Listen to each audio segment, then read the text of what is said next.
Good morning, copium enjoyers. Good morning, people who have suffered in the last 24 hours and are trying to move on. Good morning to the people who are in a crisis. I need Nagi toast so bad right now.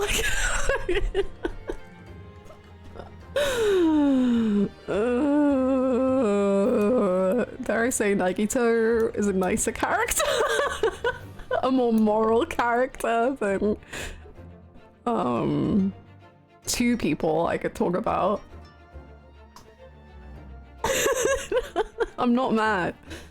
Don't put it in the paper that I was mad. I am mad. I'm really mad. This is funny to me. It's funny to me too because I'm not. I'm not okay. It's one of those things like if you don't laugh, you'll cry. So like you just have to like, just accept the funnies. It's all good. Actually, can I add to the crisis? Perhaps on a slightly different subject. Hit me with it. Like I can honestly handle anything in my current state of mind. For sure. I can do it. Yep. Harlequin Mikotoba are about to go far down the tier list. The thing is like unironically, no. Yeah, no, it yeah. They're not going down on the tier list, but let's just say that I don't think I should edit the tier list until some things have been resolved because currently it's too personal for me to not make some serious statements that I don't know if I'll be able to take back.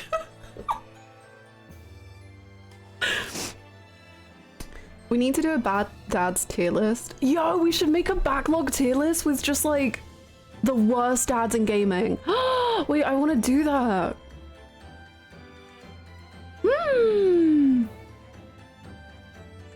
I want to do that. More old man yaoi today? I fear so. So you know the conversation Rinosuke has with BVZ in jail about Kazuo? Well, I have a fan translation note about that exchange. Oh yeah? Let me know. Bad dads in gaming is such a competitive list. Do you want to do it? I think that would be kind of fun to try and make a list of it. Although we have to remain spoiler free, I think. Which might be a little scary.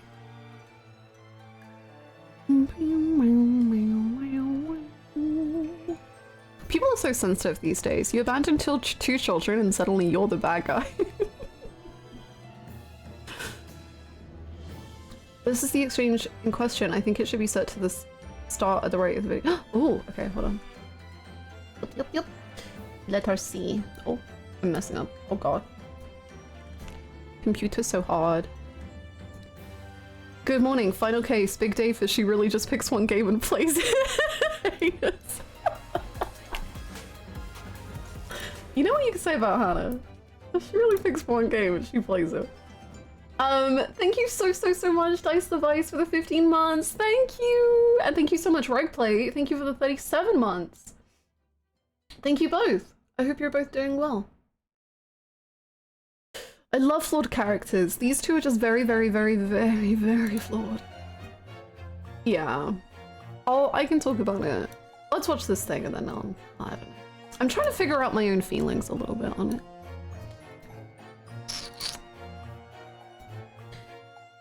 Let's see this.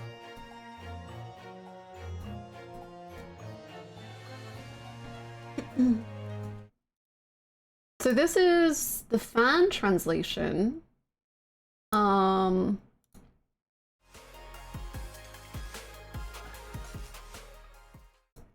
It's the beginning of the end of the game. Hannah's mental health. Why not both? Why not both? Whoa. It's like we're in the same room. Cool. Thank you so much for the 2 months. Welcome back! Who's had mental health anyway?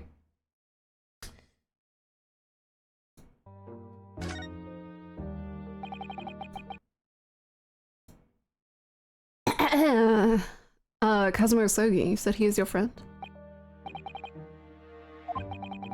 He's my best friend. Oh, I came to the Great British Empire as his substitute. What?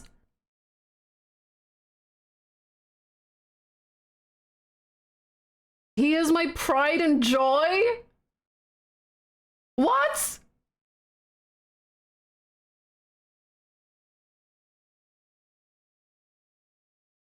In the fan translation, Ryunosuke said Kazuma is his pride and joy instead of I have nothing but respect for him, which really shifts how you can interpret that line. He is my pride and joy. Wow, it's so iconic to so many.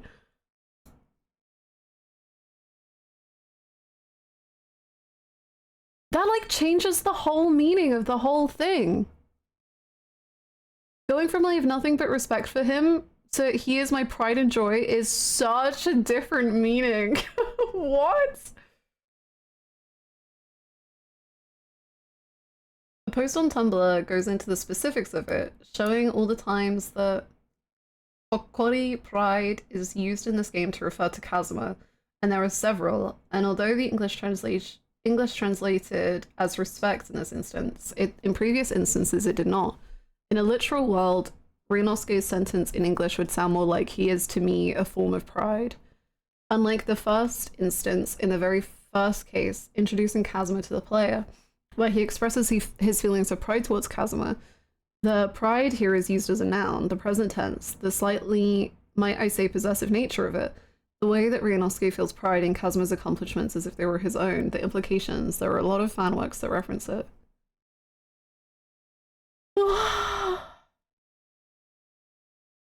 I really appreciate the localization, and I think the fact that pride there as a noun makes turning it into respect make sense, but I really enjoy the literal meaning. I love connotations, it's so juicy. That's wild!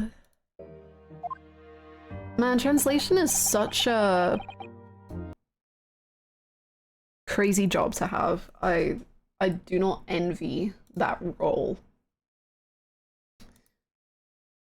He is my pride and joy. That's gonna be bing bong bing bing bing bing around my head for the rest of time.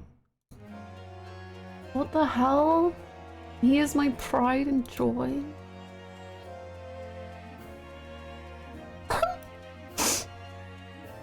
Thank you so much for sharing that. I'm gonna pass away. Ryunosuke is such a good character, man. He's so... I don't know, man. The way he thinks about Kazuma is just so fascinating.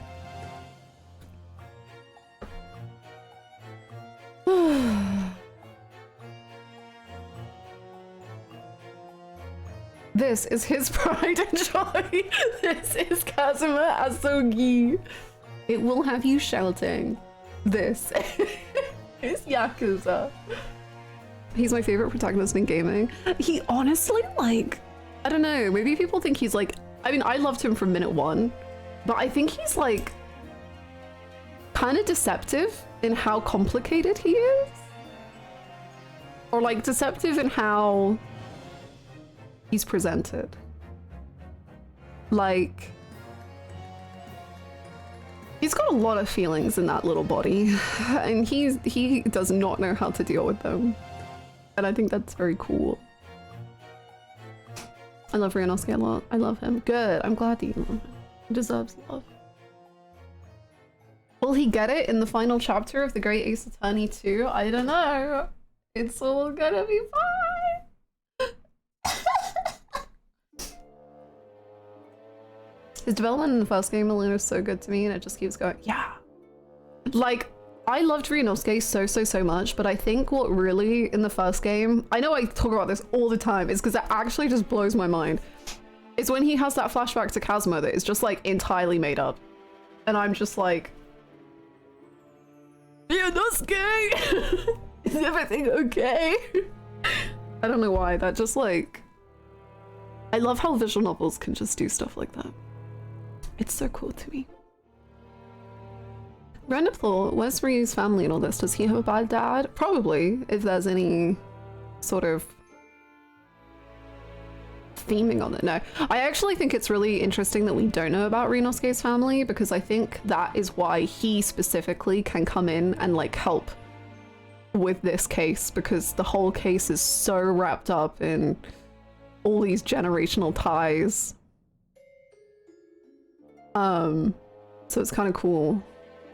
His dad is shoe talking me. Hi, Donna. Translation and localization is such a fascinating area. I think you have to look at it as a kind of adaptation rather than a direct transfer, because there's so many choices you have to make with non-obvious answers. I agree.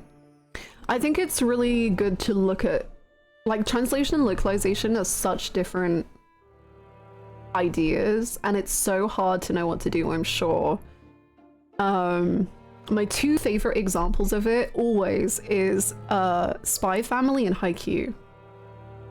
I think Haikyuu gets the localization done perfectly, but it does kind of transfer the work in, or transform the work in doing that, I think. Because the Haikyuu dub is very comedic. It's very, very, very funny. Whereas the sub, I think, is far more emotional. And far more driven, but I think that that's good. And then Spy Family is just like, I don't even know how you translate it.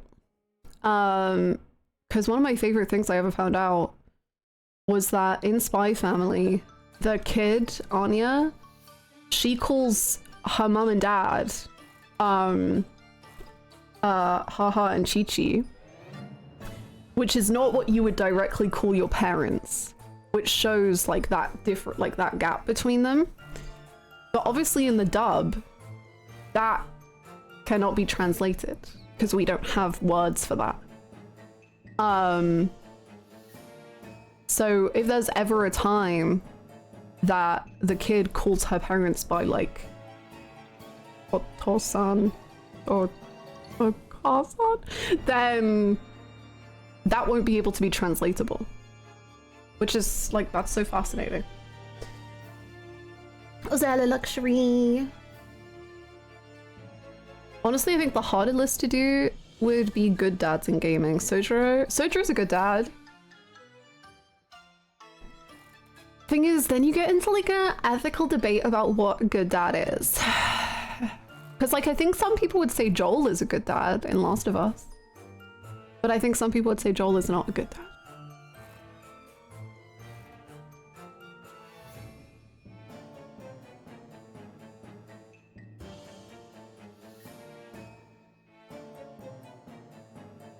Kiryu is the ultimate dad.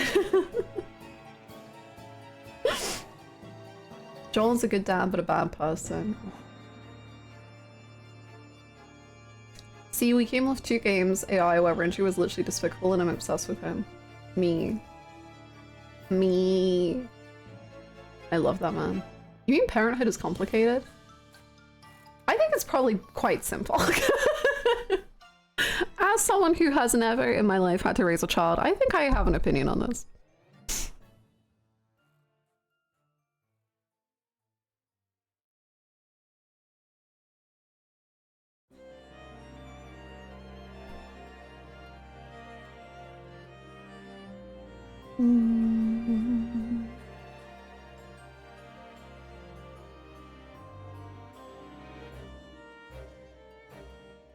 Sorry, I'm just catching up on what I missed. Me looking near the top of the bad dads and gaming list you were talking about doing. This is Yakuza. This is Kiryu Kazuma. I shall look you. See, I'd say Professor Layton based on his relationship with Luke, kind of, but there's other factors to consider. I don't know Professor Layton well enough. Professor Layton was like a game that I was obsessed with as a kid, but I wasn't smart enough to actually like be able to beat the game. So I never like got far and I would get like too frustrated. And then so I just kind of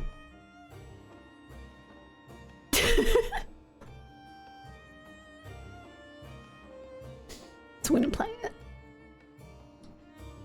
I think there's a huge gap between Renju, who's just bad at being a parent, and Shoko, who's actively abusive. I disagree, but it's more because I think that looks upon Renju way too kindly.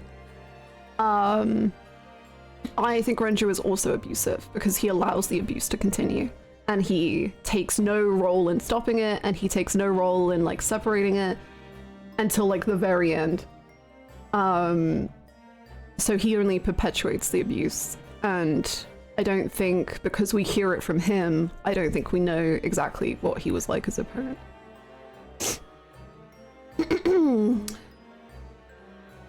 Complicity, yeah, like he's completely complicit within the abuse, and he's fully aware that it's happening, and he's just like, well, anyway, time for me to go to work. I gotta go.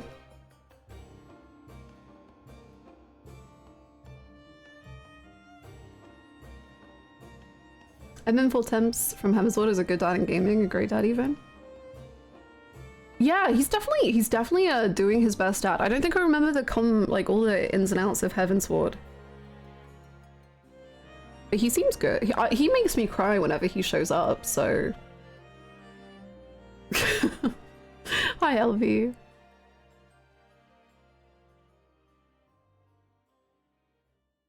I only make tier lists when I have a very strong opinion on one placement, really. In the wise words of Renju, it's war, so you simply must out-weapon the baby. Renju's insane. Renju's insane.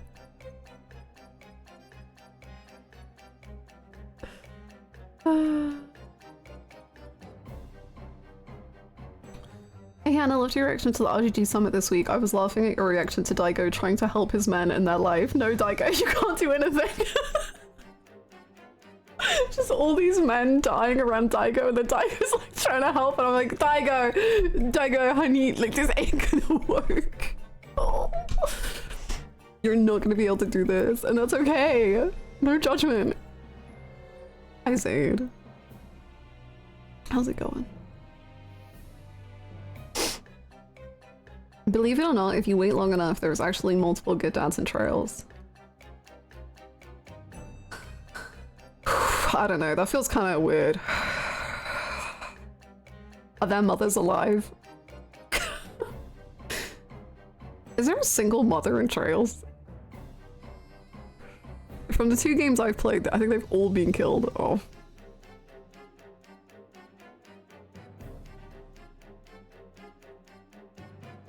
There are also more bad dads upcoming. Nice! We love to have it all. Oh no, Tigers! I hope you feel better. Enjoy your little resting.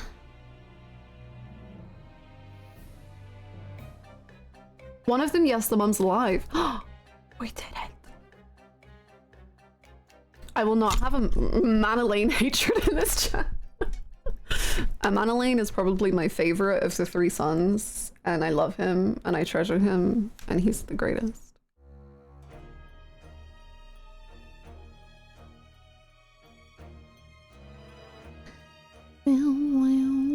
The average breast size for NPCs is correlated with the good fatherhood in the Trails series. Yeah. I'm sorry, what? So in Trails... Okay, well, first of all, have you heard of boobs? Okay, now we've got that out the way. Have you heard of Trails in the Sky? My final point is there is a character in Trails in which every single game she shows up in, her boobs get bigger, and they comment on it, which makes it somehow more bizarre to me.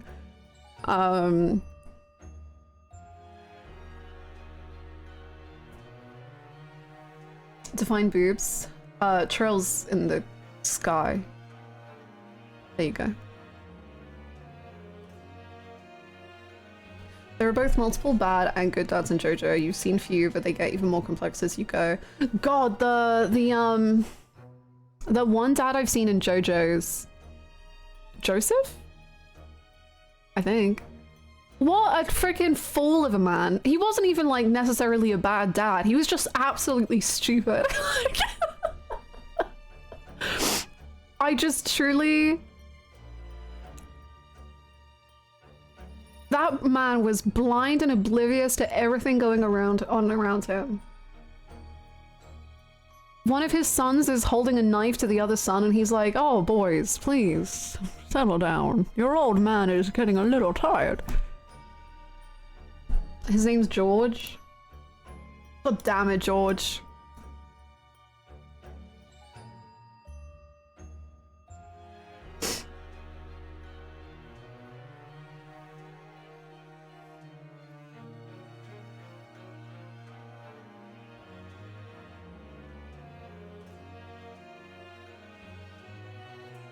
Charles gets so wild that when I see a character with normal sized breasts, I'm actually impressed by Falcon's restraint. Like, I didn't know they still had the character model for that.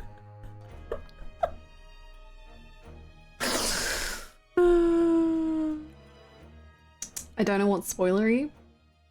The best bet, this is like, you don't have to do this. This is my backlogged, which shows all the games I've played. But obviously that's a lot of work. I'm not expecting you to go through that list and figure it out. But if you're ever curious about what I've played, that's a good list.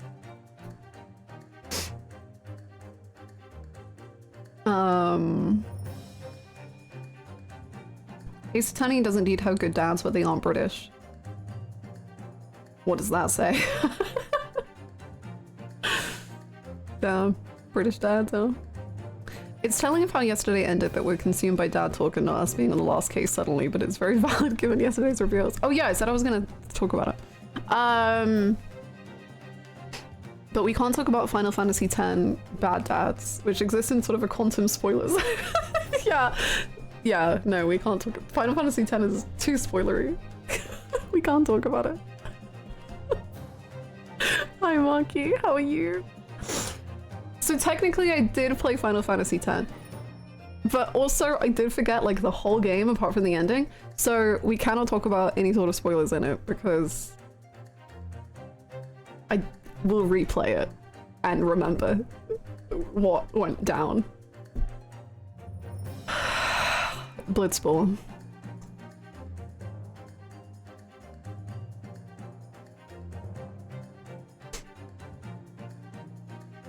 He's studying his Leighton and he's an honorary dad as established and very British.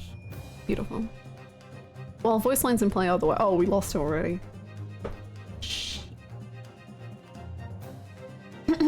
So many bad dads in games and anime to ponder. I will say, even with all the bad dads I have experienced in video games and anime, the bad dads in this game might be taking the cake. Like, I don't think I've ever been so upset by bad parenting. I'm so mad at them, man. I'm so upset. Like, I'm really, really upset about it. Oh. Are you writing? I'm really upset by it. They're not as flashy as other dads, but they cut deep. I need to watch yesterday's one so bad. It's just me crashing out. Like, I haven't rewatched it. I don't know how bad it was, but I just know that like all of chat was like, yeah! And I was like, no, this isn't good. No, I don't like this.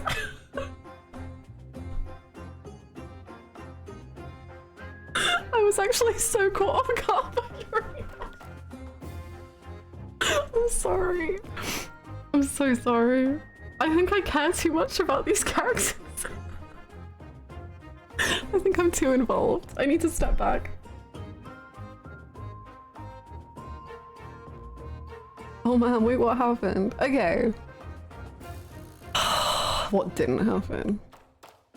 I didn't expect your reaction being so negative, but honestly entirely valid. To clarify once again, I like the writing, I just emotionally am very hurt by the events. Like, the writing is very cool, but I just am really, really, really, really upset, and that's fine. Hi son, how are you? How's it going?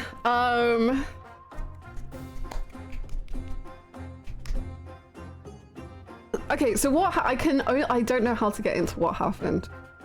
How do I summarize this? Basically, we found out that John H. Wilson is not Iris's dad. And Mikotoba could be. I don't believe that. But Mikotoba could be. And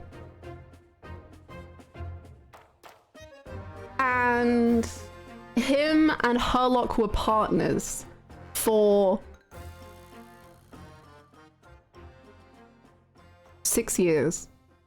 And they lived together. Partner, I know. And basically I don't know how to explain it. I can't get into all the intricacies because I don't remember everything that they said. But it was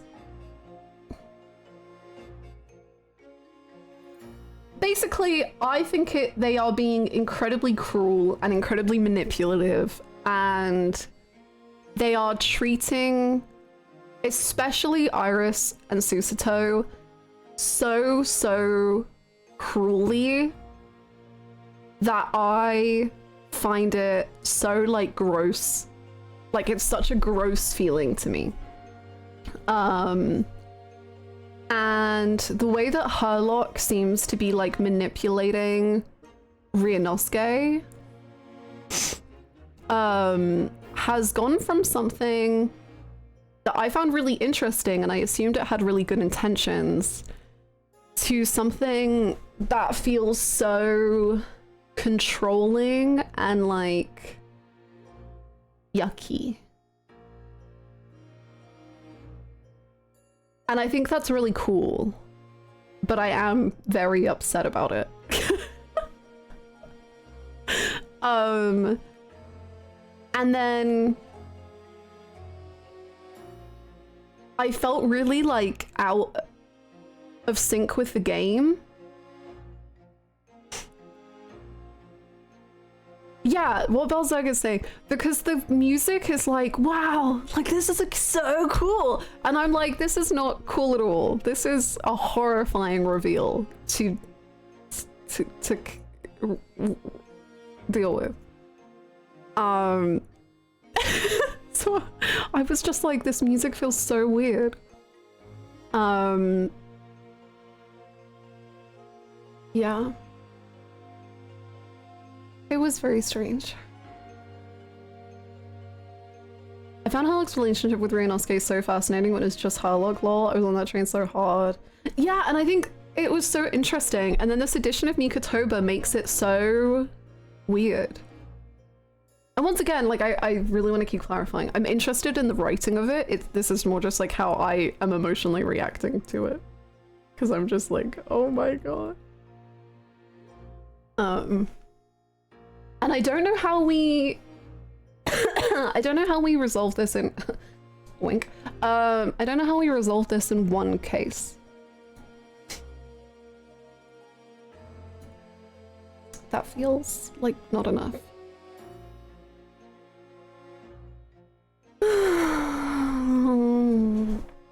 I love writing that can make people react so strongly though. Yeah, like I will say, usually I am all the time like I don't care about the morals or like the actions of a character. I care about the writing, and that's what interests me. But there are like, I don't know, like 4 characters in the world that have made me react in a way where I'm like, no, I don't like you right now. Like, I'm not a fan of you right now. And Herlock and Mikotoba have strongly entered that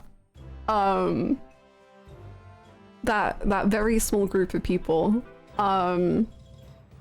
I think at the end of last stream I was literally just like, get the fuck out of here, I don't want to look at you. I was just like, I don't even want to see your faces. Get out.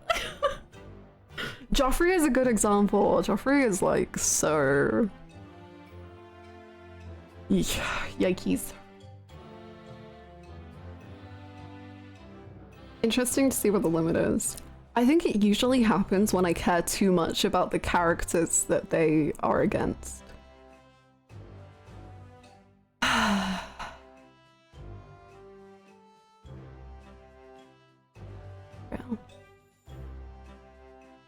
I'm good, thank you, Quetzal. How are you? Oh, Ramsey. I think Ramsey was even worse than Joffrey for me. Like, Ramsey, I was just like, oh my god. His actor was too good. Do you think the other character's reaction to the reveal was appropriate? I think Susato's was. I don't understand Ryunosuke's. But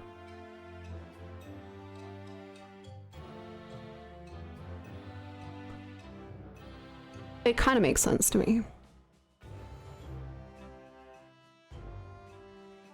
Can I say something? The Gregson whitewashing of the second game never fully set in for me. I appreciated the extra depth, but I was not shedding a single tear in seeing Greg's, you know, that sweet man. He was not a sweet man.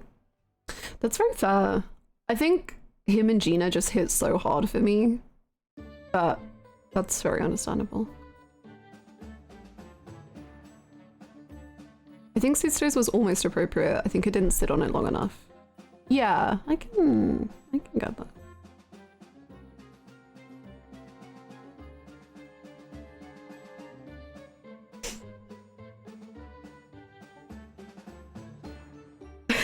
There's something really special about the fact that this man has driven you to IRL anger and his name is fucking Harlock Shoals. Isn't that embarrassing? I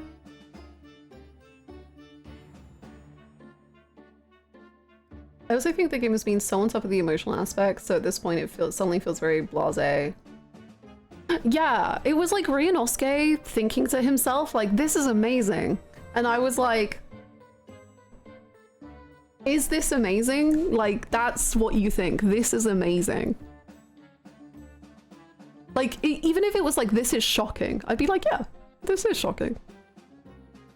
But this is amazing. That's the word you're going to use, is amazing. Okay. I don't know.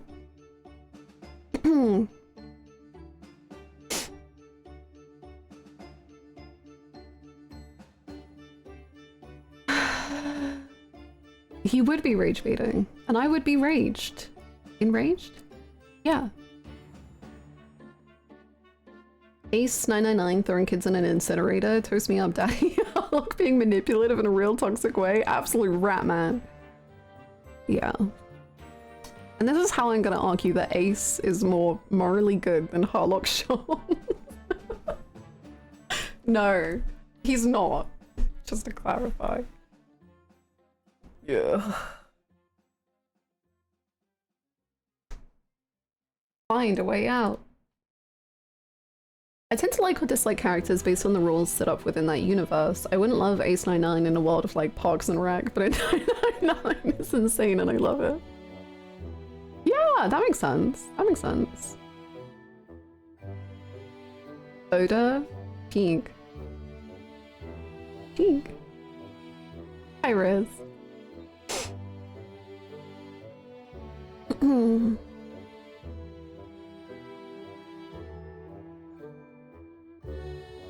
Yeah, that's very fair, Six. I think that is a really cool thing to think about. And I think like the twist is like genuinely epic. Like I'm like, whoa, that's like such a fun, like I think the way they revealed it was so fun. But I am also just like, okay.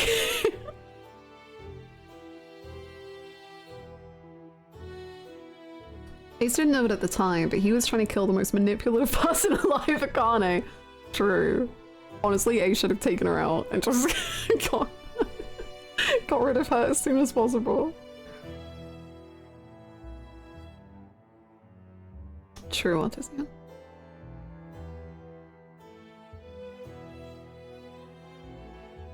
Yeah, that makes sense, Siren. I see that. That's true. I am very excited to see where it goes. Mostly so I can like figure out my own feelings on what the heck is happening. Because I don't know. I don't know.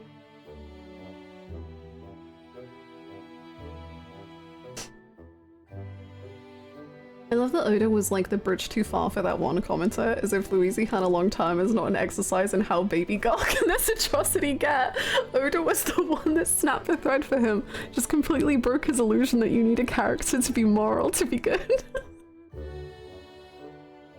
I will never forget it, because we were in like Yakuza 4. Like we were 5 games deep. And then somehow this person saw that Oda was in my top 10. And they were like, but you know he trafficked women. And I'm like, yeah, I know. But you know, but he trafficked them. Yeah, I know. And he's in your top 10? He was an interesting character, yes.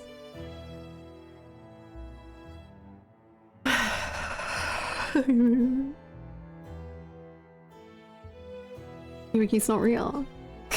Wait, what? He's not? You can marry him though now, so now I guess. Actually, will they let you marry him? Probably not. Maybe I'm speaking too soon. I think your feelings are very cool and interesting to hear, but I always have a hands-off vibe to fictional characters. The meta behind the scenes stuff has always had more impact on my direct life than the fiction itself. Cool. For me, both things are like an equal aspect, but I could not have a hands-off vibe to fictional characters if I tried. I feel so far too deeply about them. Hello, Sota. Is that Hades 2 expert? Sotakura? In my chat? I watched the RGG thing and still missed the marrying thing. Oh, so they do? I don't know what it's a part of, but there's like a Yakuza exhibition. And the theme for this exhibition is like life events. And so you can marry a Yakuza character, like you can get married to a Yakuza character, but you can also attend a funeral of a Yakuza character. But the way that Yokoyama said it really sounded like you will marry them and then they will die and you will attend their funeral. Like, you have to do both. You can't just marry. But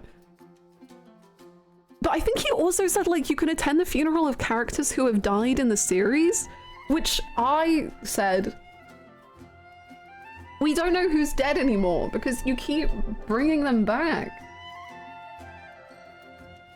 So, I don't know. There really was no segue.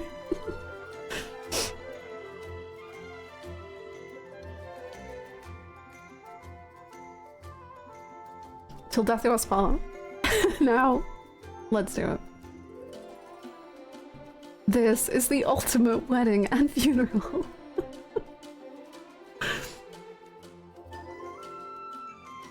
What is bartending if not a strange form of limbo? But it's not even bartending anymore. Because, okay, so in Yakuza 0, characters die. I know. But now they did the director's cut, and those characters come back to life!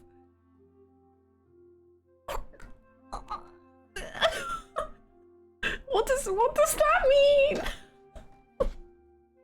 Are they dead or alive? I don't know. Their director's cut choices are crazy. They brought back to life 3 people! I guess 2 of them were like unimportant-ish, but that's still too many people.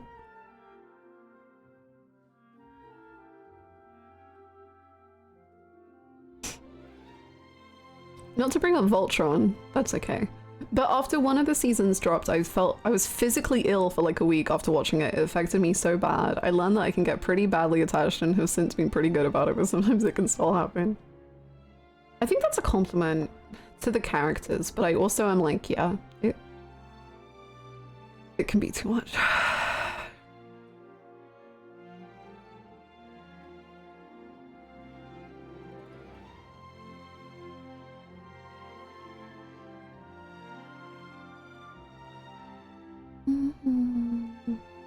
Yakuza 9 takes place during a bartender's convention.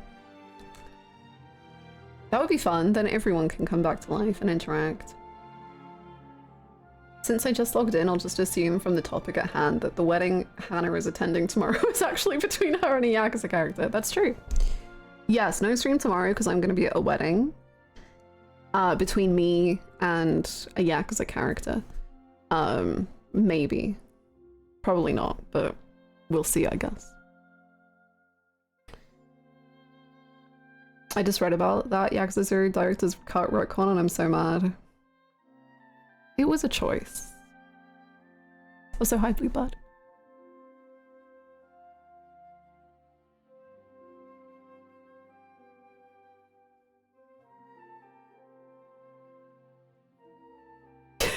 Indeed.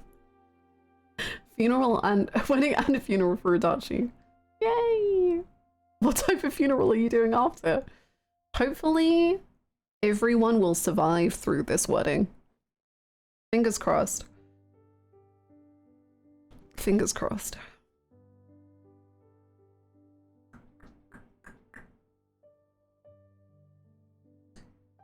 The stream is going to go so well that Hannah attends Sholmes and Mikotoba's wedding. Yippee! I've not been to a wedding in so long. I think the last wedding I went to was... maybe I was like 19? Damn. Yeah, no, I think I was. I think I was like 19 or 20. Wow. Last wedding I went to when I was 16. Wow. Oh wait, no. My last wedding was later than that. Was it? No, maybe it was still like 20. That was the last wedding I went to was my uncle's wedding, and we were an hour late, even though we were a 5-minute walk away, because we got some times very mixed up, and they were in the middle of that like church vows, and we were trying to sneak in the back subtly, because we'd been sitting in a Nando's for an hour. It was great.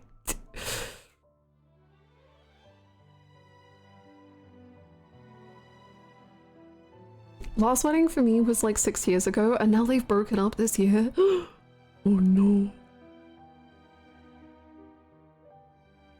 Wedding receptions are hell. Really, I prefer the reception. I don't like the actual... well, not that I don't like it. Like, it's love, you know? You have to just sit, grin, and bear it. I find the like vow part, church part, a little too slow for my tastes. But receptions are fun. Receptions are fun. If the Great Ace Attorney were to end with 2 characters getting married, whose wedding would you most want to see? I feel like it would have to be Kazuma and Ryunosuke.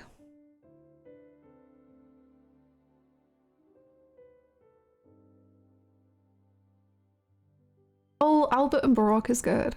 That's good. Being a best man this summer convinced me how awesome it is to go to a wedding and not be in the party. It freaking rules to just show up. Yeah, I can't imagine like having to do all that extra stuff. Oof. Church ceremonies going on for a full hour mass was too much for me. Yeah! Yeah! I'm going to one next week and I'll barely know anyone there. That's what I'm doing. The one I'm going to tomorrow. I don't know like anyone.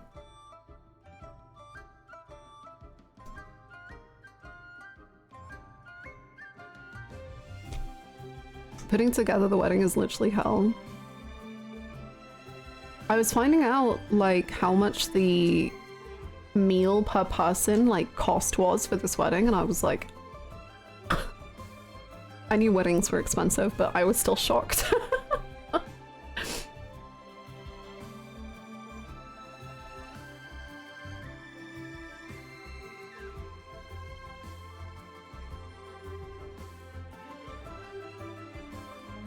I love going to weddings where I barely know anyone. That's because you are like the most social person I think I've ever met. Like, I don't know how you do it.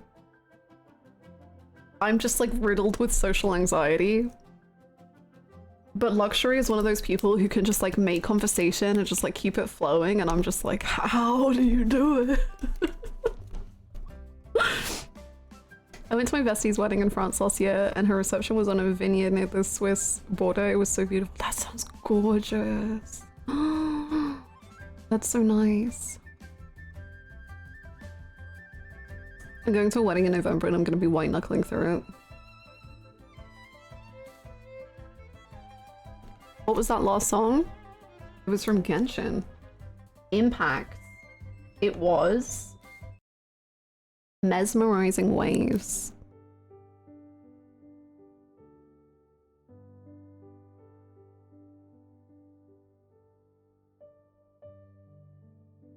You're welcome.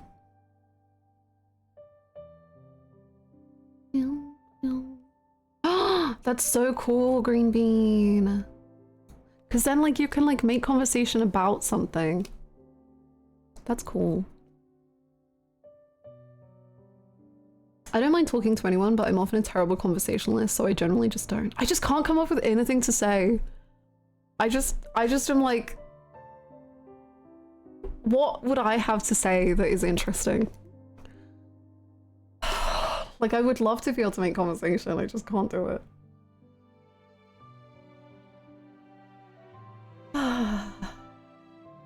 Talk about his pride and joy. I just meet someone for the first time and I'm like, so Great Ace Attorney too, like, it was really cool, but like there was some bad dads in it that really upset me, but then like it was like good writing, and then like he was his pride and joy and it was like beautiful and like cool. I'm gonna go say hi to some people I know. Talk to you later.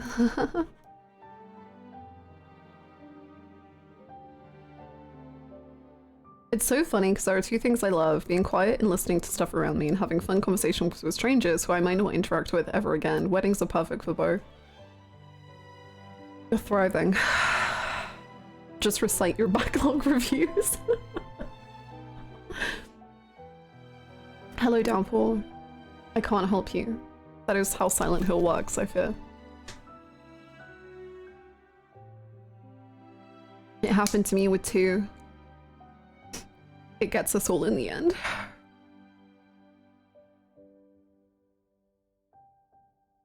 Get hooked. Being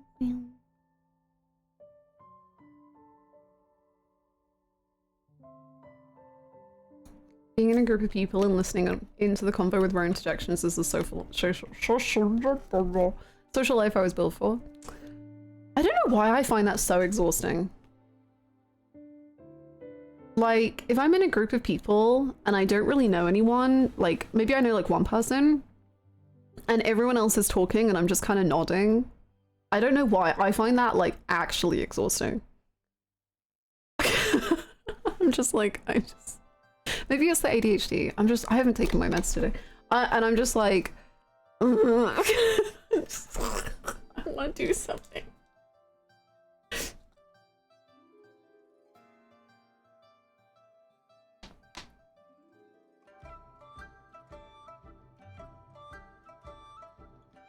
I attended a wedding last year and it was very sweet, but the party went on late at night. And I locked myself in the car just to have silence for a few minutes, and let me tell you, my ears were ringing. That happens when I'm overwhelmed with a get out of here feeling. Maybe that's it. Maybe it's like wanting, and that's like what is it kind of exhausting. I don't know. Falling asleep mid-convo. I think that would go down well at a wedding. Just falling asleep. I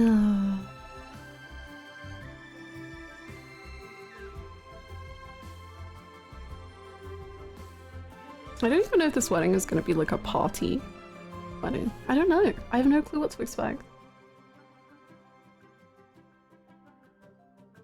As someone who also forgot to take their ADHD meds, do you want to go and take them together? JK, haha, in love? Take your ADHD meds. I'm generally pretty good at talking to strangers, but the people who approach me are usually very strange, so my comfort zone is someone saying insane stuff to me. I need to become that. Just someone who doesn't mind walking up to someone and just saying the most bizarre thing. Party wedding party. Let's go. That's why you fit in here so well? What are you trying to say? You should wear your I Love Psycho shirt. That would be a statement. I got a very pretty dress. That's what I'm wearing. A very pretty dress. And I'm wearing heels. Ugh. We're doing the full thing. Have you heard of Sosijima? Would you like to know about Sosijima? Here is a picture of Sosijima dressed in a polar bear costume.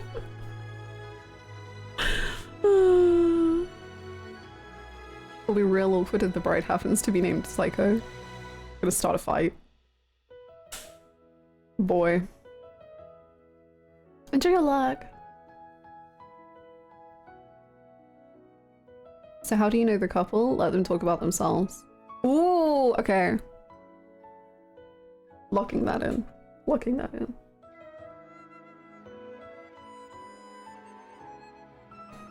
Bring a small folio with your favorite old men. It will be like when my granny asks me like what streaming is. I'm just like, it's like live football, apart from like it's me. Oh god, what if someone asks what my job is? Oh. Small talk about the food, okay. Small talk about food. How do you know the couple? Look was in. Hannah's granny, and why do people watch you? I don't think my granny knows how brutal she is. Because she, yes. Like, she's like, why, but why do people watch you? And I'm like, I don't know, granny. I guess like, and the fact that I have to be like, granny, do you think I'm a funny person? And she's like, yeah, I think you're funny. And I'm like, so other people think I'm funny. And she's like, really? I'm like, what the hell? Granny? Yes, I guess so. She's like, wow. Wow. Well, as long as you're happy. I am happy, granny, thank you. I do think the streamer is the worst person to ask that question. They didn't choose to watch themselves. That's what I always say. She's always like, why do people watch you? And I'm like, well, I couldn't really say for sure because I don't know why people watch me. I don't know how this whole thing kind of worked out. But here we are. And she's just like, I just don't understand. And she's very British. So it's, yeah. Granny is my #1 hater. Your granny pays me to be here. We need a poll to gather survey data. I'm scared of the answers.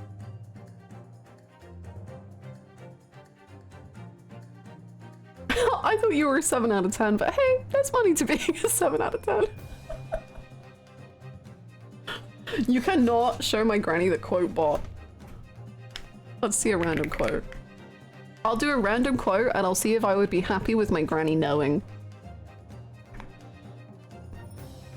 No. Absolutely not. I couldn't explain that. Hi, Silver. We've got them.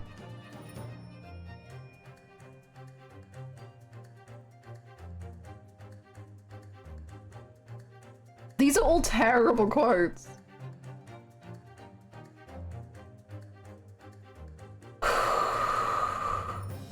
Let's start the game. We gotta...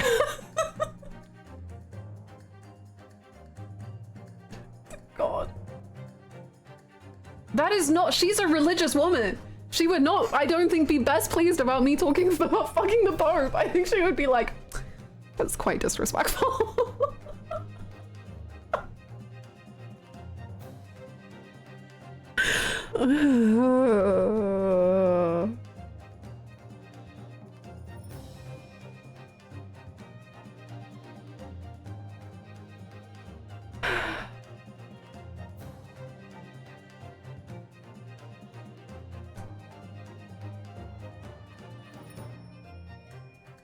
She's not Catholic, but she, I don't, even despite that, I don't think she would be best pleased about that sort of discussion. I think she'd be like, before marriage, and I'd be like, go.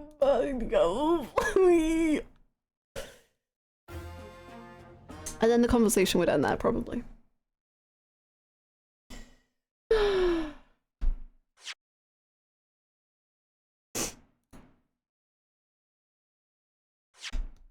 We can convert her? We're not gonna convert my granny to another religion.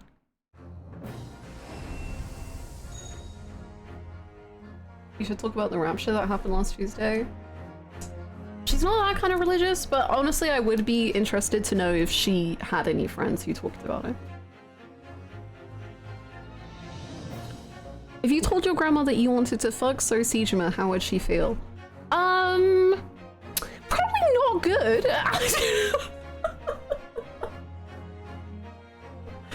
Dare I say, any of my family members would probably be like, okay, Hannah, can you relax?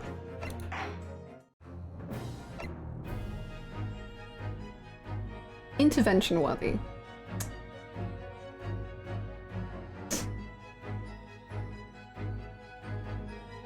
Hi, Crimson. I'm also not okay with that. I've only been lurking, but the wedding will be fine. You'll do amazing. We've learned the art of small talk from exchange. Oh god, yeah, true. I think your grandma would be fine with everything until you got to But he trafficked people. Oh my god, we're on the final case.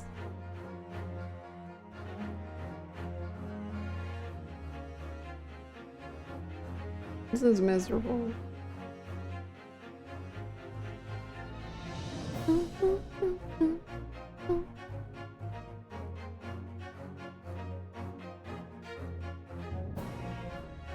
You mean this game ends? Apparently.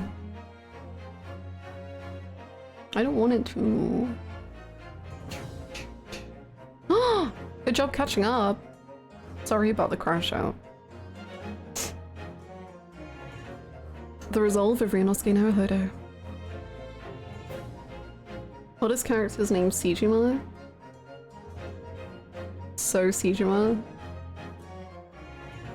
Does Saejima count? Then Yak is a Saejima?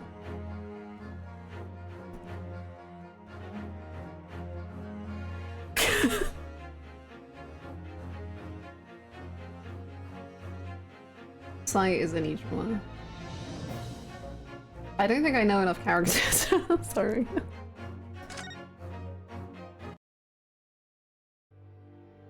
Oh man. I love how simple it is.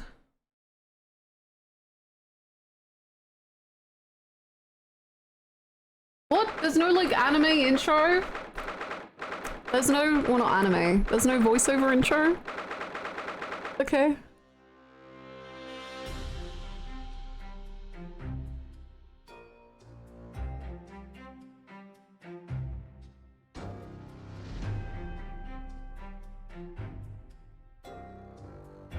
Why is the music different?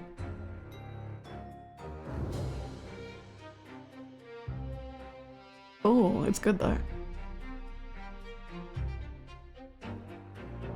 Oh! Ooh.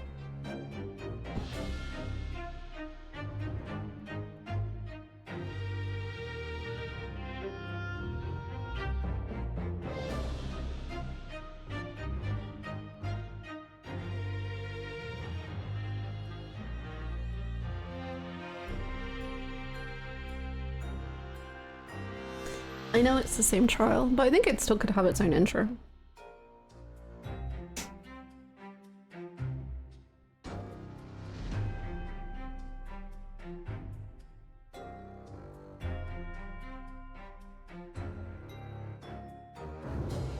Good music.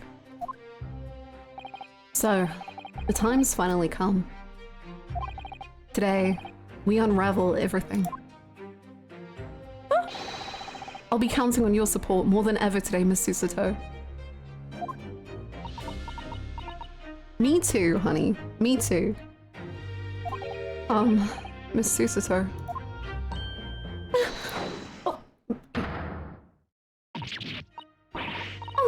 no! What's the matter, Mr. Naruhodo? Nothing? I was just saying that I'll be relying on your support today, but... I'm so sorry. Of course, I know I can be rather incompetent at times. No, you cannot. You're literally competent at all moments. I shan't let you down. Would you mind helping me to my feet then? Oh dear, I'm really very sorry. Man, I kind of hate that Mikotoba and Shams have this whole reveal and immediately she's self-deprecating. Susato-san isn't her usual self at all. But that's hardly surprising, I suppose. She's just found out that her father is the partner of a world-famous detective. Not to mention... Good morning, sir! Oh, hello. Good morning. Oh, Van Zieks! Thank you for all your efforts yesterday. Oh, did I hear that correctly? What? No, nothing. Just, I hope we can clear things up today. Does he said thank you twice now? Did he say thank you yesterday as well?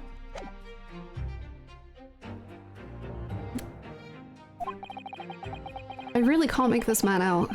His face says I hate you, but his words are almost jovial today. In fact, he hasn't been very Reaper-like at all since this all began yesterday. Lord Van Zieks isn't the Reaper, Mr. Naruhodo. Good point. The Reaper? I suppose in hindsight, I shouldn't have allowed that misconception to go unchallenged. Huh? It was my tacit acceptance of that pseudonym.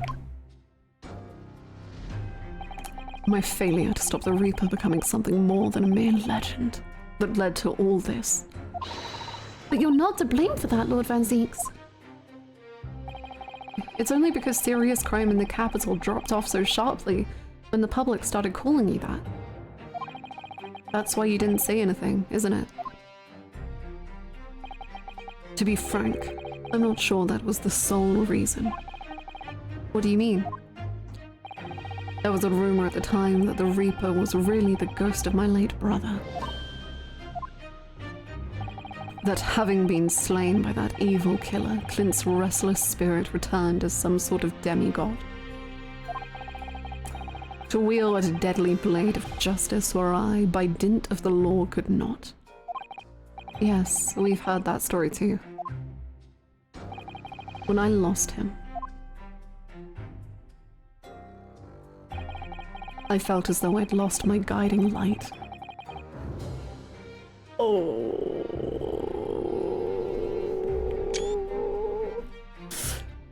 I didn't know where to go or what to do. And so, in some small way, I wonder if perhaps those rumors made me feel his absence a little less keenly. Oh my god, dude.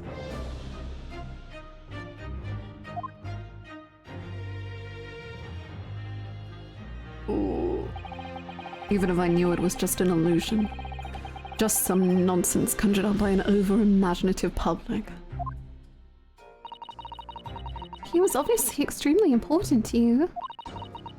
Lord Clint Van Zieks. Well, what's important now is uncovering the truth. That's all that matters. I know that you didn't take anyone's life. And I intend to prove that beyond a shadow of a doubt in court today. I never thought I'd say this, but I can see it in your eyes. That burning desire to cut through all the lies and deception. Man, the way this echoes back to case 1 of the first game, where like Ryunosuke was like, ugh, I can feel it, like that rising urge within me to find the truth and cut through the lies, and Hunt down my prey.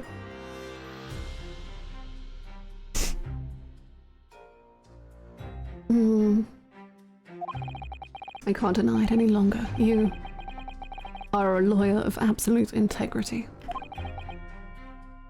Thank you. Now tell me, why do I detect the scent of expensive tea leaves in the air?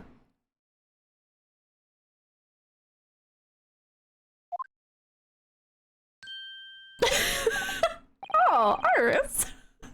What did you get here? Sorry, is it okay? I know you just said that I'm a lawyer of absolute integrity. Would you mind if I brought the 10-year-old into the courtroom today?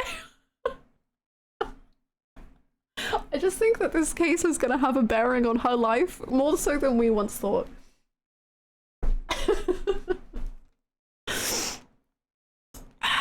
When did you get here?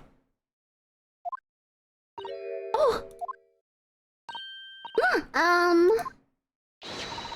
I brought you one of my special blends. Harley loves it. He says it helps him to clear his head. Oh god. Oh goodness gracious, look at that!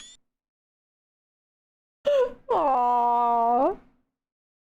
I don't know why, I just love like tiny little pink lady with the world's most grey, miserable man.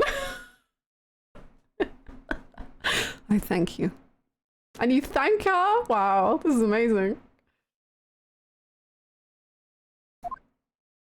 Oh! Oh!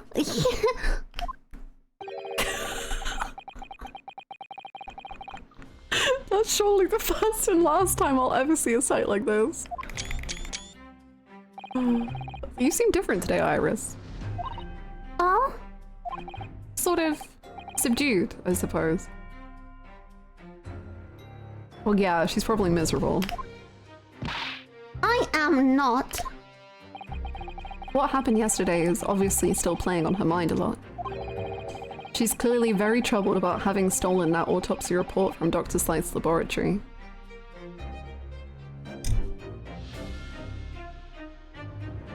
Okay, what about... Okay. She doesn't know everything, it's fine.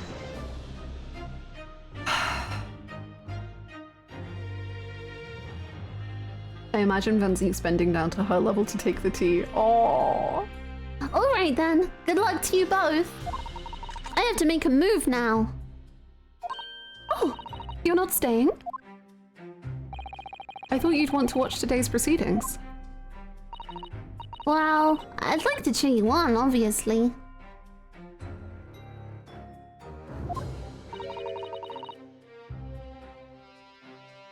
But I've got lots to get ready.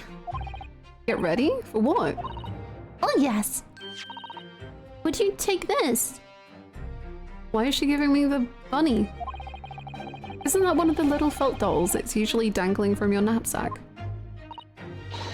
Yes, it's a lucky charm. A little Harley that I made once. A Harley? It looks more like a Harley to me. If for some reason you completely run out of options in the trial today, then just pull this little Harley's ears as hard as you possibly can. What? Pull his ears? That's right. It's a way to bring good luck. I think you might need it.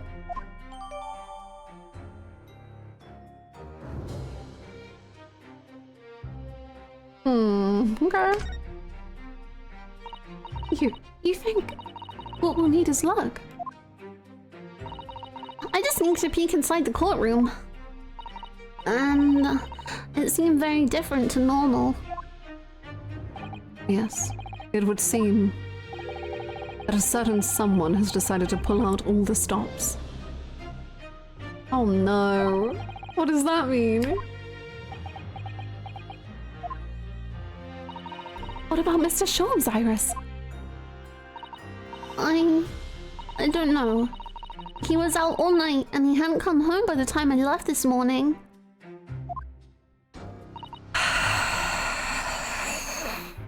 Oh, see. Was Professor Mikotoba out all night too, do you think, Miss Susato? Yes, it would seem so. I telegrammed the hotel this morning. And apparently they didn't come back to their rooms last night at all. They?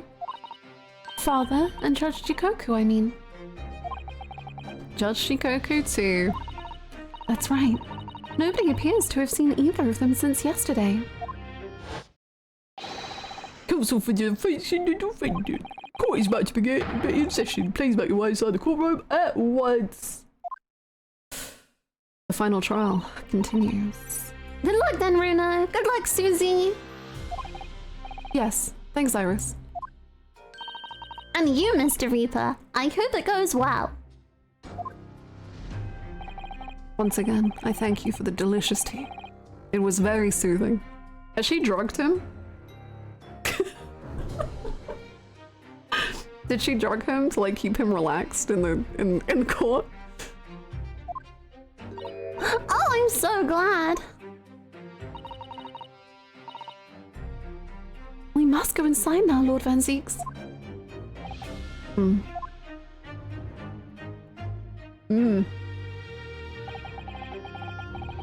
Lord Van Zieks has always been the formidable prosecutor I've had to lock horns with in court. But not today. Today, I battle with another in pursuit of the truth. My best friend, Kazuma Asogi, who I trust more than anyone else in the world. My pride and joy. Now I understand what it was that drew me here to Britain all those months ago. Now I know exactly what destiny had in store for me. It's all been leading up to this one day, to this one trial, to this one final reckoning. Oh boy.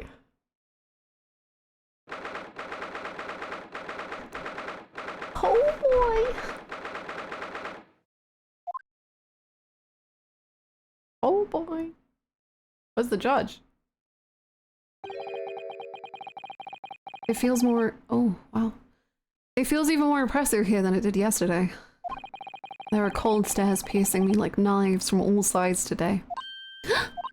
Mr. Naruto, look!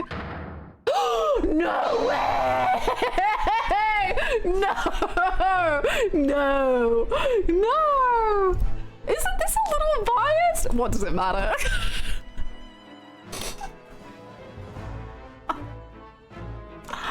No way! Oh, I did not see this coming. Because I was kind of like, when I was thinking about it last night, I was like, man, this is the final case, but I feel like Lord Strongheart has so much stuff they're not going to be able to get to. With his whole, like, DNA, evidence. I love evidence so much.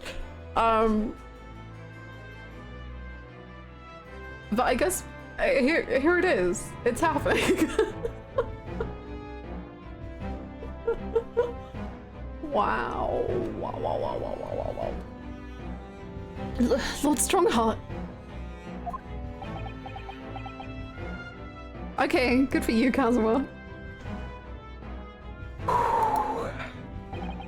Kazuma must have known beforehand.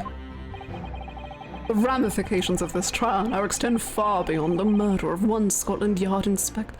Now he can try and form a narrative about the professor! Oh my god. Can't he just stop us if he wants us to? Oh my god. What does he think about the truth? I don't know. In fact, events have come to light that threaten to rock the very foundations of our country's legal system. The escape of a condemned criminal on the night of his execution. The subsequent unlawful shooting of the man. And the revelation that prison staff must have been complicit in the jailbreak. Britain is currently hosting influential members of the judiciary from countries all around the world. It is imperative that we uncover the truth in these proceedings to avoid international embarrassment. By royal decree, this will continue to be a closed trial.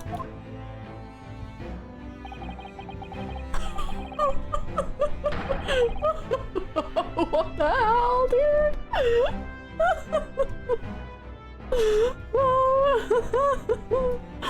The one over which I, male Strongheart, exercise total and unequivocal authority.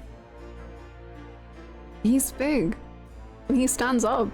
He moves.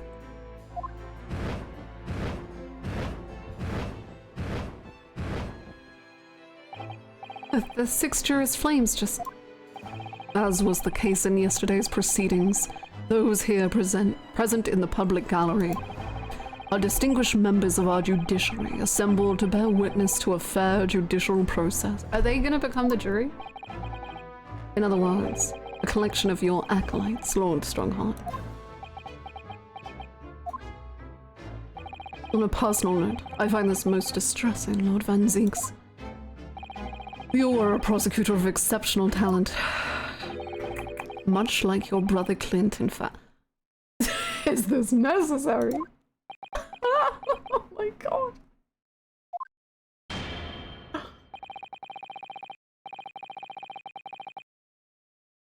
In the name of Her Majesty the Queen, I hereby declare this court to be in session. For the trial of Baroque Van Zinks, who officially stands accused of murder.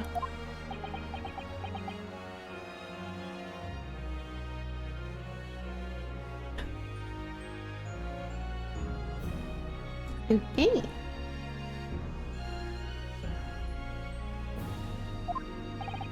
Counsels for the prosecution and defense, are you in full readiness to proceed? The defense is ready, my lord. As is the prosecution. Yesterday's proceedings brought to light a shocking and disturbing fact. There was a side to the victim, Inspector Tobias Gregson, that was unknown to his superiors at Scotland Yard.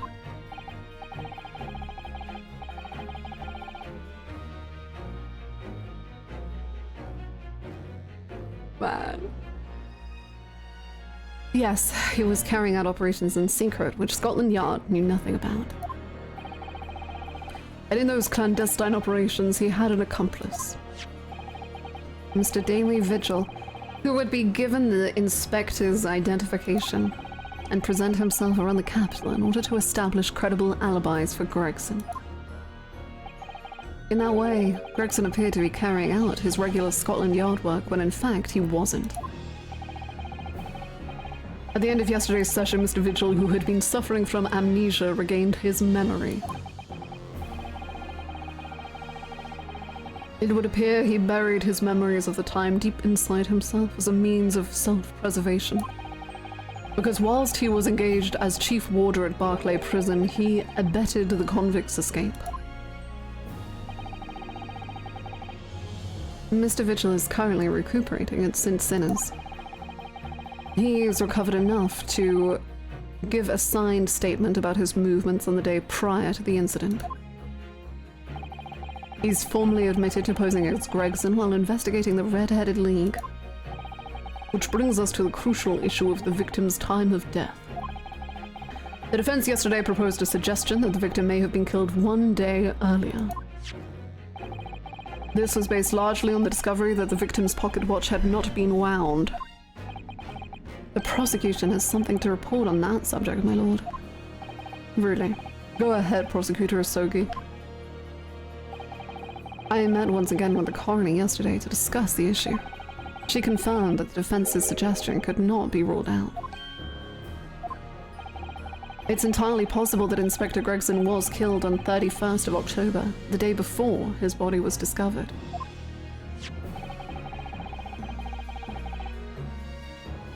I have here an updated autopsy report that includes the amended details. But the official opinion of the investigation team was made clear yesterday. Was it? Or was that you? That the time of death was 5 p.m. on 1st of November. There are indications of an attempt to disguise the real time of death, however. It seems that the natural decaying process of the victim's body may have been slowed by keeping it chilled. That's out of the question. Did you kill him? How do you know? Were you there? There are no refrigeration devices in that part of London large enough to accommodate a human corpse. My lord, this is more than just conjecture. There's evidence to support the idea. We must investigate it thoroughly. Very well. The court will accept the new report as evidence. However, if this updated report is deemed to be accurate, it would give renewed significance to the movements of the victim on the day before the Fresno Street incident. My word, yes. Especially since on that day, Inspector Gregson was using Mr. Vigil to cover up his real movements. Gregsy on the rocks. It's conceivable that he was killed in the course of his secret activities.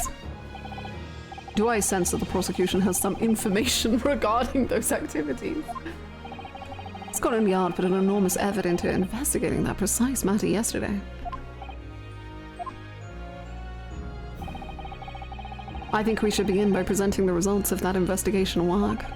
So the prosecution calls its first witness now. Okay. Oh, hello! Oh my god, Angel. State your name and occupation for the court. Inspector Gina Lestrade reporting. Representative of Scotland Yard. A self-conferred rank, but never mind. Gina, again. What's your problem, Otto? What's with that Gina again? Look, eh? The boss meant the world to me. He'd done more for me than anyone else ever did. Oh, Inspector Gregson, you mean? Oh. He got me out of the back slums of the East End and took me under his wing. Taught me that life can have a purpose. So that's why I'm the best person to be standing here speaking for him. Oh, Gina. Right, all out of the goodness of Gregson's heart. Not at all that he had his arm twisted by Mr. Sholmes, no. Okay.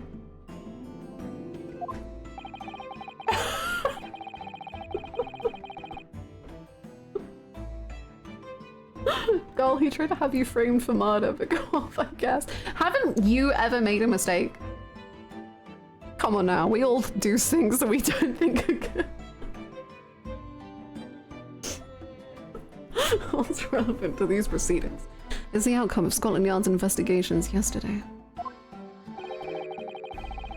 Has revealed that the victim was carrying out some assignment the police knew nothing about. Very troubling. That face, Lord Strongheart knew. So, Inspector Lestrade, let's hear exactly what it says in that report. I ironically love that their relationship started off as that, Gregson throwing this innocent girl under the bus, and then it grew into something genuine. I agree, like, because I guess to me, I don't really know where we're gonna go with the story with the Reaper, but to me, Gregson, whenever he did, like, you know, the problematic stuff, it always felt like he was being forced into doing it. Like, it never felt like he was like, yep, I think this is the good move. Like, for the most part, I think. It always felt like the Scotland Yard or the prosecution was kind of forcing him to do it. And so I like that, like, Gina, to me, kind of reveals this element of freedom to Gregson that he didn't have before.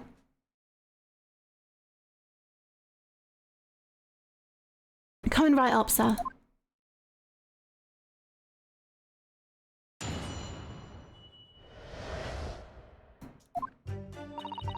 All Yard detectives are supposed to follow orders and investigate what they're told.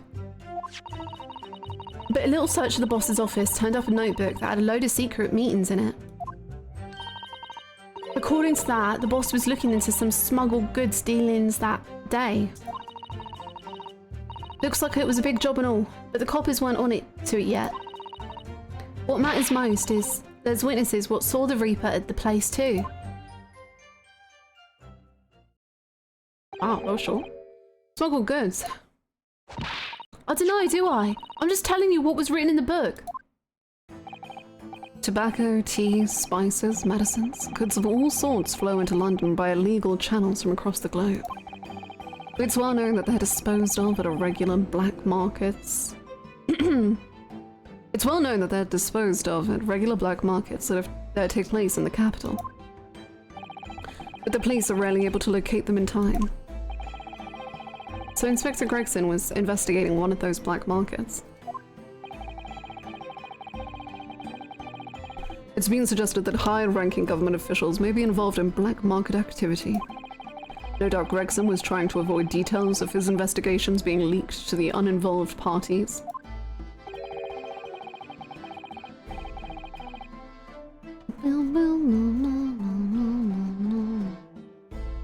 I always got the feeling it was all he knew how to do rather than him being forced, which makes it sweeter to me that Gina seems to show him another way. Ooh, I like that too. That's cool. I wanna, as I like edit through all the footage for this game, I wanna like take those thoughts and watch the game again with them in mind. That would explain why he was operating on his own authority without the Yard's knowledge. And do we know where the dealings were taking place this time? In a particular room of a certain exclusive London gentleman's club. And on the day in question, the accused is known to have been there. That's the conclusion of Scotland Yard's investigation into the matter. That can't be! We haven't heard anything about any of this. Members of the club have testified to it. There's no question. The accused, Brock Van Zieks, was present. That would be very significant testimony then. Oh my! But Lord Van Zieks has made no mention of this at all. In short, Lord Van Zieks had an ample opportunity to murder the victim. Very well then, Castleford events, begin your cross-examination. He was at the club?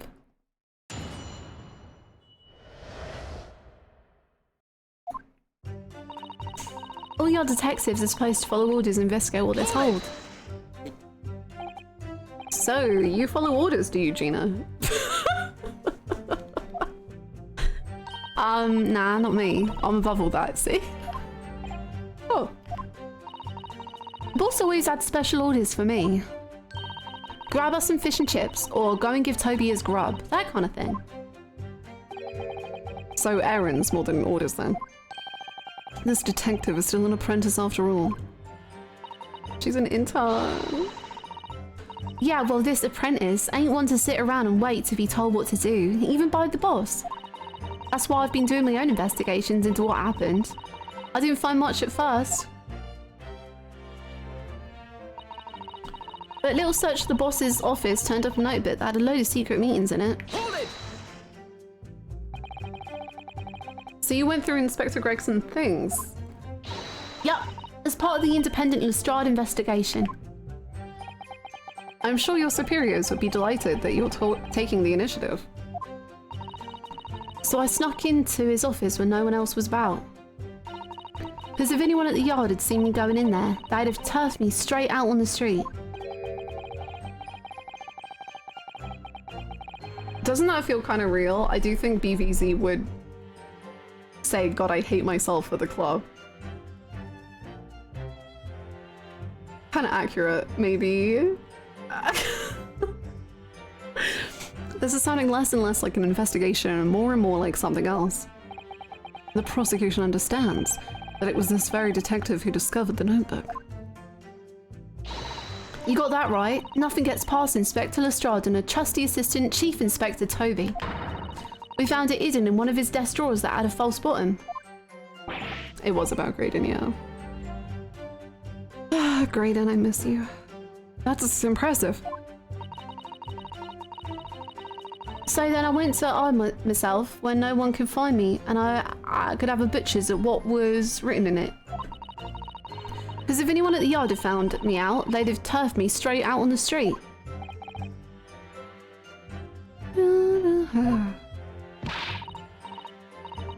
I've given it now though, ain't I? I've given it in now though, ain't I? And if it weren't for me, it would never have been found. According to that, the boss was looking into some smuggled goods dealing that day. Hold it! Do you have any idea where those dealings were taking place? Yep. It was all there in the boss's notes. Let's see if I can remember. As I already said, the illegal dealings were due to take place at a gentleman's club. Yes, I remember, but I was hoping to find out the name of this club. That won't be necessary. Why? What? It's conceivable the club might be used again by the smugglers in the future. Therefore, the prosecution has been asked not to reveal the name in these proceedings. I don't know what all the fuss is about. It's right here. All I've got to do is read it out. And I could too. I've got this reading game button up now. Can't I show you what I can do? Go on, what's the harm? The judge hasn't signaled his objection yet. I could try to find out. Yeah, I'll go for it, man. I think women should read. This is a closed court. The proceedings are confidential. There shouldn't be any possibility of the information being leaked. As I explained, there is some possibility of politicians being involved in this affair. The prosecution is rightfully exercising caution, I imagine. No, my lord. The prosecution has no objection. Oh, he doesn't like that! Ooh. Kazuma? There's no question that Inspector Gregson was looking into these black market dealings. However, it's not yet been established that he was on that particular trail on the day in question. If the defense requires to know the club's name, the prosecution has no intention of being obstructive. Oh. Right then. I'll get to show off my reading skills. Take it away. The grouse, I see. Hold it! This is London. This is female literacy. The grouse, what sort of a club is that? I ain't got the foggiest. Clubs ain't exactly my thing. But I am kind of curious. They're not places where a foreign student like you would be readily admitted. Like me? Have you looked in the mirror recently? Tell you what, me and Chief Inspector Toby could go in undercover. Oh my gosh, you know what should happen? I think a certain, wait, it's not gonna work. I was gonna say Ryotaro, but we still come back to the same problem. Could you though? I could pick out a few good marks and see what else I could find while I was in there. I really don't think you should go picking out anything. Anyway, that's where these black market dealings were going to take place, is it? Also, does the term gentleman's club in England have more respectable connotations? Because over here it sounds very indecent. I think now, in current times, it would be slightly indecent. But a gentleman's club, as far as I know, is like you go there to just have cigars and just like chat with your fellow gentlemen, and you're just like very, very rich, and you just go there to like socialize. Whereas nowadays it's more like yeah, like more like a country club, whereas now less like a country club.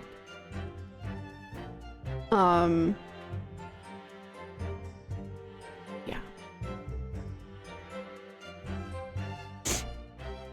I assume you would probably also go there to like play sports or like go hunting. And, like that's where you would meet before and after. You know, something like that.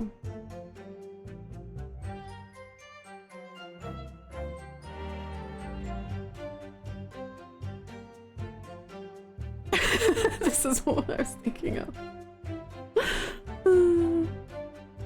For fans of Bridgerton, it's where the brothers often hang out. There you go. If you've seen Bridgerton, boom. Strip clubs borrow the term to try and sound classier, basically. Yeah. Yup. Yeah, it's gotta be. That's what the lower ranking detectives at the yard reckon. It says the even lower ranking detective. They go there to get away from your wife and kids, and everything else is just kind of the cherry on top. Beautiful. Hold it! Imagine wife and kids. Ugh, am I right? Imagine being like loving. Ugh. So Inspector Gregson come to find out about it in that case.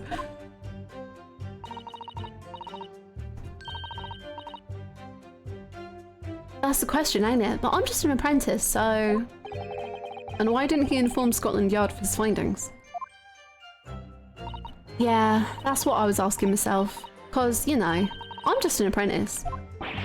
When it suits you, yes. Anyway, the point is, something went on in that club, no question. Happily married men do not interact. You can't say that for certain though, surely.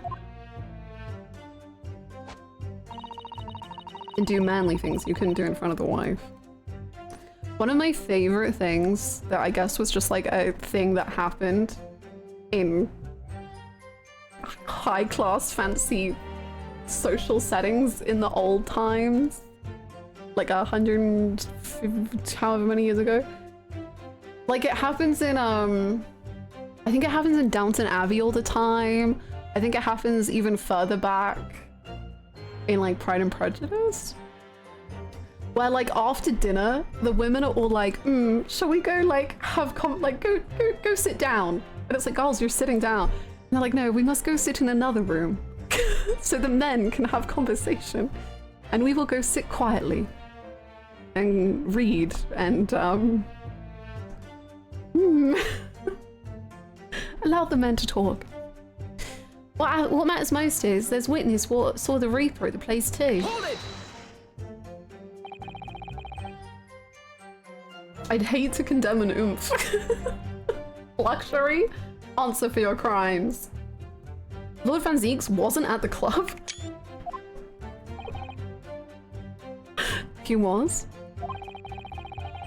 Detectives who visited the club yesterday to make inquiries have confirmed it. Several members report having seen the accused being admitted to the room in question as a guest. It looks like there's no disputing that he was there then. Well, we know that Lord Van Zieks was investigating Inspector Gregson, don't we? Perhaps he'd already discovered the inspector's secret notebook. Which led him to the club, you mean? Maybe. Presumably then, there are also eyewitnesses who can testify that Gregson was there. None have been identified at this time, no. So the all-important victim wasn't seen at this mysterious club. Oi, why ain't you asking Inspector Lestrade here, eh? So, that's all I've got to work with. Gina's not holding back with that ice-cold stare of hers, is she? I really don't know what to make of all this. Lord Van Zieks told us that he was investigating Inspector Gregson. But he never once made... oh my god. Do I speak English? But he never once mentioned that he met the inspector the day before the incident. You don't think Lord Van Zieks could have been lying to us, do you? No. That's not the only way to explain this. If everything Lord Van Zieks has told us is true, then there must be a mistake in this testimony somewhere. You mean there are details we've yet to uncover? Exactly. A clue, perhaps, that even Gina hasn't noticed. That's what we should be looking for here. Oh. You speak British? Yeah, I do speak British, innit? Innit? I need the Lucky Charm already. I'm scared. Can we not look in this notebook? Okay. Oh, it's so cute. I want to strangle it. What a charming little rabbity version of Mr. Sholmes. The grab emote, but with the bunny. Do you suppose this is how Iris sees him? Are you alright, Mr. Naruhodo? Your eyes are veritably boring into the poor doll's ears. Oh, sorry, I was just wondering. What do you suppose would happen if I were to tug its ears with all my might right now? I'm sure that we'll find out when the time is right. To become a proper gentleman, you really must learn stoic patience. But I want to know. Me too. Me too. Me too.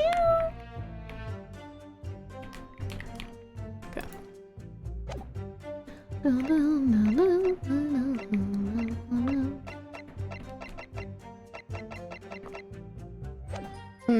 Okay. All yard detectives are supposed to follow orders and investigate what they're told. But a little search of the boss's office turned up a notebook that had a load of secret meetings in it. Apparently, the smuggled goods deal was going to happen at a gentleman's club called the Grouse. Looks like it was a big job and all, but the coppers weren't onto it yet. What matters most is there's witnesses what say the Reaper was at the place too. So, okay, why was it important to label what the name was?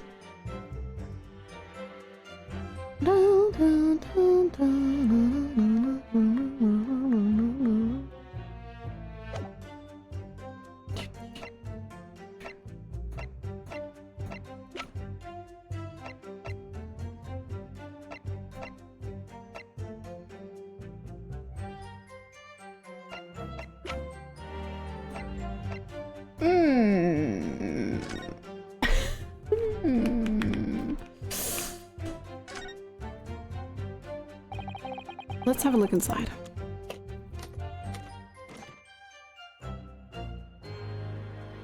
Oh, because he was gonna leave.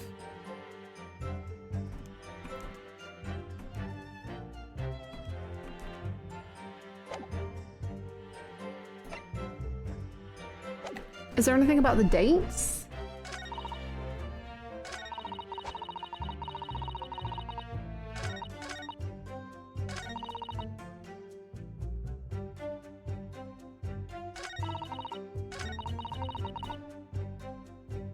Say this one again.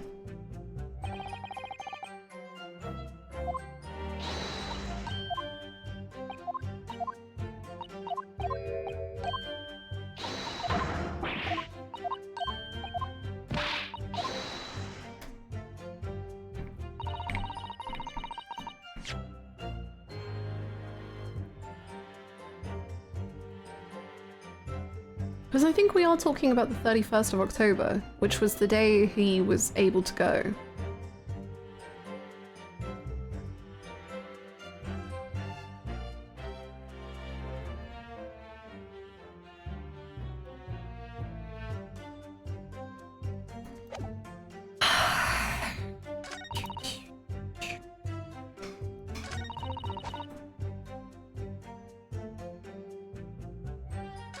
No, it's the first one and I'm already stuck. Oh.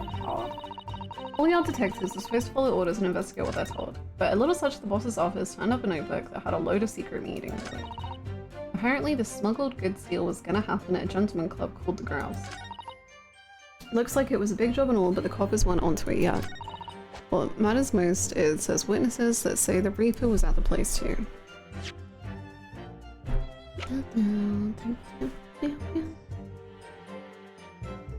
I believe. Ah.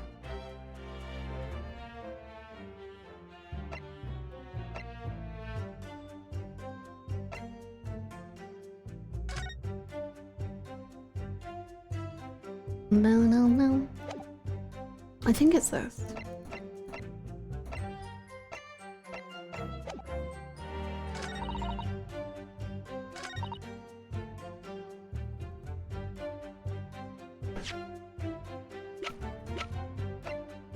Objection! Nope. Nope.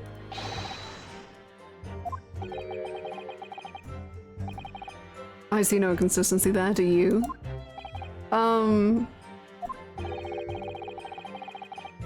You could span the streets of Dover with those wide eyes, Council, and be gone from this island forever, I hope?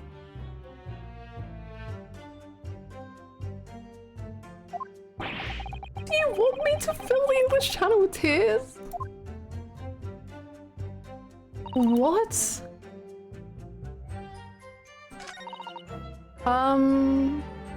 Okay.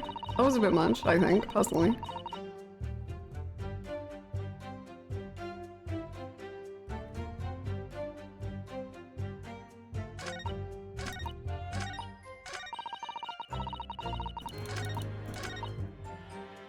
Okay.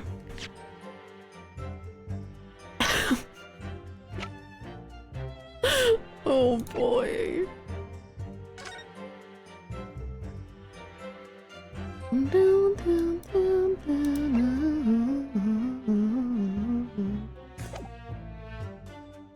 He's a little mad he didn't get a cup of tea.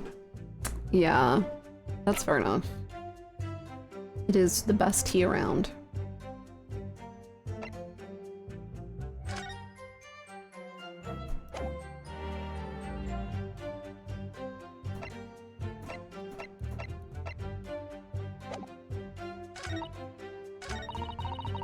I can give over a journal hint inquiry whenever you'd like. Okay, thank you.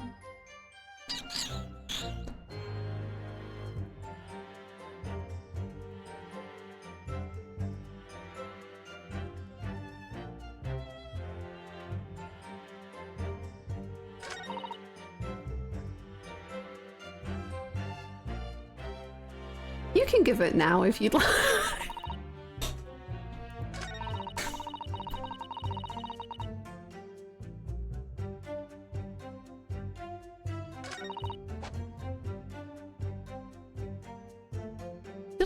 Did I not press something? Hold it! So how would Inspector Garrison come to find out about it in that case? That's the question, ain't it? Oh, yeah, it's this one. Have you examined everything you could in the court record? Oh. Uh-oh. I'll try. Yeah, also because I legit don't know, but this is also a hint. Okay. I thought I did, but maybe I've missed something.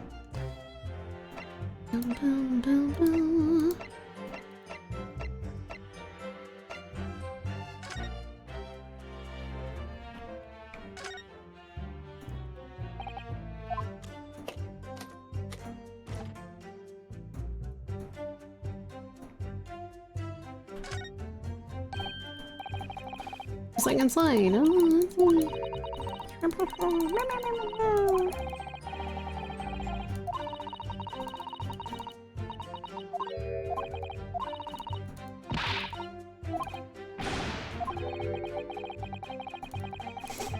I remember being stuck here too because I got a collection of strong cards out of pocket remarks.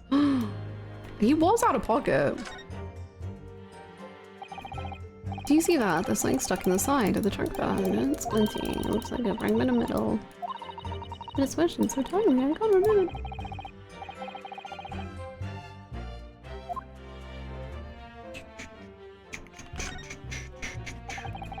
Look, there's dark stain here. Do you think?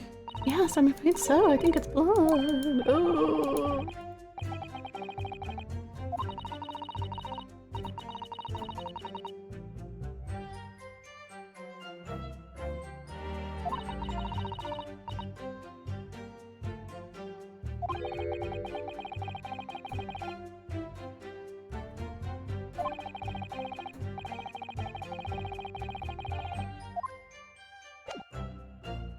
Maybe that he had this on his person, but I don't think we're ready for that. Like, that seems too many steps ahead, you know?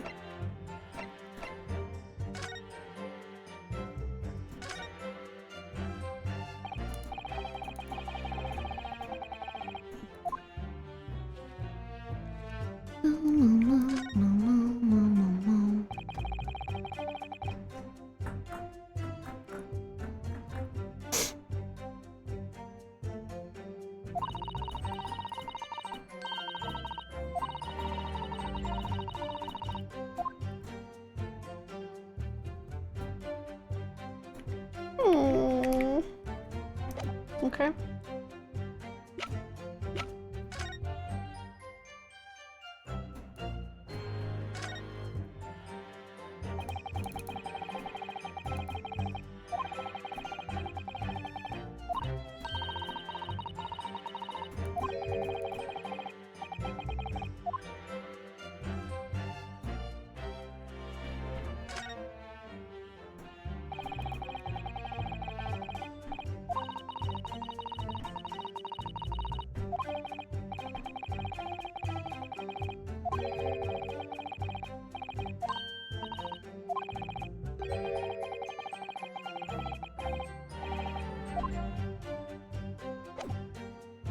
That'll come up at some point.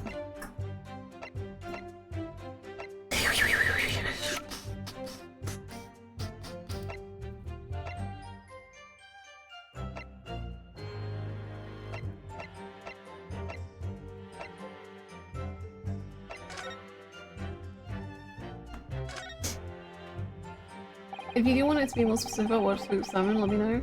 Thank you. It's very fine embroidery here that shows the name of the armband's owner. In this case, Kazuma Sogi. So I'm always carrying my best friend's hopes and dreams with me on my right arm, just here, all the time. To be honest, it's something that weighs very heavily on me. Oh, I didn't realize it was such a burden. Yeah, I was gonna say, maybe if you know what page it's on, that could be helpful.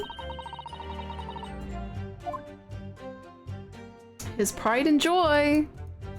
I cannot believe they changed the translation of that. That's like, or like did a different version of it. That's crazy.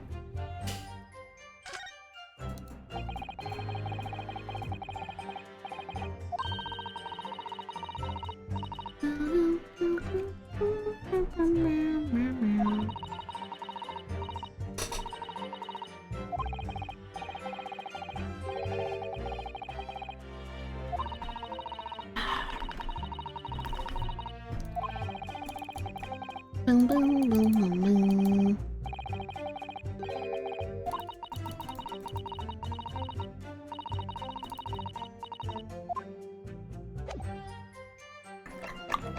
Okay, yeah, you can tell me what page it's on.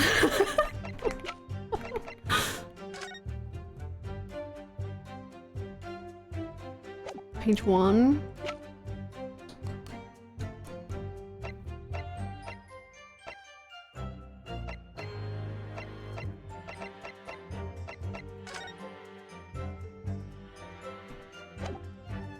Alright. Thank you.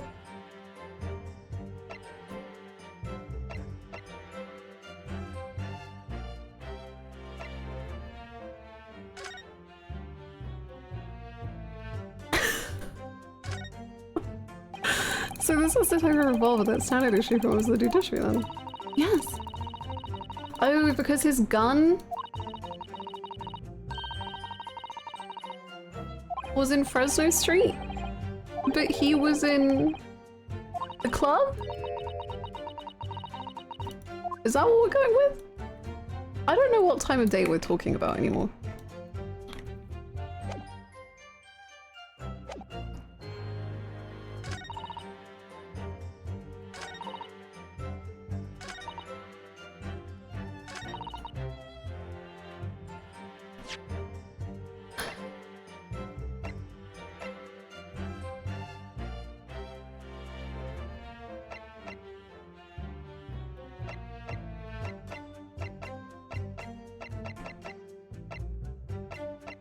Let's try the gun. But I don't know what time we're talking about anymore. Oh well, we'll just go for it, I guess. Shall I save? Let's save. Before we lose too many health points and then can't get back.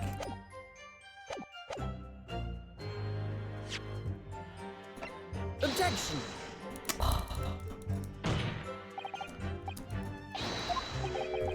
I see no consistency there. Do you? The 31st is the day before the Fresno incident. No, I know that, but I don't know what date they are talking about when they were at the club.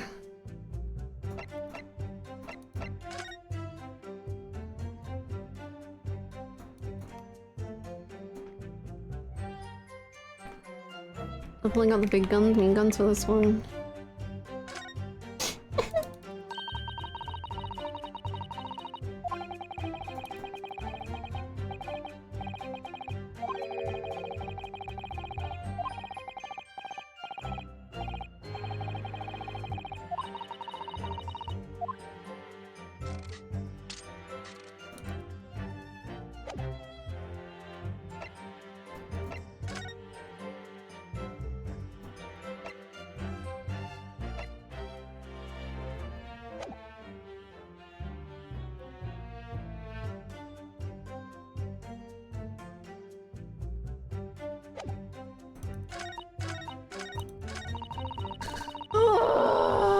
detectives are supposed to follow orders and investigate what they're told.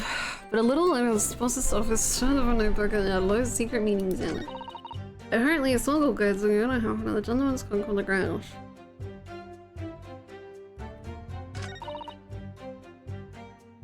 The cop is not onto it yet. When is this one?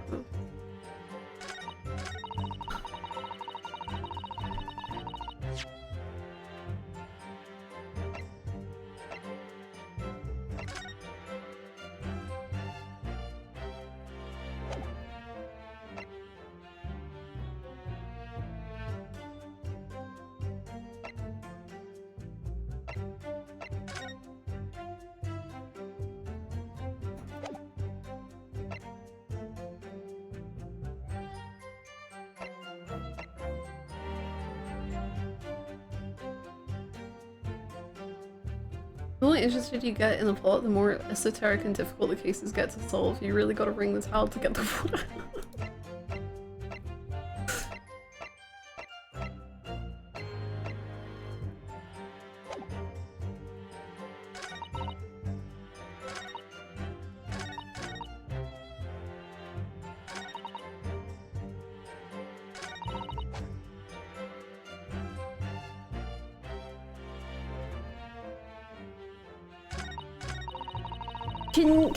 Did what statement is it?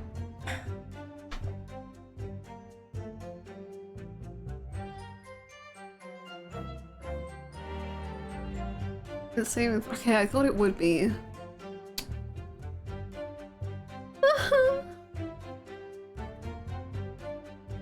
Thank you. Should we just present the gun again for fun? Why not? Objection!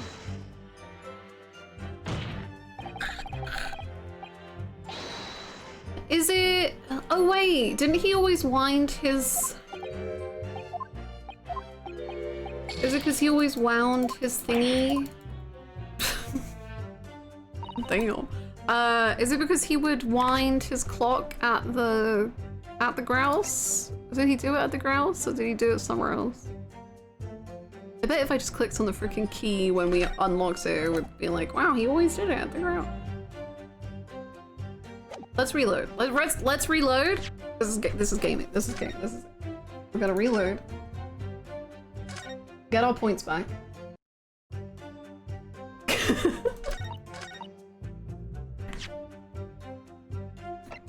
This is Ace Attorney. is having a mental breakdown. I think it's this. I think if we click on the key, it'll be like, I don't know what it'll be like. I don't know, but whatever.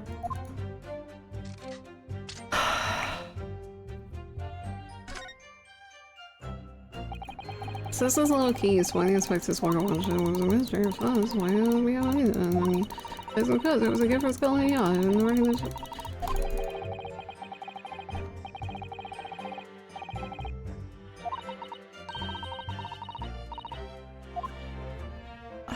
I thought it was something he always winds it at a certain place. I don't know. Maybe it's not that.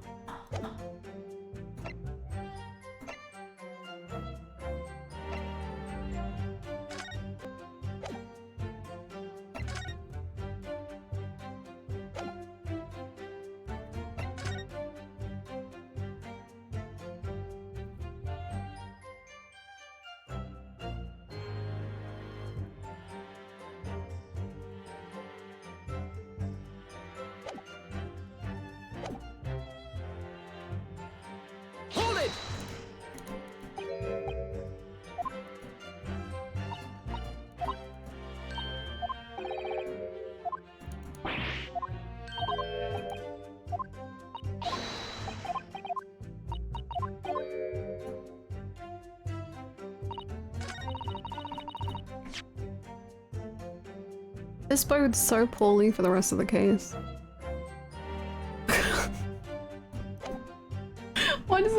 so hard.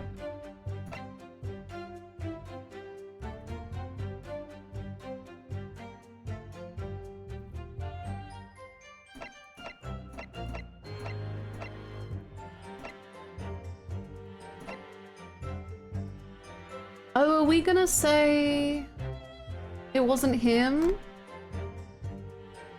Why would we say that? No, but they don't even know that. No, no. Because they don't even know that Gregson was there.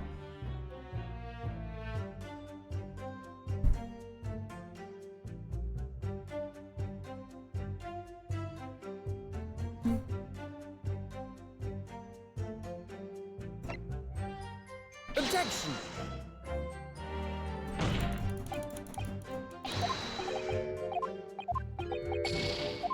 Sad about the game coming to an end too soon, so the case said no more. Say no more, Queen, I've got you.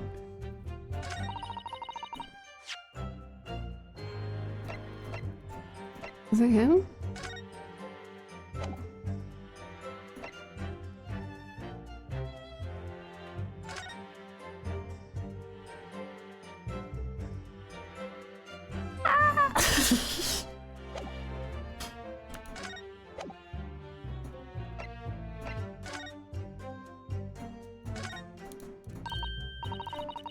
What if we just start blaming Mikotoba?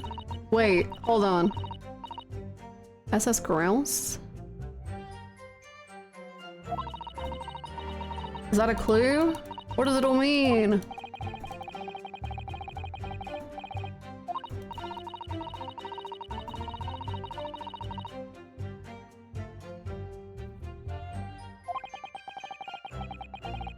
Wait, is this what we're going? Is this what we're doing?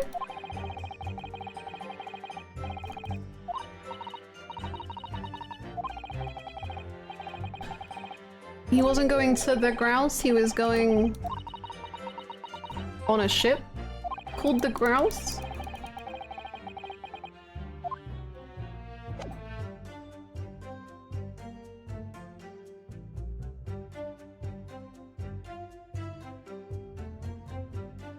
Objection! I've read about these clubs that exist here in Britain. As I understand it, they're places where well-to-do gentlemen socialize with friends and colleagues. Don't imagine for a second that a foreign student like you would be admitted. You've already said that. Seriously, is your mirror cracked or something? Do we know for sure that the contraband dealings are definitely happening at a club called the Grouse? The police are currently looking for evidence, but haven't found anything definitive yet. And I'm sorry to say that they probably won't. Ooh. What do you mean by that? I mean that the place Inspector Gregson was secretly going to visit on the 31st of October may not have been a gentleman's club at all. You're showing a very irreverent attitude towards our country's police force there, Counsel. If it wasn't a gentleman's club, then what was it? A steamship. You think it's a ship? I have the evidence to prove it. Here. You know what, Renosuke? Pop off. I'm not with you, but like, I support you. Let me see that. The dark-suited young man is not in the least bit untrustworthy. Ah, other side, other side, other side. Be more specific next time. Ah, this would appear to be a ticket for passage upon a steamship, yes.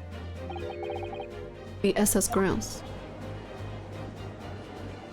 Objection! Objection! So there's a steamship named the Grouse that happens to share a name with the club. But I'm afraid to say, there's a flaw in your logic there. Probably. I mean, how? Sorry, I mean. Look at the ticket. Notice the date on arrival in port. The ship arrived at the port of Dover on 1st of November. Ah! Ah! Ah! The day on which the sound like a gunshot was heard on Fresno Street. In other words, on the day in question here, 31st of October, when the victim was on his clandestine mission, that ship hadn't yet docked on British shores. That would certainly make an undercover investigation somewhat challenging. Oh. Objection! Objection. Hi, Sucrose. How are you?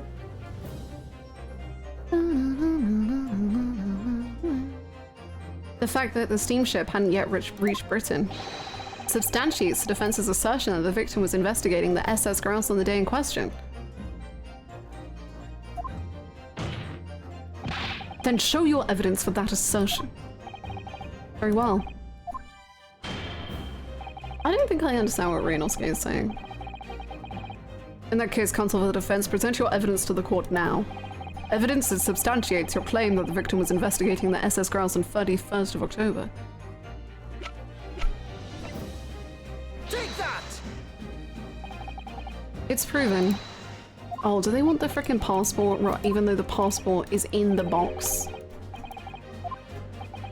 And it's a traveling box that would show that he's traveling. The proof is in the pudding. Strongheart, use your eyes! Open them!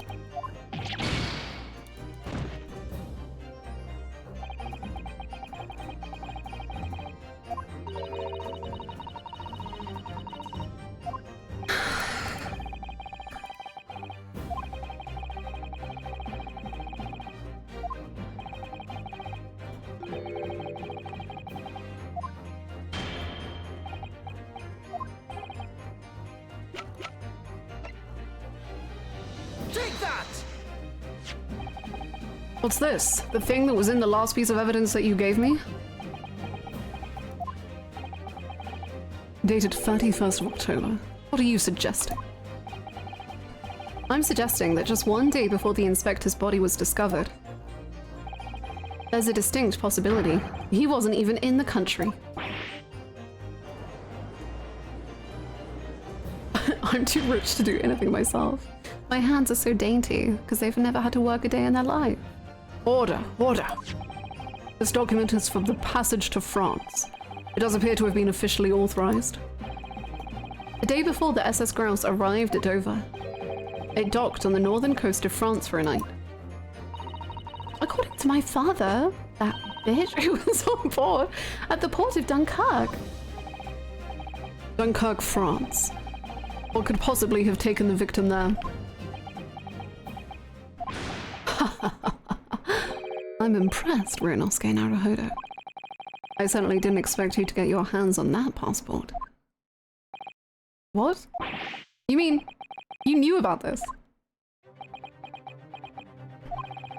The prosecution's strategy for this trial has been laid down by the Crown Prosecution Office. On the day before the incident, the victim was investigating contraband dealings at a London club. That's the outcome of Scotland Yard's investigations and the line the prosecution has been asked to follow. But personally, I don't agree. I think the prosecutor's office is trying to hide something. What? And now that you've expertly disproven their assertion, I intend to reveal what I believe that something to be. Okay. What are you playing at, Professor? Whoops, slip of the tongue. Prosecutor Asogi. I was thinking of your father.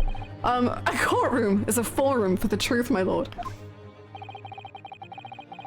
Which is why it's my duty to present all the facts without exception. Let me guess. This was your intention from the outset, wasn't it? The reason Inspector Gregson secretly made his way to the steamship docked in France on the day in question was to carry out a mission for the Reaper.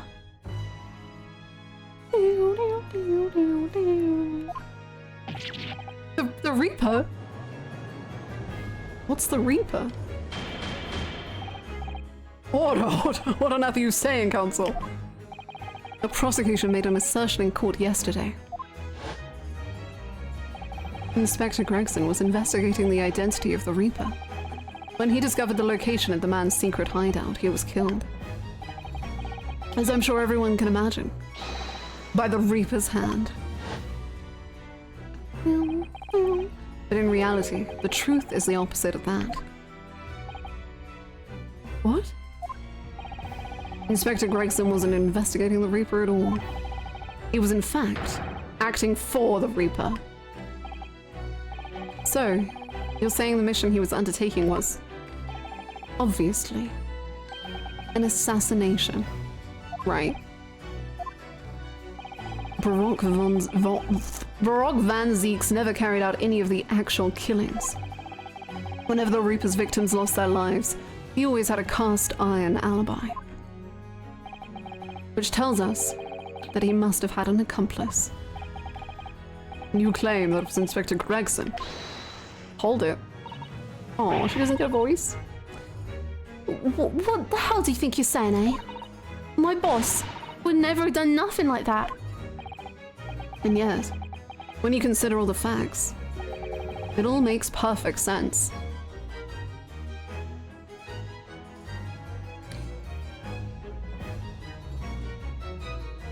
I'll let him cook. No, it can't be. We also arrived at the same conclusion, didn't we? Well, not quite. Inspector Gregson was operating As the Reaper. Even so, there's no way that the person giving him his orders was Lord Van Zeeks. No, the true Reaper is somebody else. What if it's Strongheart? No. Yeah, I kind of roll with that.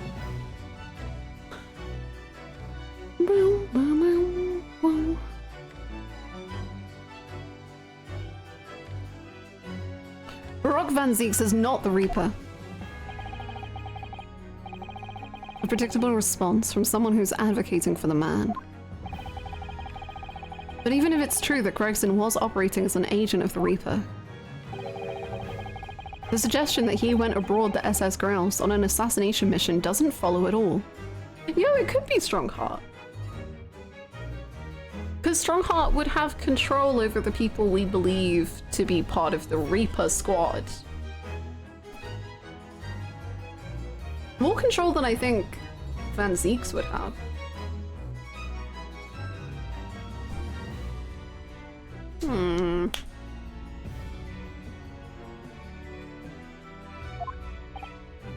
Oh, you have some solid reason for doubting the assertion, do you, Counsel? Absolutely. It's very simple.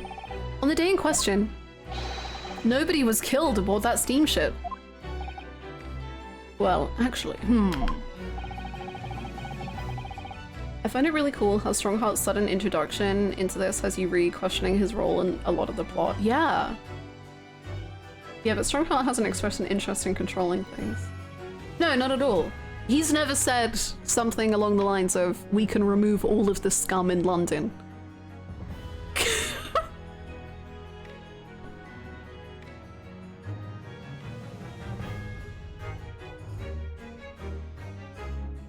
Why is Strongheart in the judge's chat? I know. Why indeed? Man, I think it is Strongheart. It's kind of connecting. Quite satisfyingly in my mind. Oh, maybe that's like too predictable. Maybe there are too many twists that we don't know yet.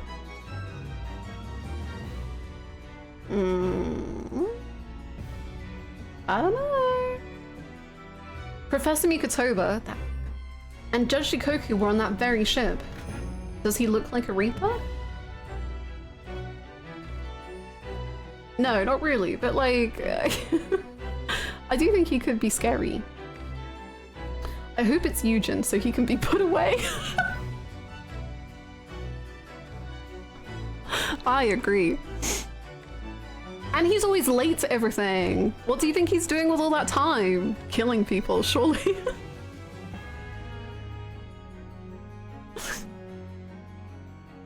Makes you think. Would a horse girl commit murder? Yeah. I say that as someone who was a horse girl. Not that I would commit murder, but just like some of the people I would hang around with during my horse girl era were quite scary. I would not murder someone! I'm just saying that horse girls can be very competitive to quite a terrifying degree. Have you seen, what was that show called? Saddle Club?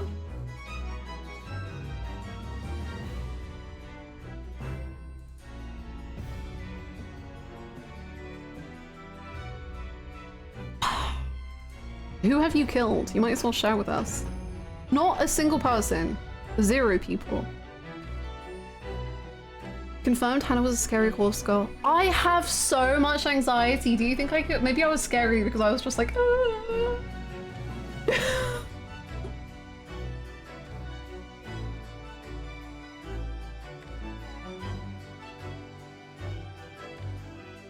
Oh god, not the quote.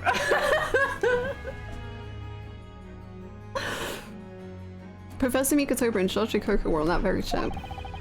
She wants to kill Yujin and or Shim. That's true. I'll admit to that. If someone had been assassinated, I'm certain we would have heard about it. What's so funny? You're right, of course. No suspicious deaths were reported on board the ship. But I think perhaps you've missed the point. That's precisely why Inspector Gregson himself lost his life. What? Gregson did board the SS Grouse that night with the intention of dispatching his mark. But his mission ended in failure.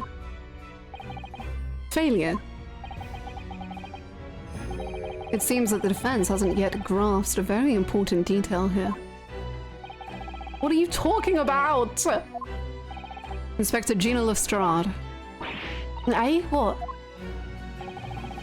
The victim's notebook that you read an excerpt from earlier. That doesn't contain details of secret investigations at all. It's the Reaper. It describes 10 years of assassination plots to be carried out by the Reaper of the Bailey. You're lying. Even if all them bludgers what got taken out had it coming, the boss weren't the Reaper. Oh, Gina.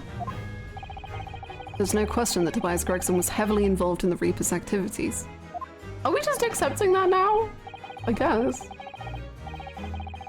You may just be an apprentice, but if you've spent any time at Scotland Yard, you must have heard the rumours.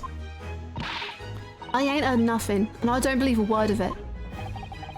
Then testify again as a representative of Scotland Yard. Consider it your chance to defend your boss. I don't... I concur. The witness will give a new formal testimony. Miss Lestrade, you will tell the court everything you know about Inspector Gregson's secret notebook. Do you think Casimir is going to reduce his second witness to tears in 2 days?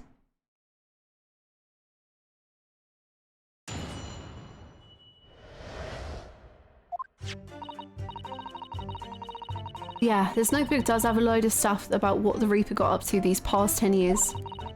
Names of victims, dates and places and stuff. And the last entry in there was 31st of October. It said grouse for the place on that date. And then the name of the mark. What was the name? If it was Mikotoba, he was based. There was a note about him being a criminal but got away from the Reaper in court 10 years ago or something. But honest, the boss didn't do none of it. He was just investigating the Reaper, that's all. There you go. Second witness to cry. Good job, Casimir. Keep personal opinion out of your witness. No, out of your witness. Out of your testimony, witness. We require only established fact here. This must be so hard for her. You can't deny it now, surely. Ryanovsky Naruhodo. What can't I deny? The notebook contained the name of the final mark and the location where the assassination would take place.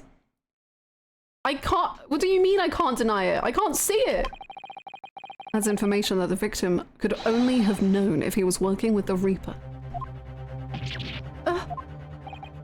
So, who was to be this final mark? Go ahead, Inspector Lestrade. Read the name for the court. Mikotoba. Mikotoba. The name is right.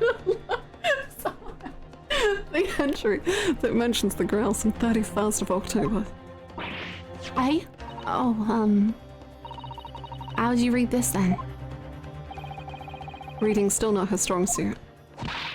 That ain't the problem, right, Odo? What's Jigoku or is Mikotoba? It's a funny name. It ain't English. It's hard to read. So it's someone from overseas? Let me have a bash at it. Sir Wrong guy! Kill the other one! Is it? Yeah, Seishiro. Chikokyu? Maybe? What? It can't be. Seishiro Jikoku. It should have been my father. Seishiro Jikoku. Certainly not an English name, you're right. Objection! But that can't be right. I know Judge Chikoku, and I saw him the day before yesterday here in London. So I know for a fact that the man hasn't been assassinated. As I said, the Reaper failed. Oh. Gregson missed his chance to kill his mark and return to British shores. But the Reaper wouldn't tolerate the mistake, so he killed the inspector. Personally.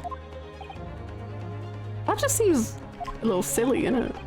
The Reaper, of course, being the accused. Baroque Van Zeeks. It's an undeniably logical argument. Kazuma, you planned for the trial to go this way all along, didn't you? Hold it!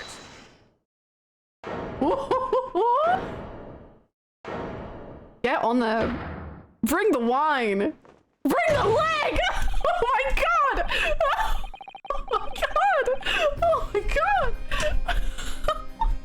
He's had enough!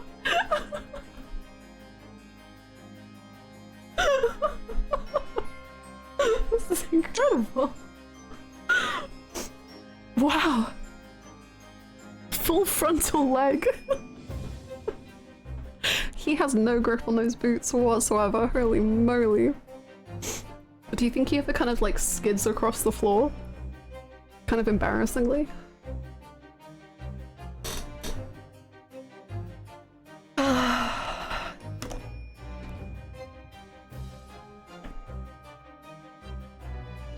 They knew right when to bring out the leg when Hannah was at her most short. Okay, I guess. Legit though, I was like, I'm not really enjoying where the court is going right now. Ah!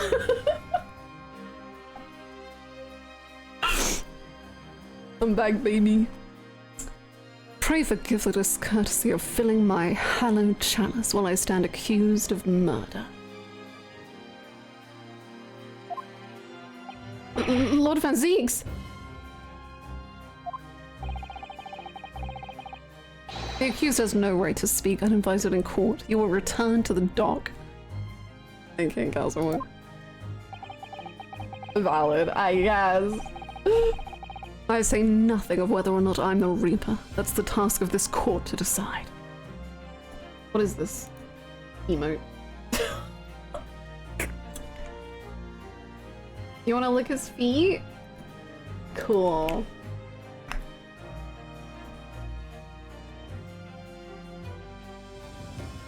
I say nothing of whether or not I'm the Reaper. That's the task of this court to decide. But there is one thing I can say unequivocally. That girl is no detective.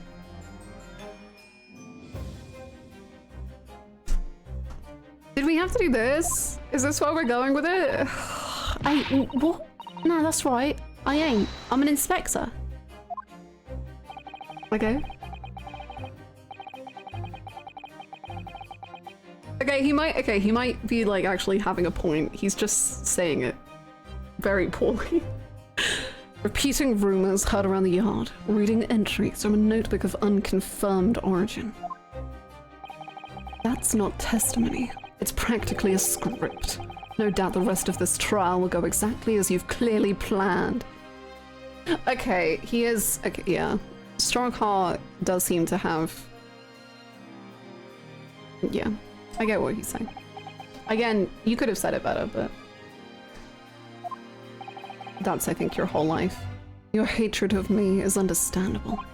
In your mind, I'm sure I am the Reaper, who sent your father to the gallows all those years ago. But you're in danger of becoming a far more sinister Reaper yourself.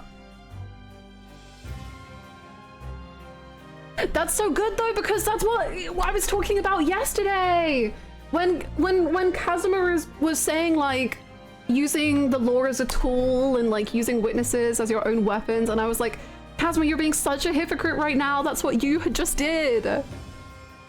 Ooh, it's kind of juicy. Be careful, Kazuma. Don't look into the abyss too long. Ooh. You're in danger of becoming a far more sinister Reaper yourself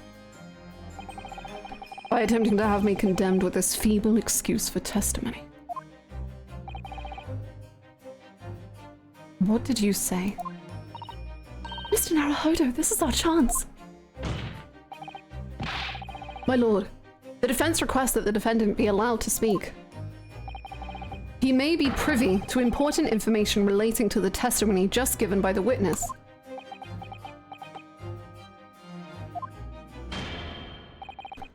Very well, I'll make an exception and grant the request. The defendant may remain in the witness stand for the cross-examination. Oh, who brought him the wine? But allow me to toast the court's impartiality. Don't raise your glass in my direction, sir. Counsel for the defense, begin the cross-examination immediately. Strongheart kinda crazy. At once, my lord.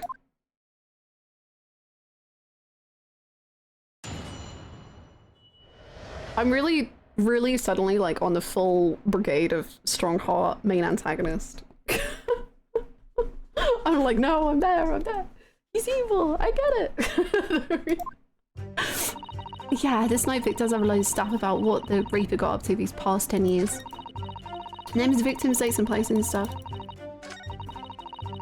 If it also applies the date and the name of the there was no book about Indian criminal what got away with the Reaper. Okay. Oh, so he's just allowed like to input, I guess. Okay.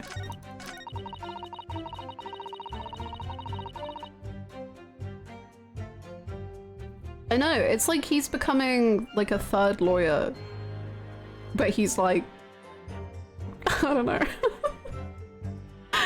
Also the defendant, but also he's just like, well, I'll just give my opinion. Hold it! Okay. In other words, it shows that Gregson was basically acting as the Reaper. Not you and all. That ain't the only explanation, is it? He could have been investigating the Reaper in secret, and that notebook said what we found out. Excuse me! Oh, I didn't mean to do that. Ah! Love my Zeeks. I'm sorry already. Let me guess. Is there something about the witness's last statement that troubles me? Oh, shut up, bro. Is that what you wish to ask? No, yes, exactly. You're very perceptive. Whereas you would appear not to be. Huh? You really need to learn how to read your fellow man. My Nipponese friend. That is insane. Read them. Or reap them.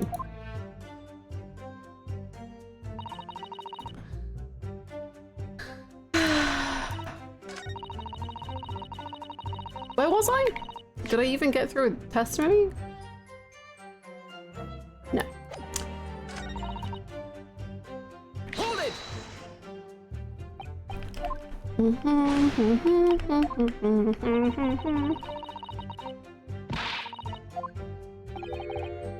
If I'm— You actually did have something to say?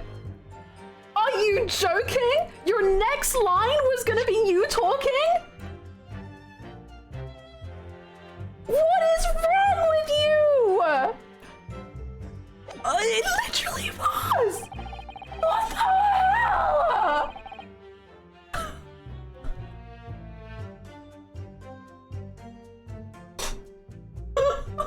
What the hell? Oh my god. Oh, if I may. When originally people began referring to me as the Reaper, I didn't object. I believe the power to intimidate London's criminal classes into compliance with the law to be beneficial. But you carried out your own investigations into the true identity of the Reaper, didn't you? Yes. And those investigations proved conclusively that Gregson was one arm of the Reaper. One arm? What are you on about? He had two. The Reaper's victims were all extremely shrewd criminals at the top of their game. There's simply no way one person could have taken them on alone. The Reaper is an organization, with you as its head. I had spies at the yard keeping me abreast of Gregson's movements, letting me know when he was elsewhere. So I had been able to check the most recent entry in his book. I knew the location. You knew it said grouse. Believing it to be a reference to the Gentleman's Club, I went there on the day in question to investigate, alone. You're so silly, Van Zeeks. Why didn't you pay attention and know that actually by just writing grouse and for some reason not writing SS 2 letters before it, that it was a ship? That's really foolish of you.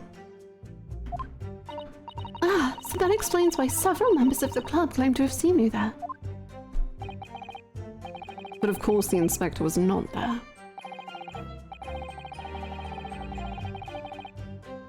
Because at the time he was making his way to the steamship docks on the northern coast of France, as shown by the passport found in the victim's metal trunk. Sorry, did you just say the passport was found in the metal trunk? I think you find that if you present that as evidence, they will not accept it. Very well then, back to your testimony about the contents of this notebook. Fine. Is something wrong, Mr. Naruhodo? You seemed a little shocked by something a moment ago. Oh, no, it's alright. I'm overthinking this, aren't I? What? What was he shocked by?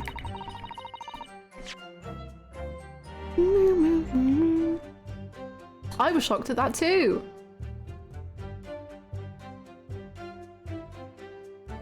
I don't think we were shocked for the same reasons though. Hold it! Names of victims, dates, places and stuff. One in particular. Well, besides the victims' names, this other name kept cropping up. What other name was that? It's the one I told you yesterday, the same name written over and over and over again. You mean Asa Shin? Yeah, that's the one. She's a friend of yours or something, isn't she? Were you even listening yesterday? Asa Shin. The assassin. What? Like, a killer, you mean? Gregson was the tactician, the one who came up with the plan of attack. He investigated the marks thoroughly, finding out when they would be vulnerable and who to use to get at them. But the person actually executing his plan was someone else, you're saying? If that's true, then the Reaper does indeed start to sound like an organized group of vigilantes. Ah, then perhaps what it said on the passport document. Permission for the applicant and one additional person to travel. Could that additional person have been... Does he not know?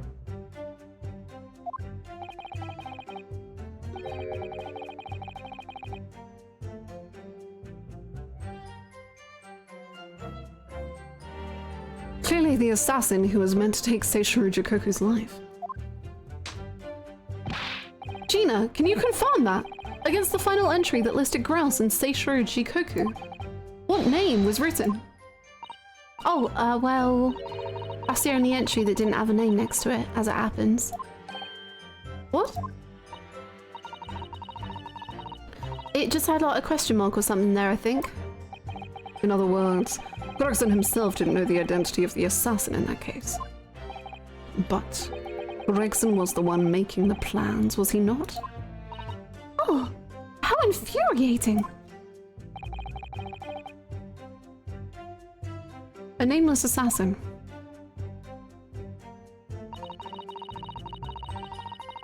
Huh? It said grouse for the place on that date and then the name of the mark. Hold it!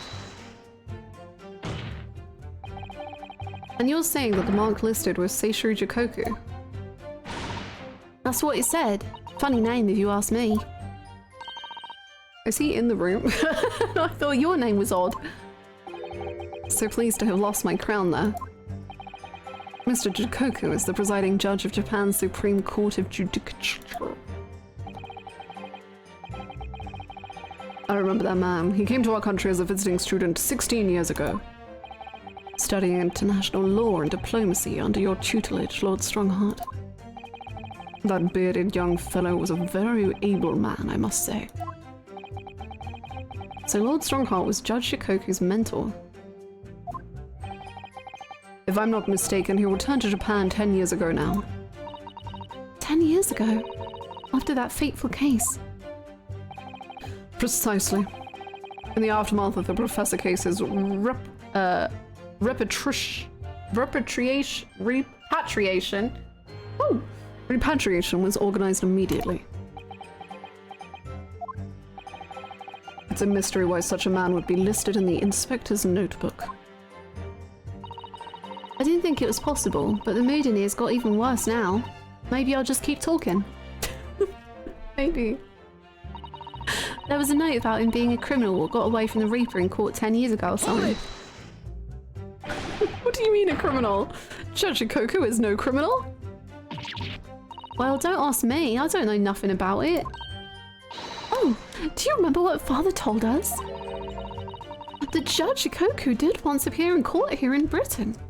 Yeah, and he said Britain sucks or something. It was related to the Professor case, I'm sure. Yes, of course. You're right. Get off my screen. Seishiro was trying to mitigate Genshin's guilt, so he took to the stand to testify. But he got a little carried away and, actually managed to break the witness stand. He also said some contemptuous words about the British Empire for which he was charged.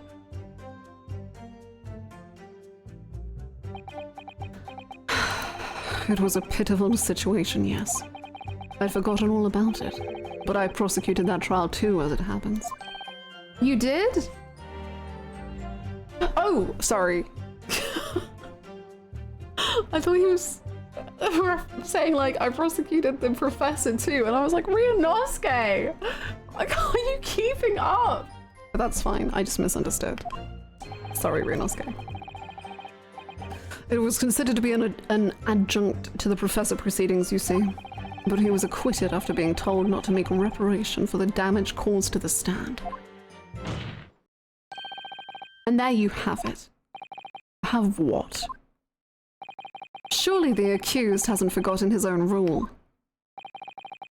But there's no saving anyone who faces the Reaper in court, guilty or innocent alike. What? No! Are you suggesting that the reason Judge Shikoku was targeted for assassination? The man was sent back to Japan immediately after that trial. The Reaper had no time to do his work. But then, 10 years later, the mark returns to Britain once more. Perhaps now you start to see just how vindictive the Reaper is. Oh, with his smile? Oh boy. Come on, that's absurd. To take someone's life for that. Isn't the whole premise of the Reaper absurd? Killing those who have been found innocent? But that's not... is that the premise? I mean, kinda.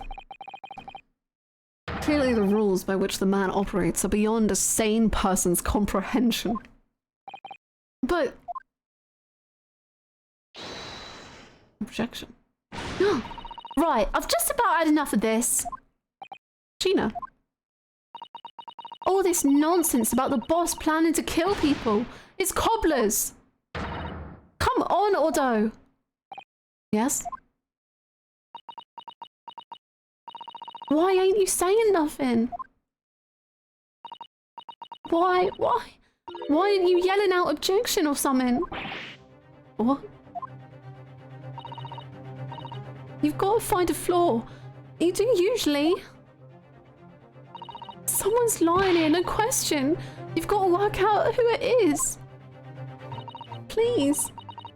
For the boss.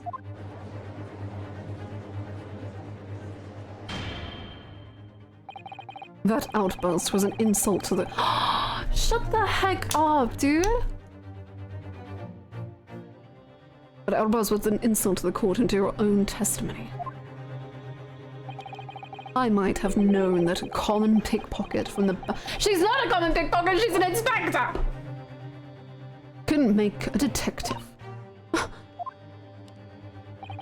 When this trial is over, you will forfeit your warrant card, Miss Lestrade. Is that clear? I've had it with life here. It's lies every bleeding place you look in this world, innit? Well, I've had enough. Gina. So have I. After that little speech of Gina's, I've made up my mind. Are we gonna like defend Gregson and defend the person accused of killing him? To do what, Mr. Naruhodo? There was one point in this cross-examination when something that was said just didn't sit right with me. One statement that seemed odd. Do you mean? I'm not going to let Gina's plea for help fall on deaf ears. Come on, Otto, help. You gotta find a flaw somewhere. Hold it! Can you expand upon that, please, Gina? I want to thank you, Gina. You helped me find my resolve.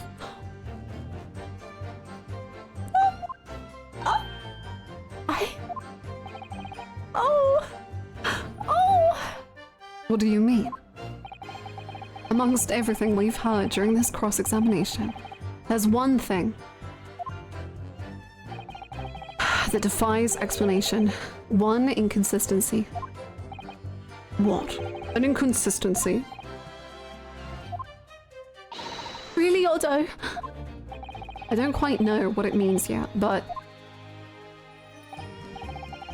yes, there's an inconsistency in something that was said by Kazuma, right?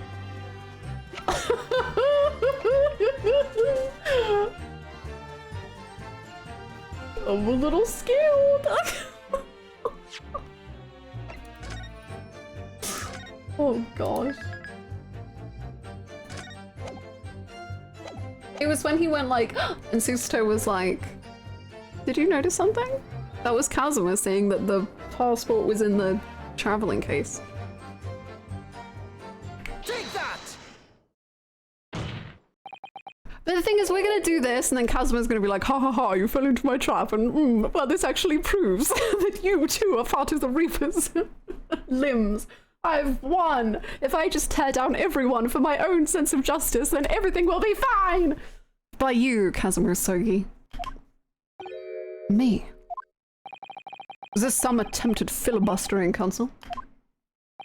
Prosecutor Asogi has given no testimony. What are you suggesting I said that was inconsistent? You let something slip that you shouldn't have. When I present the relevant piece of evidence, I imagine you'll realize what you've done. Damn. Very well then, Counsel, go ahead. What evidence reveals this alleged inconsistency in something Prosecutor Asogi had said? Take that! This is a trunk that belonged to Inspector Gregson.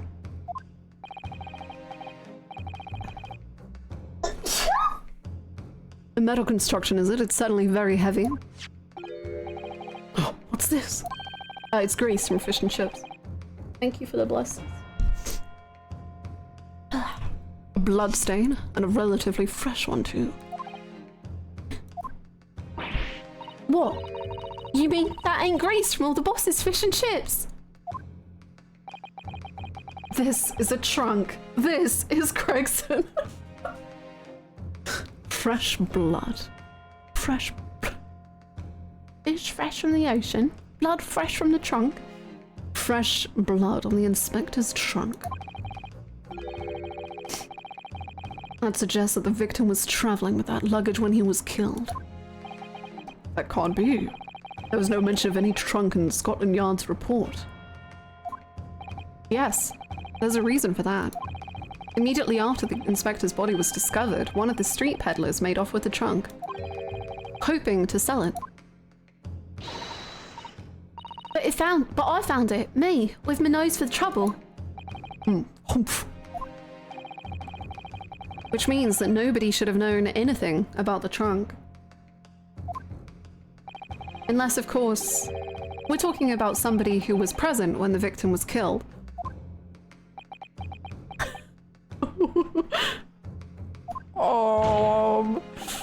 And yet, during the cross-examination of the witness just now, you said this, Kazuma. Kazuma, did you kill Grex? Are we going down this road?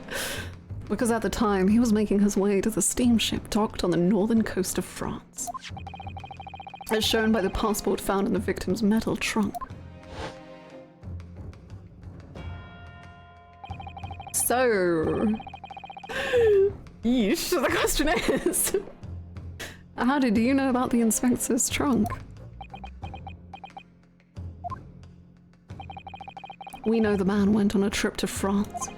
Where else would he have put his passport? His pocket? I don't know. Objection! But you knew it was a metal trunk.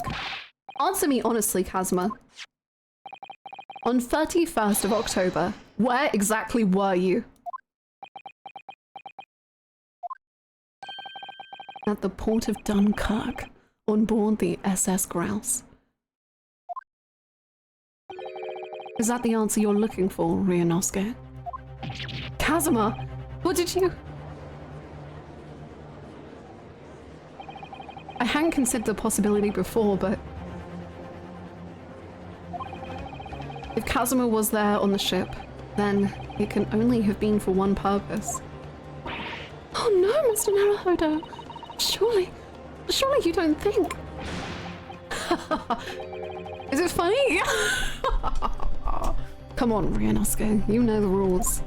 And so do I.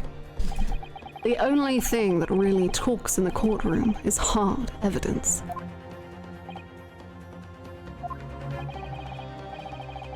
As I understand it, Inspector Gregson always took that case with him when he traveled.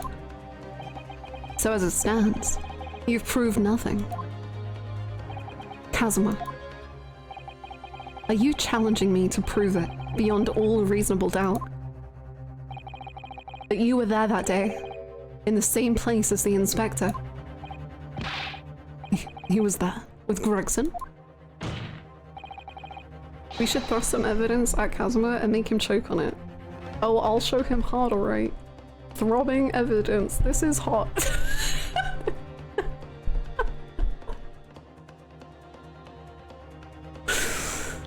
Okay. This is a murder trial. Please. Someone died. There's a clue that you've overlooked. A secret that trunk can tell us.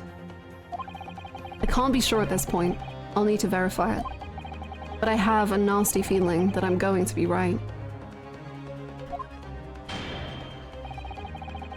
The accusation being made is deeply disturbing, but nevertheless we must test it. The defense will identify for the court where in the trunk this alleged clue is to be found.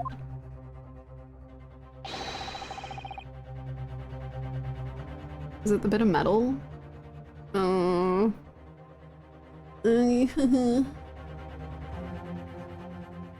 Where is the evidence that ties Prosecutor Rastogi to Inspector Gregson? Well, if you see, if we just open up the case, let's have a look inside.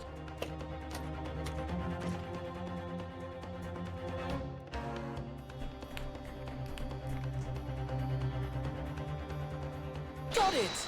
Got it!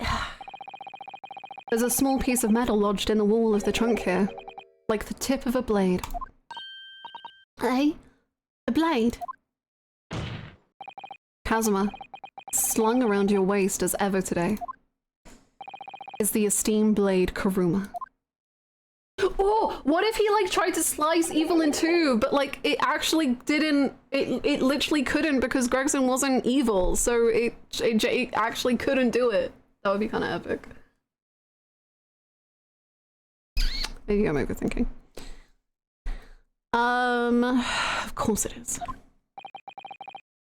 Won't you draw it here in this courtroom for all to see.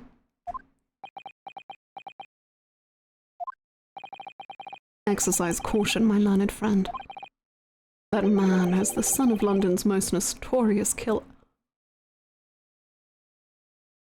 Van Zeeks, I request that you be quiet. Perhaps not even quiet, just silent.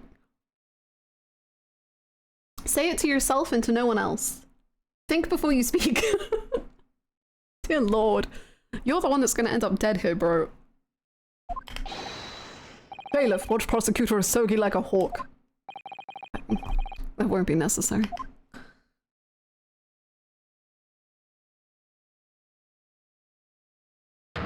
Uh-oh. Oh no!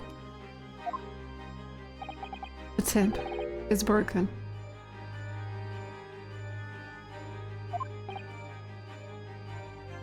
Kazuma! What the hell, dude? What were you doing?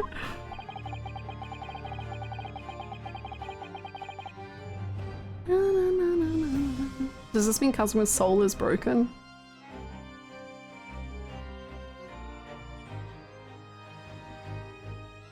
Don't say that. There is so much trauma going on. Why are you always saying just the tip? Ah!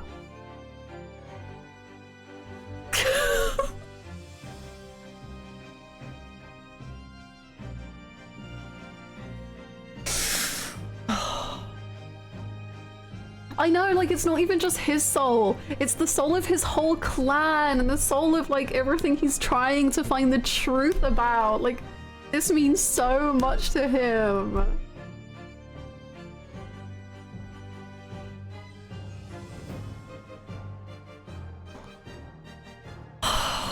Kazuma, I feel like you're destroying yourself a little here.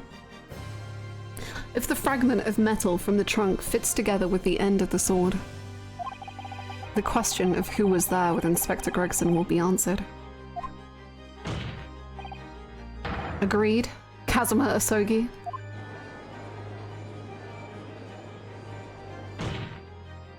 Expertly done, Ryunosuke. That's a point to you, and well deserved.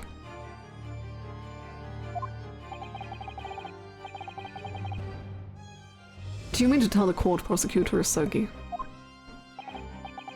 Yes, on 31st of October, I accompanied Inspector Gregson to Dunkirk. He was the one other passenger! In order to carry out a mission.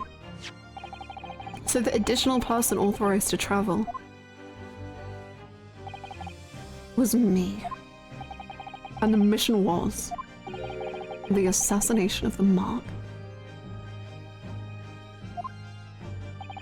What? What? What? You mean you're the killer whose name was omitted from this notebook?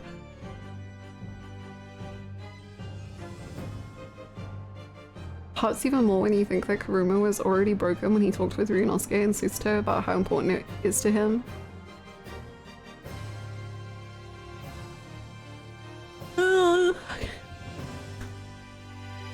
And when he was talking about his dad. You're the killer. You were following the Reaper's orders to dispatch Judge Ku. And he's taken the Hachimaki off it. Yeah. Let me make one thing perfectly clear. I have killed no one. Explain. I accepted the assassination mission, yes, and I accompanied Gregson to Dunkirk, but I never had any intention of carrying out the plan. You were never going to do it. We can believe Kazuma-sama, I'm sure. The way it feels like she's trying to convince herself and Ryunosuke. After all, Judge Shikoku arrived safely in London the following day. On the 31st, I boarded a train from London with Inspector Gregson. We travelled to Dover, from where we crossed the Channel to Dunkirk. Then we boarded the SS Grouse and made for the cabin deck as indicated in the plan. You went to Judge Jikoku's cabin? Exactly. That was very British. Exactly. He wasn't there though. We decided to wait, but you've already told us you had no intention of going through with it anyway. I didn't come to Great Britain to take anyone's life. Is that true? So I left Gregson and disembarked the ship. I spent that night at a boarding house into the town and returned to England the following morning. The boarding house in Dunkirk? My signature will be in the register book. It would be simple enough to verify. Hi, Asterix. Then what became of Jikoku? Gregson was no assassin, so the mark was spared. I'm sure it's easy enough to imagine what happened after that.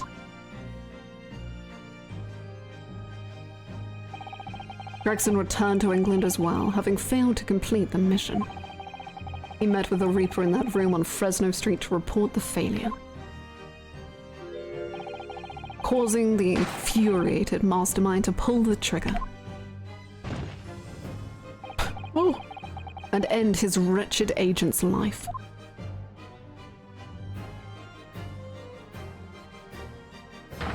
That's the real truth behind Inspector Gregson's murder.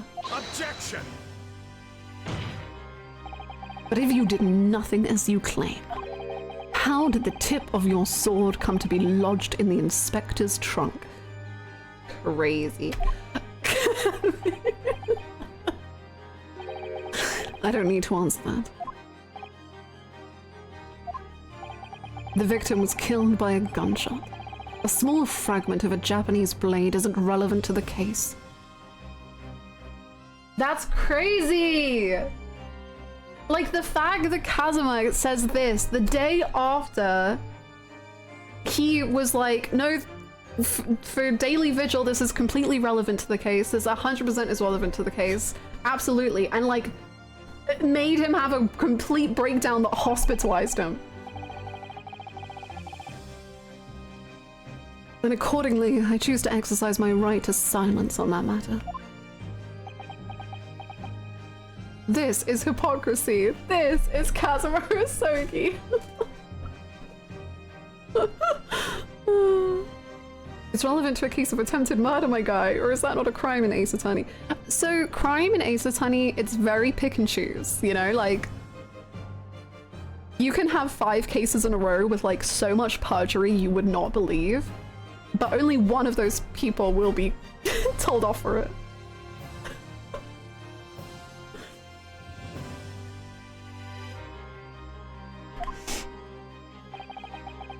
Kazuma apologized to Daily Vigil afterwards, which I think is important to know, as well as an interesting character detail.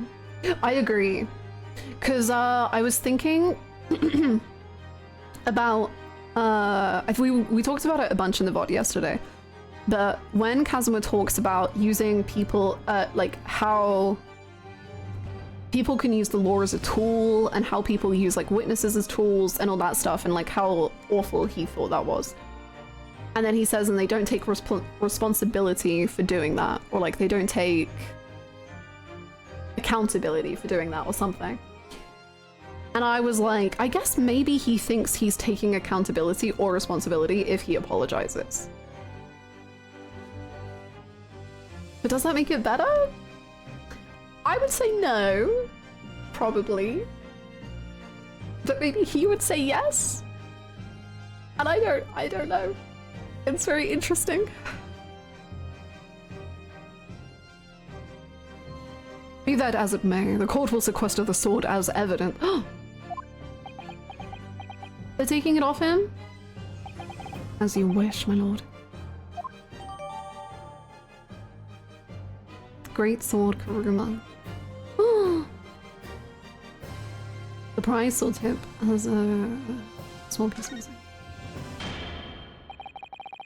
We must take immediate action now to verify whether Seishiro Jikoku remains unharmed.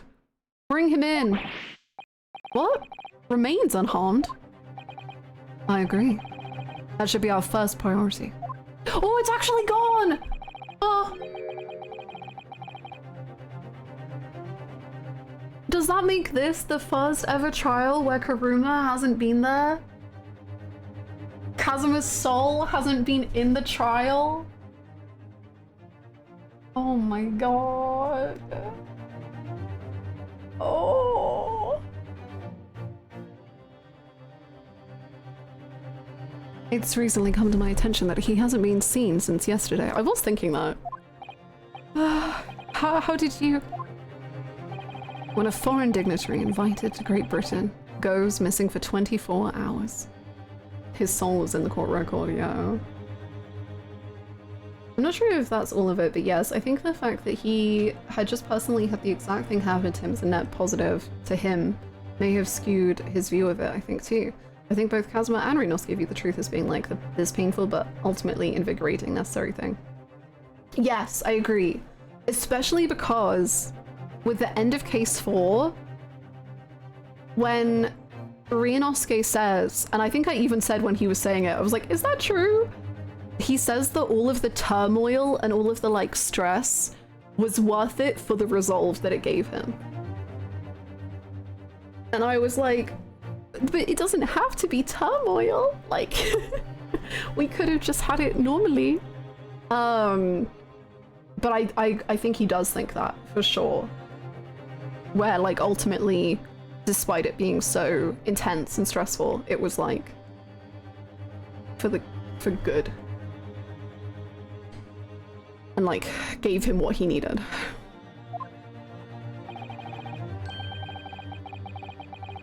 If it's in the court record, we can look at it properly. Yeah, I want to look at it before we maybe break in the game.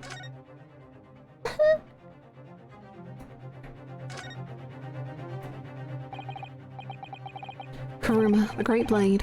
It's such a thing of beauty. I want to gaze on it for hours.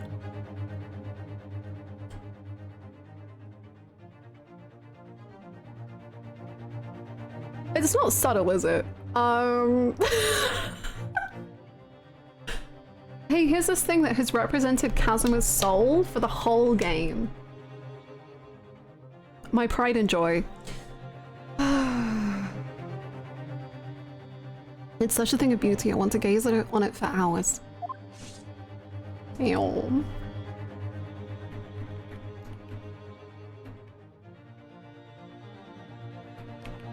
You know, I want to make a glam in Final Fantasy XIV that is like a Kazuma glam, because I could use a samurai and find like a white outfit. Ooh, I gotta try to do that.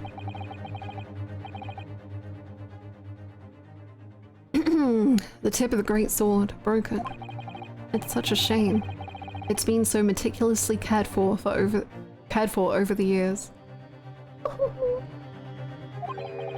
I can almost hear Karuma's sobs. What the hell? What the hell? There is a samurai sword that looks exactly like Kuruma, Hachimaki included. No freaking way. Do you know the name of it? Kazuma must have really taken a swing for that to happen.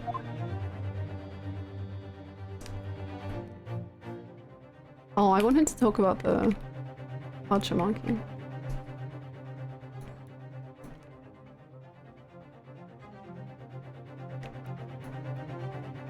I don't know if there's anything else to see. Renosuke is so eloquent when he's being gay about Kazuma. When they're chained to the wreckage. Oh, I'll never forget that line. That was so good.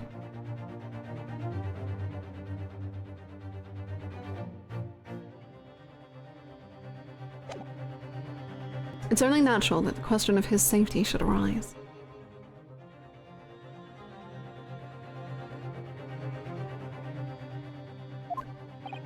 You don't mean to say that you think Judge Jikoku may have been killed? The Reaper has more than one assassin at his disposal. Stage 1 of the Endwalker Relic. Oh! Hold on, I'll write it down. Thank you.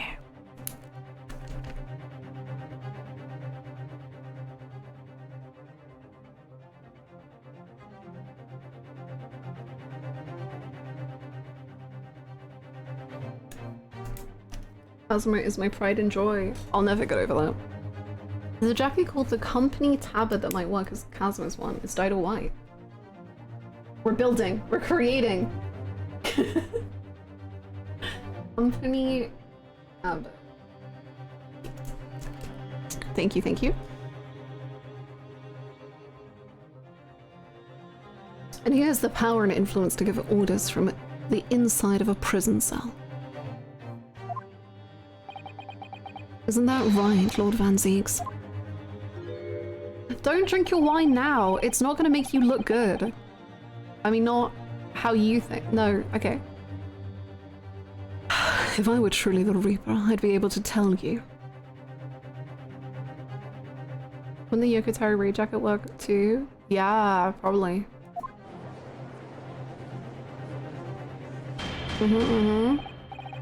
Order, order in the court, order. We will take an emergency recess for 30 minutes. Only 30 minutes to find the dead body of Jikoku? Now! Guests of the symposium have been told to maintain regular contact with the organizer's office. If the man can't be located within half an hour, we will have to assume the worst. Do you know how big London is? Oh no! Not Judge Jikoku! No one would want to kill a harmless Japanese man who'd only arrived in the country. Yay, Angie! I hope you have a nice, relaxing weekend. Except, that is, for the Reaper, wanting to finish off a mark that slipped through the net 10 years ago. I would have to agree. Mr. Naruhodo, for the defense's sake. My lord? I sincerely hope we are successful.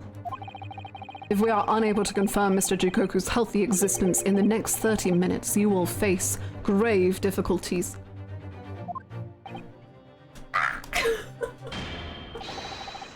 Court is adjourned for 30 minutes. That's crazy! That's absurd. Oh, oh. Oh, are they just talking? Oh, oh, oh, oh. Kazuma-sama, the Reaper's assassin. I feel as though I'm in a nightmare. I can hardly believe it either. But on the other hand, Kazuma isn't in the habit of making up stories. I have such a terrible sense of foreboding.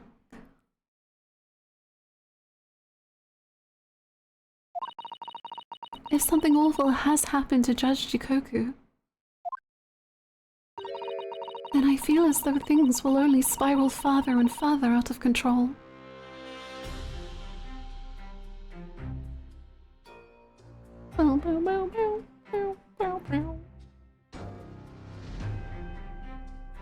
I just arrived. Why is this so sad? Someone do something.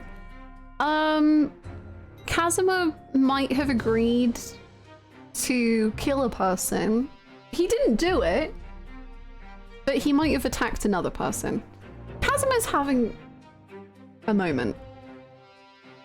He'll be back. I felt it from the moment I stepped into the courthouse this morning. That strange sensation that we were careering towards a foregone conclusion. Well, in the worst case, we might only have 30 minutes left. Unfortunately though, I don't think there's anything we can do but wait now. We're out of options. If we're out of options, then we need to use the bunny. Actually, there may be one last hand we can play. Or rather, one last ear.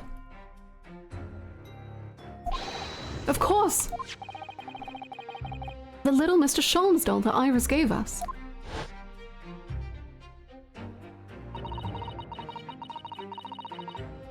If for some reason you completely run out of options in the trial today, then just pull this little Harley's ears as hard as you possibly can. Perhaps now is the time. What should I do? Pull Harley's ears on. Harley? I mean... That's safe.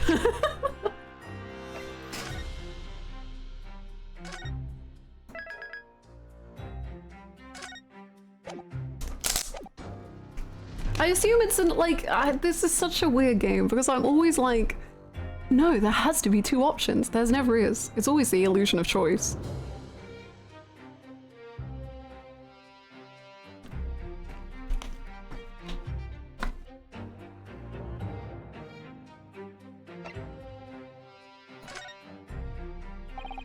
This is one of Iris's inventions.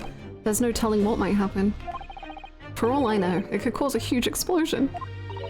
I'm not sure you should be thinking like that, Mr. Naruhodo. Compared to the trial ending immediately after this recess, a huge explosion might be preferable. True. We'll pull. We'll pull. We'll reload and pull. I'm not sure you should be thinking like that, Miss Sister. But I suppose you're right. If there ever was ever a time for taking a risk, it's now. Here goes then. I'm going to do it. Wait. Don't do it yet. Don't do it yet. We gotta pull. Pull! Here goes then. I love how just like every time saying no gives you so much more dialogue. I'm going to do it. Good luck, Mr. Naruhodo. No looking back. Heave!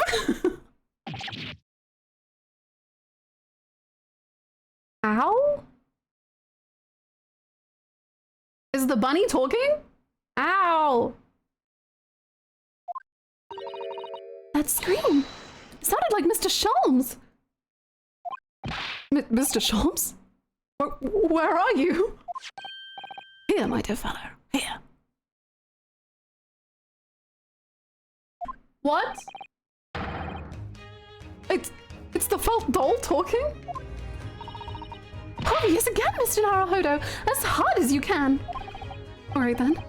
I'll put all my strength into it. Heave!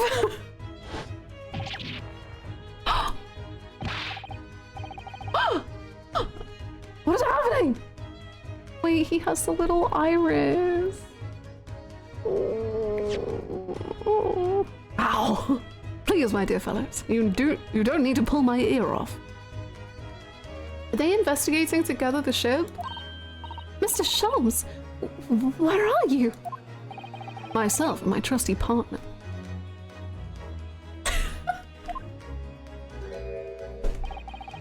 Are presently in the first-class cabin area of the SS Grouse. The SS Grouse?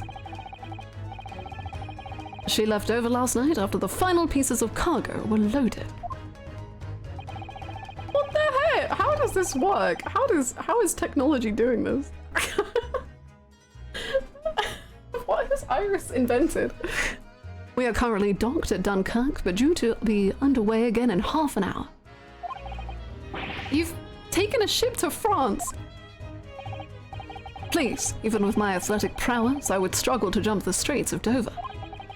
After we left Baker Street last night, we hurried by cab to the station and by train to the port, in order to board this vessel in time. So, you mean you'd already worked it out? That the steamship was where everything really took place? Mr. Naruhodo, pray, what is my name? Sherlock Sholmes, world-famous great detective. Recited to perfection. Well done. You're a genius, Mr. Sholmes. That's the only word for it. Is she just being really loud? Ow. Miss Susito, gently with this genius's ear, please. Oh my, I'm ever so sorry. She's ripping out of his hands. If I may, Shams. Ah, there you are, Mikotoba. I'm not playing as Mikotoba, am I? You may remember that it was in fact I who made the connection to the SS Grouse. At Scotland Yard yesterday when we examined that notebook and I recorded my steamship ticket. But of course it was, my dear fellow. And not once did I controvert that fact. I merely had our court-bound companions utter my name. Yes, you did, didn't you? We've just entered a recess. The trial resumes in 30 minutes from now. And if we're unable to present any new leads then, I'm afraid to say. Do not fret, please. It's for precisely that purpose that my partner and I have made this journey. I have no doubt we shall have welcome news for you within the half hour. Thank you, Mr. Shams. That would be wonderful. Until later then. Yes, you'll be hearing from us if you're not in touch first. Ow, ow, ow, ow, ow! I shan't be hearing anything if you keep tugging my ear in that mindless fashion. Okay, this is kind of cool. If this is an investigation segment, that's kind of cool, I guess. Whatever was the idea behind making a receiver operated in that way in the first place, Shams? Why the juice would I know? It's Iris's invention, not mine. Don't insult if- wait. Hold on. Now Mikotoba is trying to insult Iris. We're back. It's over again.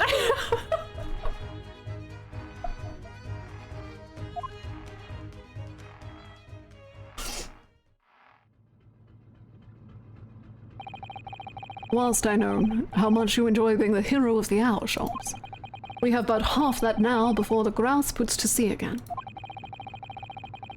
If we don't conclude our investigations rapidly, we shall find ourselves in Naples before long. It's kind of awful after the huge betrayal of trust yesterday that Ryu and Susto are forced to put 100% trust in Shams and Mikotoba. She invented cell phones in the early 1900s and that's still not enough. And they're tiny. They're not even huge. They're teeny tiny. There are times, Mikotoba, when you make a surprising amount of sense. So, let us begin. Okay, this is kind of cool though, I gotta say. First class cabin number 2. Yes, this is the one. But I don't believe an investigation of the cabin is going to be plain sailing. I like your hair. What have you got written on you? That crewman standing in front of the door is an angry-looking fellow. Okay, I don't know why. This gives me hope that maybe Hosonaga will show up.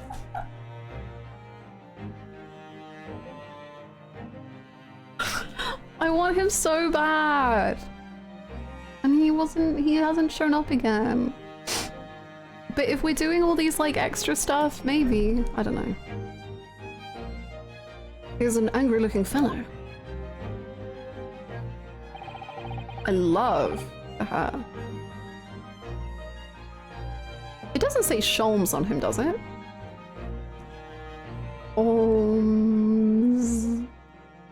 No. Sholmes, did you write your name on a... Okay, let's not question that. Oh god, the accents are back. Oh no. Holsnugger's in Japan. No, he's not. He's in Britain, trust me. Why are you loitering here? Who are you? My dear fellow, do you not recognize a world-famous detective when you see one? Great detective, sorry. The question really ought to be, who are you? You've met him. He did write his name on him. I guess it did. Maybe it wasn't him. Just a reminder that you said you were going to break earlier. Oh, sorry. I meant as in the case was going to have a break. Not me. But wow, it has actually been 3.5 hours.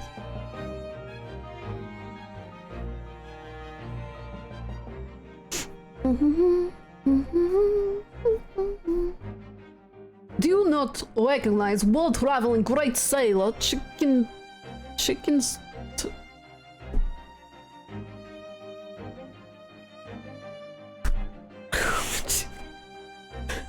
Oh my god, chicken stroganoff when you see. Wait, so you're a sibling of Biff? Great detective, ha! I don't think so.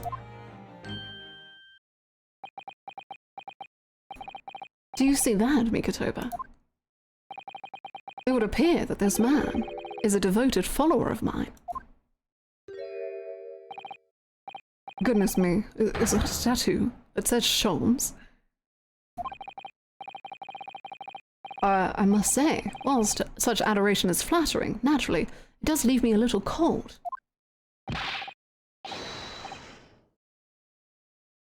What are you talking about? Leave now! How distressing. My lord devotee knows me only by name and not by appearance. And yet, I already know a great deal about you, sir. You have a brother, I believe. Like yourself, he's a shipman. Currently traveling the world aboard a Russian steamship, in fact. How could you? Oh, no, it's gone. How could you know this? There we go. Elementary, my dear Mikatoba. Wait, was that not even him? No, it was him. Oh my god. I'm sure it was. 3 days ago, I was bound for London aboard this ship, you see. We're looking for one of my fellow passengers, a man by the name of Jikoku. There is no one with this name on board. Are you sure? But we know that he purchased a ticket for passage. Ah, you mean Eastern man? What? That was all it took? Okay. He left ship 2 hours ago. Here at Dunkirk. No, we're going kind of... Ballistics. Here at Dunkirk. Oh, he said something about emergency, I think. What? Are you sure? So, Seisho has realized that we're after him, has he? His cabin is the one behind you.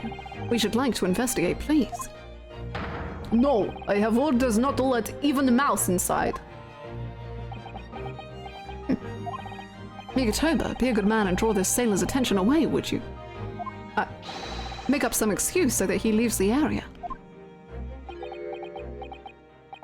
Doesn't great detective see that even sailors have ears, both left and right? Ah! Curses! The plan is ruined! But you have only yourself to blame, I'm afraid, Sholmes. Forget it. Cabin door is locked.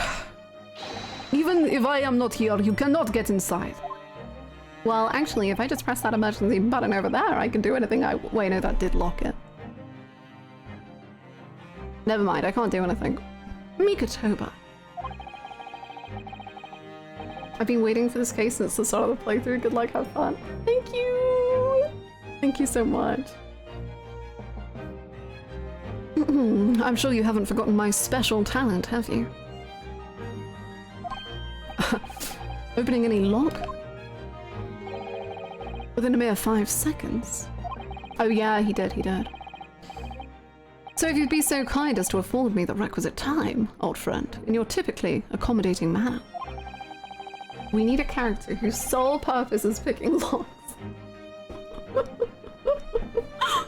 How could I refuse such a typically unappealing request, old friend? So I need to distract that burly sailor for 5 seconds, do I? Good man, sir. The game is afoot. This is very cool. It's very brave of them to do this, I think.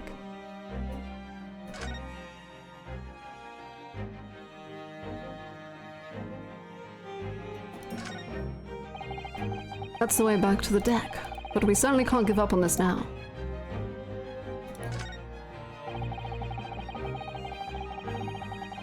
That's a speaking tube for members of the crew to communicate with one another around the ship. If I could just persuade our stocky sailor friend that he needed to use it, Sholmes could unlock the door whilst he was distracted. The question is, how? Their dialogue, they enjoy each other's company so much, and you can tell in so few lines. Yeah, it's really cool to me how... I don't know, like, how much more free Harlock is? I don't know, just something about him seems so, like...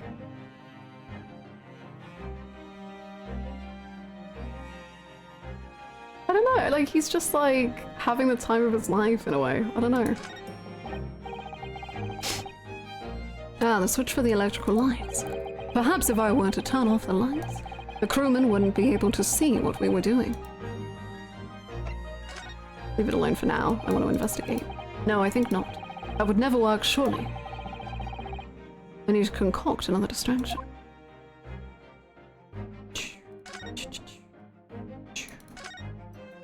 They really shine when their daughters aren't around.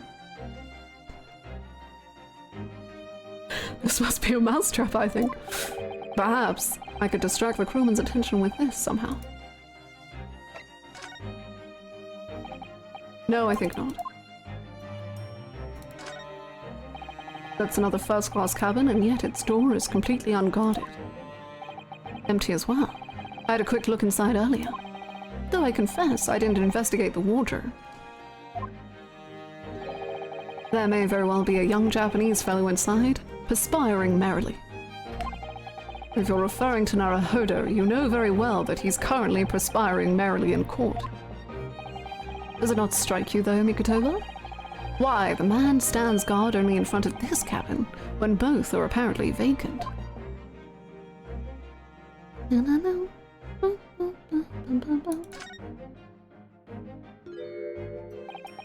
He's like a Neo Temple Guardian statue.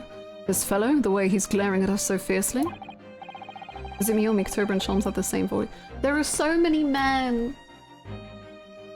There are so many men. And my voice only has so many levels it can go.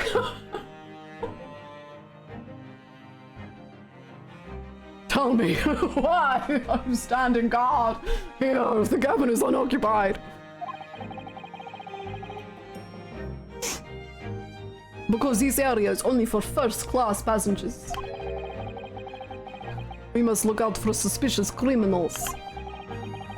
You could recycle Gregson's voice since he won't be using it. Did you have to do that? What the hell? He was looking straight at me when he said that. My dear fellow, as you can plainly see, we are quite unsuspicious as criminals go. But still criminals. No, no, no, for goodness sake, Shams, tell the man, we are neither suspicious nor criminals. Ah yes, quite right, Mikotoba. Curses! This seaman is far too able for his own good. Be extremely careful in what you say. One of us ought to be, yes.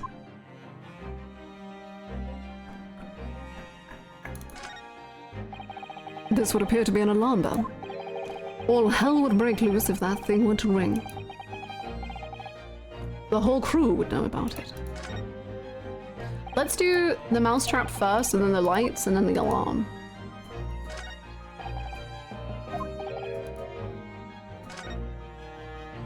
I just want to see what will happen with the mousetrap. Choo choo! That sounds like Big Mouse and Trap. Is he pretending to be a mouse? I will bring bucket of water later and put out of misery. I don't like the sound of that. In any case, my dear fellow, that was quite unconvincing. Only Japanese mice make a choo sound. Oh really, Shams? And pray tell me what sound Russian mice make. PP, naturally. Though also quite unconvincing, I readily admit. So go ahead, Mikotoba. Do a PP this time. No thank you. I'm sure I can come up with an alternative solution. Incredible.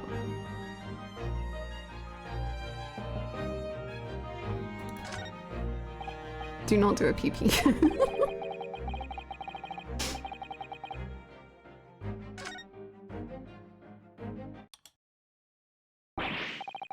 Ugh, what is happening? Where is light? Now, Sholmes, now.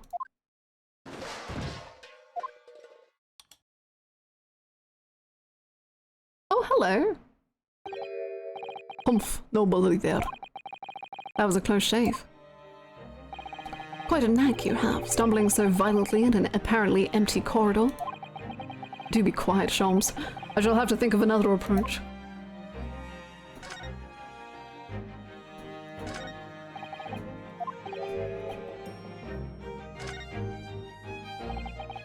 Here goes then. Pardon me in advance. Ding-a-ling-a-ling-a-ling-a-ling-a-ling-a-ling. You, what are you doing? If we were at sea, this would be a very bad problem.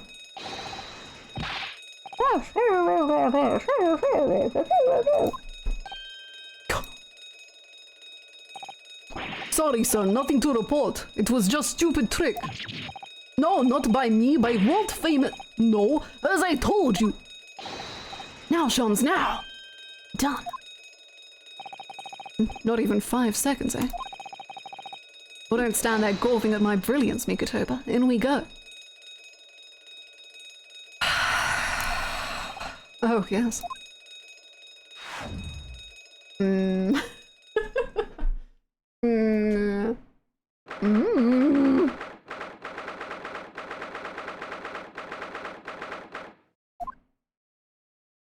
Is he... Good gracious.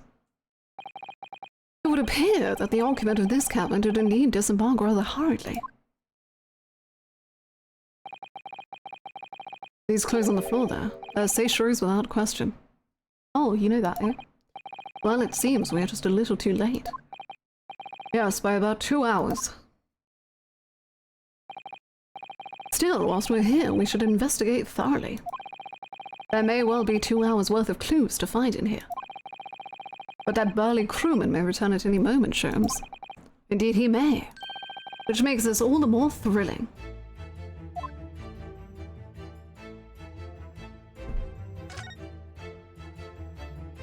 Bell, bell, bell.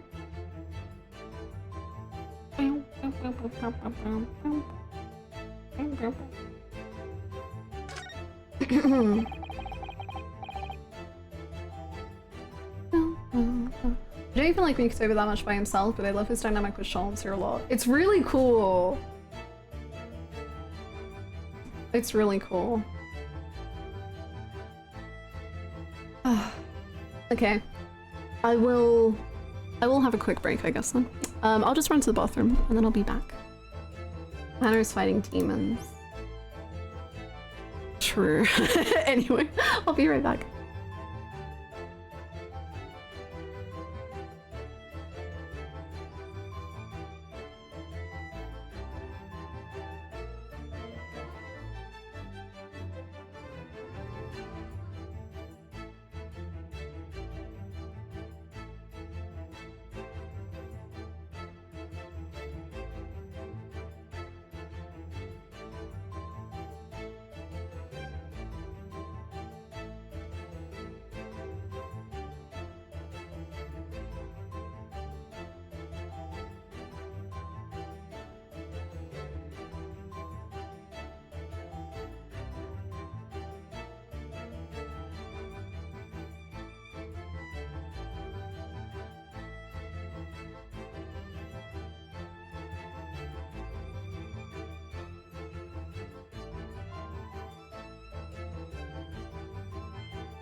Hello, my dear fellows.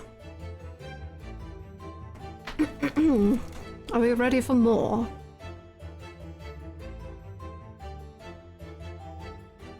Thank you for the welcome back.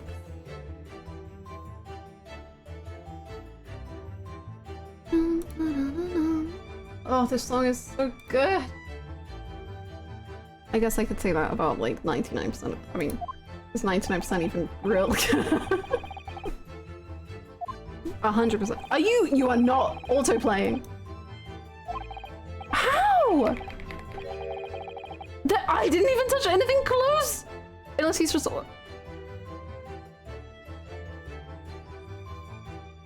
Maybe it's just automatically going. Okay. Oh my god.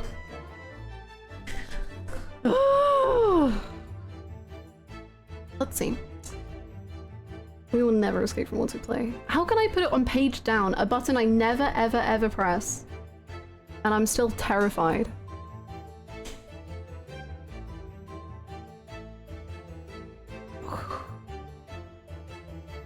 Where are we? All the doors in this vessel have locks, I believe. A wise idea. You never know where and when criminals may strike, but of course to the great detective Sherlock Holmes.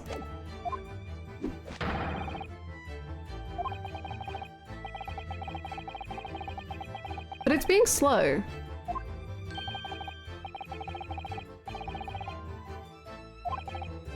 But it is also playing.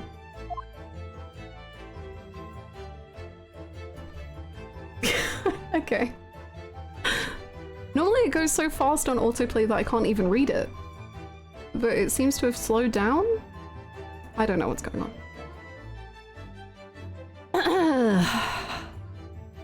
But of course, to the great detective Sherlock Holmes, lock, bolt, or shirt button, it makes no difference. All are unfastened with equal ease.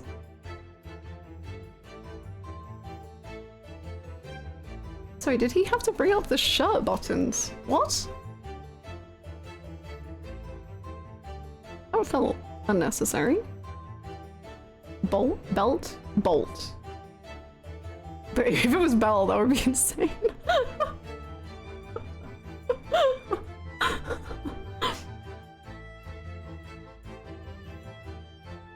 The way you go on, you sound rather more like a great thief than a great detective. My dear Mikatoba, as long as there is greatness, I am quite satisfied. Of course you are.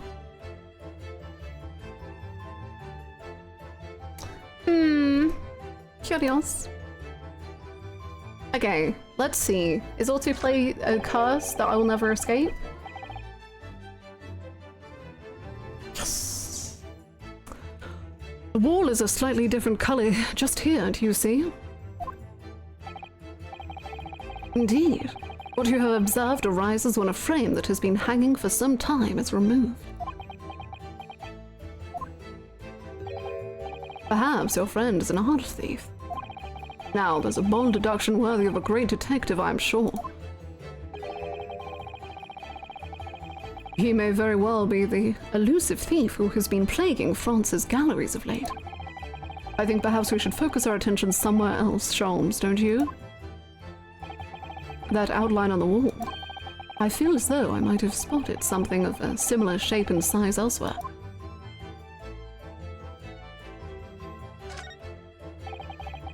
Plenty of reading material to keep passengers occupied on the long sea voyages. I found the mixture of classic literature and easy reading to be most satisfactory, I must say. Whoever stocked this bookcase was a hopeless heretic. There's no copy of The Adventure of Sherlock Holmes, my dear fellows. I'm afraid it's just me. Oh, wait, is he used to it being Susto and Ryunosuke? Oh. I'm afraid it's just me, but no, you're quite right. More blasphemous than overlooking the Bible. I shall leave a copy behind. I just happen to have one with me. You're a true missionary of the Church of Great Detectives, aren't you? These are the rules of passage. Passengers must not keep weapons or other dangerous objects in their cabins. Pets are also strictly forbidden. Thank you! Happy 6 moons. Moons. Thank you so much! 6 months, whoa! That's gone so fast. How? Thank you so much, Devils. Thank you for the tier 3. Madness. Thank you so much. I hope you're having a great day.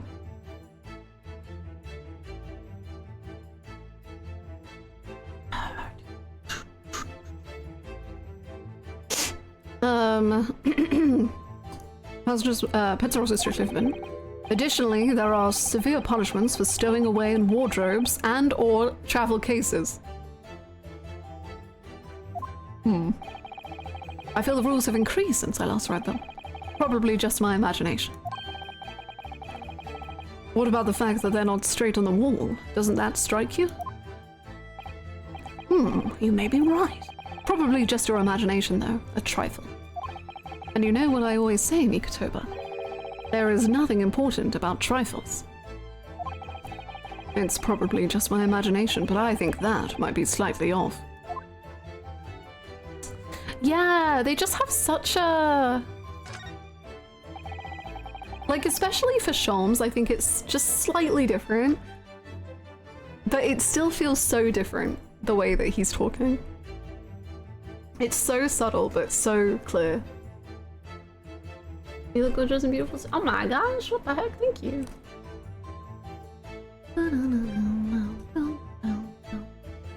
Not a single straight thing in this room. There's a substantial heap of clothes on the floor. An overcoat, shirts, a dressing gown. Momohiki work trousers, a tanzan robe, a haramaki waistband. Clearly the clothing of a Japanese man. And clearly, Japanese men are unaccustomed to the culture of the wardrobe.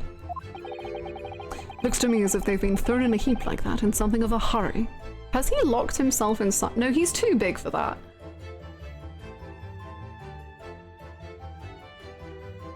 I was gonna say, has he put himself inside the case to, like, protect himself? That feels kind of insane. But, you know, like, you just, like, pull everything out. I think it's having someone he views as an equal rather than people he's teaching, manipulating, parenting. Yeah. Yeah. I think you're bang on the money. He's flexible, surely. Contortionist. It looks to me as if they've been thrown in a heap like that in something of a hurry. Indeed. You could help yourself to a Japanese man's shirt, perhaps. I'm sure you made mention of packing too few. I'd very likely drown in one of Seishiro's shirts. He's just so big. No, I'll just buy any extras I need, I think. He's just so big. The ice hasn't melted. Quite the exquisite glass, I must say. Oh, it's melting, actually, it seems. Is something wrong, Sholmes? You suddenly trailed off. Also, the fact that Mikotoba just calls him Sholmes, rather than, I think, Rinosuke and Susto both call him Mr. Sholmes. Like, it's just like those little things are so, like...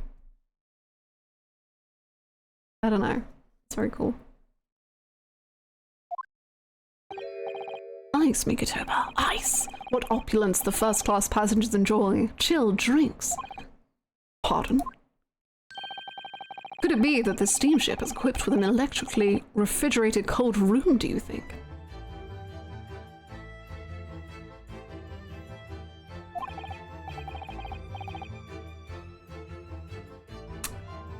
Well, it is a luxury liner after all. Wow, Kazuma really did kill him on the ship. And shoved him in the freaking refrigerator. Kazuma, what are you like, mate? They have enormous refrigerators, just so big it could fit a body in there, in fact. For storing all sorts of lavish produce as well as ice. On our voyage from Japan, we enjoyed culinary delights. Man. Sorry, I'm just thinking of, Yuritsa. Sweet delights. Wow, I miss him. From all over the world. This is the second game we've played this year in which they put a body in a refrigerator.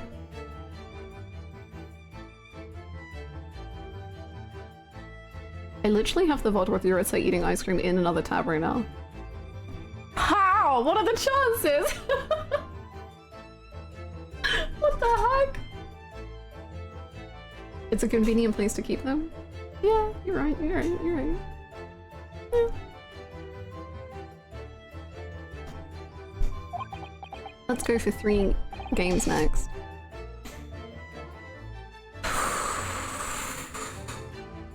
Maybe we're gonna be playing some horror games and E33, so hopefully one of them will put a body in a freezer. I don't know, the age gap between Ring and Hulk is very close to the age gap between Hulk and Mikotoba. Oh, is it really? I don't think I remember how old Mikotoba is. I guess like 43? 44? 45? Eugen is a dinosaur. Wow. You got it? Not to brag, but I'm something of a great detective myself. Suddenly, Mikotoba. The sight of you is making my mouth water.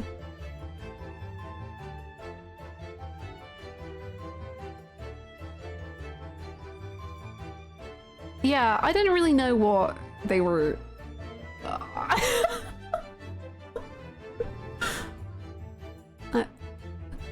Okay. We have 30 minutes, plenty of time. 30 minutes is not enough time. These two are gonna end up for at least an hour, and then Sutsuto and Ryunosuke are gonna be like, oh my god!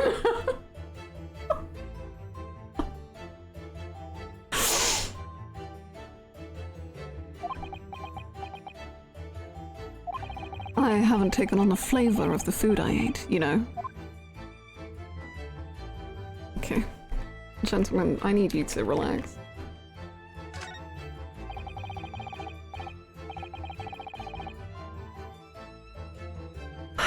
She's starting to believe in the old man Yaoi. Does the Yaoi make up for the constant manipulation? Perhaps. Drebber in the suitcase. Why can't I be left alone? Why does this always have to happen? This is the waste paper basket look, and there's still rubbish inside. Indeed. Then let us pry. I've discovered recently I have a penchant for exploring the contents of others' waste paper baskets. I sincerely hope only for your work. Oh, look at him, on one knee. Wow. Ah. Here we have a notice issued to passengers from 3 days ago. 3 days ago, the night before we arrived in London then. When I was still aboard myself. Evacuation drill notice. Following departure from the port of Dunkirk. Oh, okay, I wasn't done. Oh yes, there was an evacuation drill, I remember it now. For our safety and security, all first-class passengers were constantly under the watchful eye of the crew. So it was a welcome relief to have some privacy for once. I'm sure it was.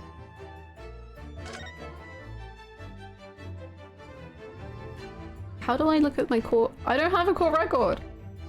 I didn't get to read it. Whatever. Ryunosuke. According to the report I was given, Naruhodo was concealing him. Okay. Naruhodo was concealing himself in Osogi's wardrobe. Indeed he was, and it was of a similar size to this one. Ah, you must climb inside yourself, my dear. They are so unsubtle with what they're doing here. So like, you know how like Kazuma and Ryunosuke were like partners? Well, what if we like did parallel? You, my dear fellow. What? Whatever for? It was the site of my first fateful meeting with Mr. Naruhodo. You can experience the moment for yourself now, complete with my dramatic rhetoric. Come along now, in you go. This will only take a moment. Really, Sholmes, surely you can just tell me what you said. Well, I uttered some brilliant remark and opened the wardrobe to reveal the stowaway murderer. I think I'll just read about it in the adventures of Herlock Sholmes. I wish Reinosuke was here to witness this. Yeah, like maybe they stayed on the phone and like can comment on it at least. Chums is too pretty for this old man with a gross mustache. So calming for mustaches. What the hell?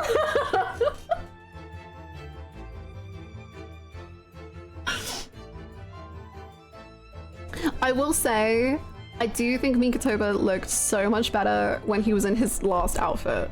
I don't like this outfit on him. We can't even see it, but just because I know it's there, it doesn't have the same aura as it once did.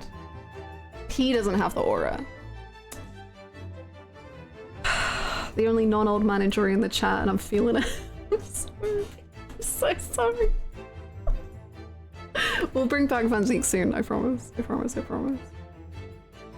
I feel like if I could see his hair. Yeah, that's probably it. That's probably it.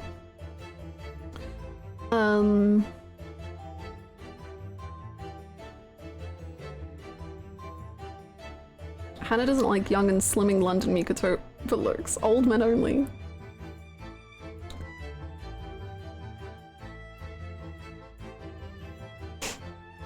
Aren't Van Zeeks and Chalmers close to the same age? Yes. Ish. I think Van Zeeks is actually younger.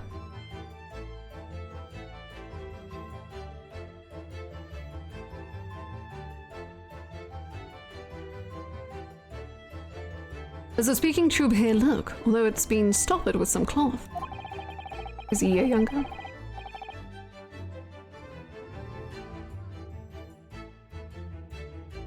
So the voices of the crewmen on the bridge aren't an annoyance, I suppose.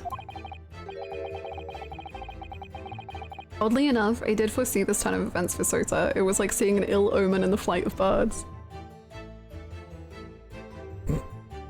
Hi Caesar, how's it going?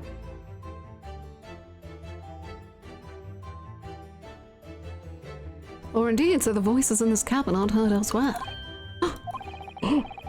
Could something have happened in here that was for no one else's ears, do you think?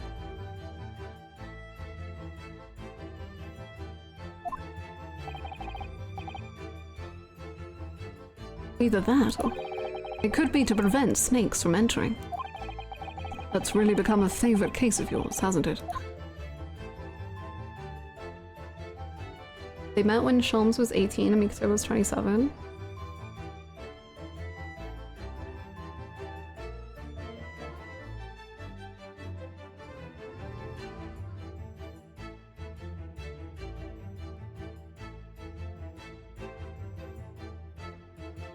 Whoa.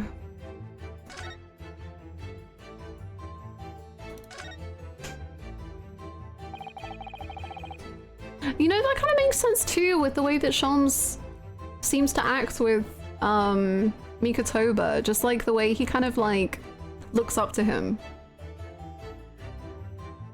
Like he doesn't say as much, but you can kind of get that vibe. Which is so unique for Herlock because it's not like he looks like he thinks he's the best ever. So I don't think he really looks up to anyone. But it's kind of cool that he does for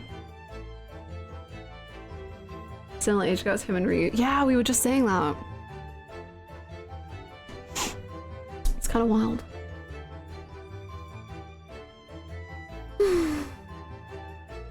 His ego would never allow him to open it. Oops, my bad. No! It should be repeated. That's a very sizable trunk indeed. Why, thank you, Sholmes. Seishiro was partial to all things large.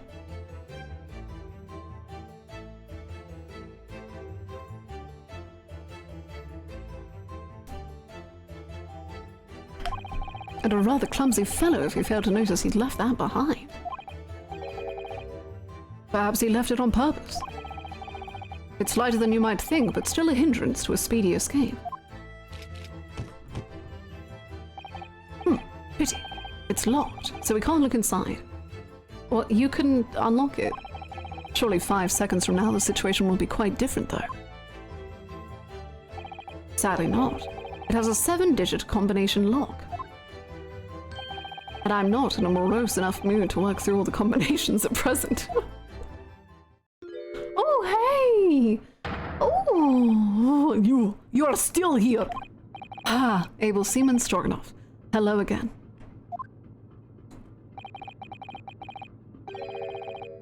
I was beginning to think you'd never materialize. You? You are waiting for me? Of course, I was expecting you, to burst in with it. Is it the combination? The letters?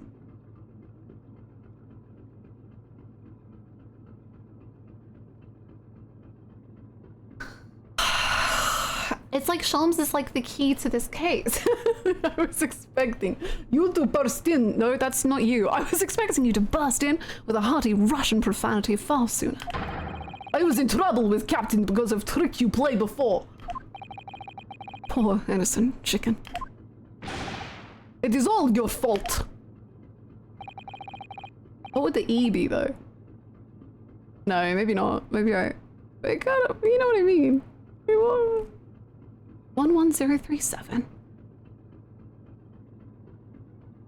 Ship is leaving port soon. Get off now. Say no more, my good fellow. Of course, we shall disembark presently, my dear fellow. But first, there is something that must be done. What are you talking about? Why, naturally. The debunking of your deceit and the bearing of the truth.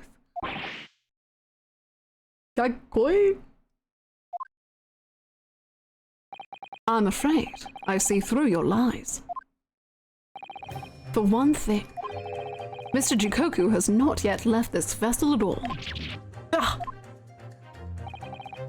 And for another, my dear Seaman Stroganoff, you know exactly where the man is, even as we speak, don't you?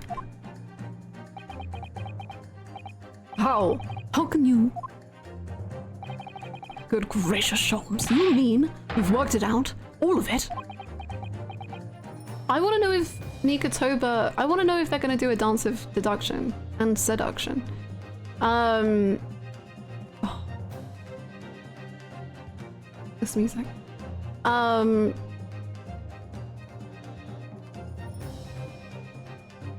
want to know if Mikatoba also has to correct Sholmes, like Runosuke does. Or if that's like training Runosuke. It's really been too long, hasn't it, old friend? 10 years, no less. So, would you care to join me for a dance of my inimitable logic and reasoning? Nothing would please me more. What is this?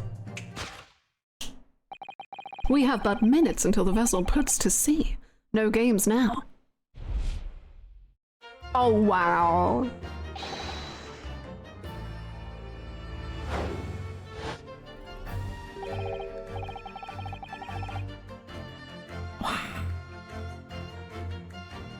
Mr. Stroganoff, allow me to remind you of your earlier claim. You told us that Jikoku left the ship some 2 hours ago. That is what I said. Sadly, that was a rather clumsy lie. You see, there is something in this room that quite clearly contradicts it. What?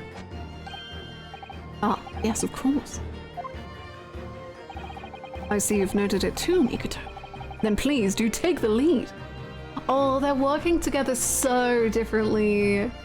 Man, it feels like one. Hey, have you noticed that like maybe these partners parallel another partners? But this reminds me of when you're fighting Kazuma in court on the first testimony. And like Kazuma just like completely takes over and is just like, nope, I can do this. It reminds me of that. Just how different it is when it's with the partner. I see you've noted it too, Mikotoba. Please do take the lead. Damn. What in this cabin shows the impossibility of Jikoku. War! Let us see what these last 3 years have done to your observational skills then, Mikotoba. It's been 10 years since we last did the shops, not 3. Why, of course it has, quite. Now, the clues are here in this cabin for your eyes to see. But as I always say, you must not merely look, but observe. Observe and the answers become clear. So, impress me.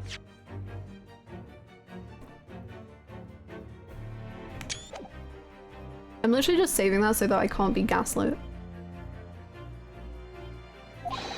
I think I can manage that.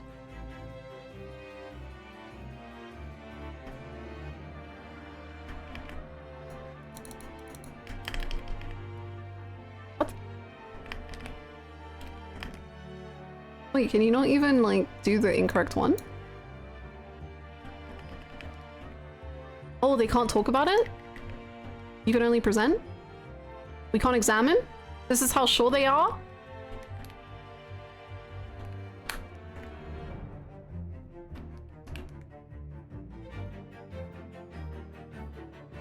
Time is of the essence. But they won't stop yapping. Until now, I guess.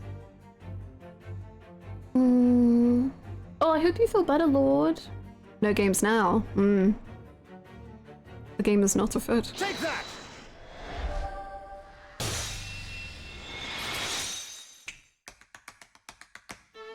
What?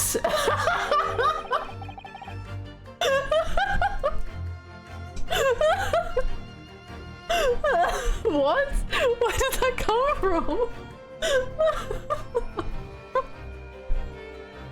I will not let this man's delightful little tap dancing make me forget his crimes. What? Perhaps you should have cleared away that glass. There's no time except for a little jig. They really are dancing, wow. How curious that the eye should have been melted. Shouldn't have melted despite it being abandoned 2 hours ago. Ugh.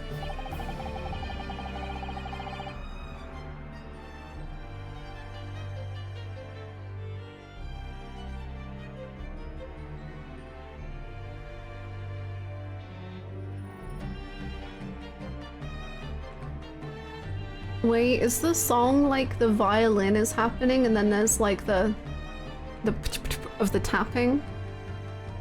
And it's like the violin and the tap and the...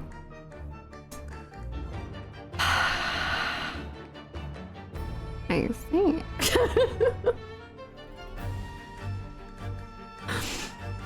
That's pretty cool, man.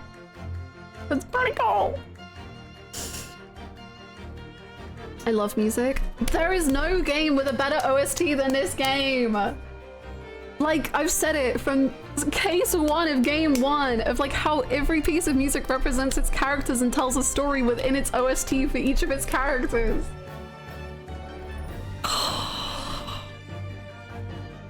It's crazy.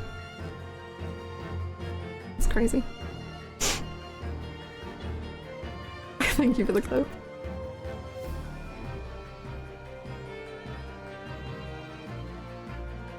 It would appear that the man was here in this very cabin until moments before our arrival. Mikotoba tap dancing is what made me say this is the best Ace Attorney game. This is the one. With this well-chilled glass in hand. Get your mind off the refreshment charms. One might even conclude that somebody informed him of our boarding. Wouldn't you agree, Mr. Stroganoff? Ugh. Ugh. Oh no. But why would Seishiro run from us? This is a great shot. Before we consider that question, allow me to confirm one small matter. Is music in E33? Wait. This is tap dancing. This is the Great Ace Attorney. Should I be correct in saying that these first-class cabins of the SS Grouse are the same ones in which you and Mr. Jikoku were accommodated on your voyage from Japan? Ah, that's right, they are. I was in the cabin next door and Seishiro was, yes. 50 days in this very cabin during our voyage. As I suspected. For you see, there are traces in this cabin of a dark secret that Mr. Jikoku had to hide. What traces? I know nothing about this. Ah, this is news to you, is it, Mr. Stroganoff? Great Ace Attorney 3 is Mikotoba on his journey to become the tap dancer he always dreamed of being. Wow! And they finally get Nina back, and they say, sorry that we accused you of murder so hard. You can be a dancer again. And train Mikotoba. Wow! Sholmes, what exactly are you getting at? As I said, there are traces in this cabin of some nefarious activity. Jikoku has such aura, man. I like how his ponytail almost kind of looks like one of the flames of the jury. It's kind of cool.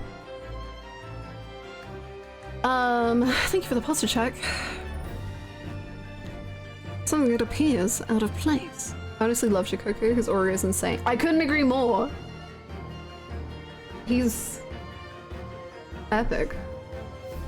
His aura is unmatched. Something that appears out of place, which I'm quite sure would have escaped your notice. Something out of place in here? That's the key to this, Mikotoba. The remnants of the dark deed that took place in here are being masked by something quite incongruous. I must say, I don't foresee ever doing this dance of deduction with you again, Mikotoba. No, quite. But life is full of unexpected twists and turns, as we well know. Now then, let's see if I can't uncover the truth here. Yes, you have the floor, my dear fellow. What's rather awkwardly hiding the traces of a crime? The rules, I guess? Because they should be over here. Take that! Take that!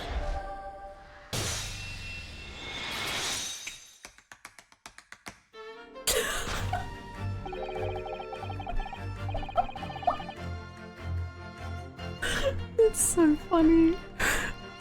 He's like a dog. It's just like getting too excited. It's the rules of passage in this frame here. They're obviously out of place. The way they're hanging crooked on the wall, as if they were put there in a hurry. He'll pee his pants. And Sholmes said, you should pee-pee. It all comes together. Yes, as I am sure you've already concluded. That frame was originally over here. The shape and size are a perfect match. You are right. When did frame move? Hardly the most observant of crewmen, are you, Mr. Stroganoff? I would think your captain is quite justified in having his reservations about your reliability. Oh dear, that really seemed to touch a nerve. So, Mikotoba, why don't you lift that frame off the wall?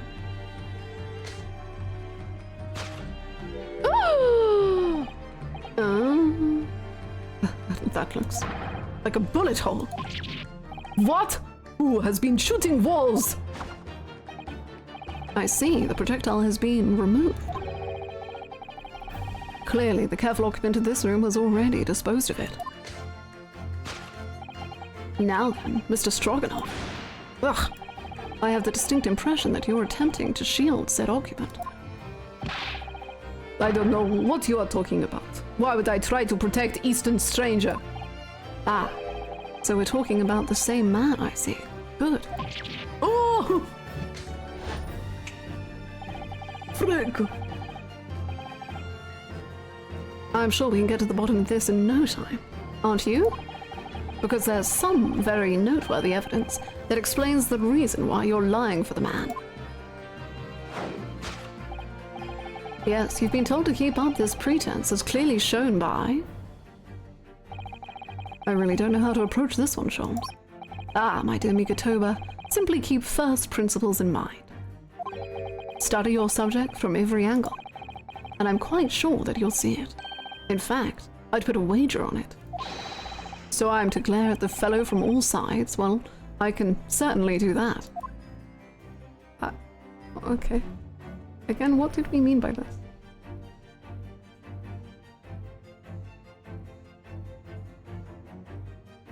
Take that!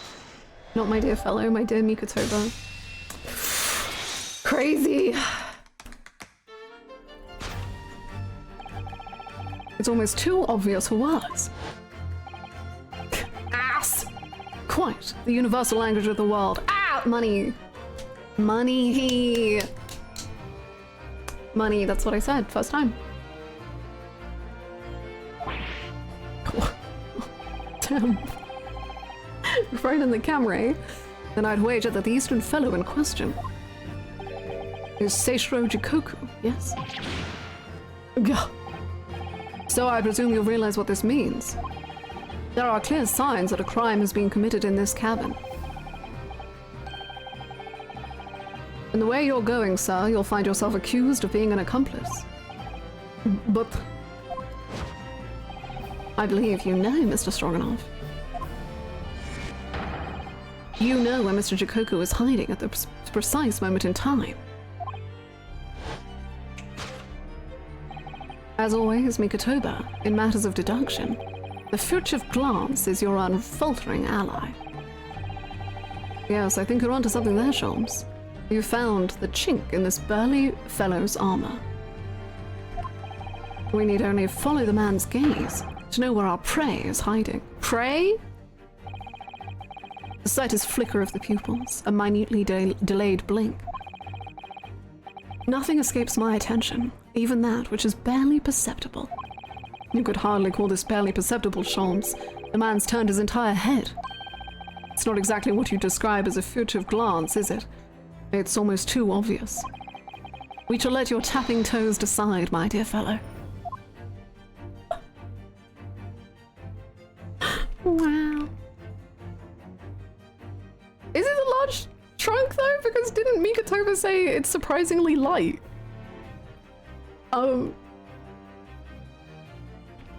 Unless that's just how hench Mikatoba is. He just has such large muscles that he can lift Jikoku in a trunk and be like, yep. No trouble for me.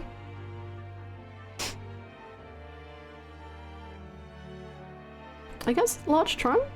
That feels wrong though. I don't know what else it would be. Take that!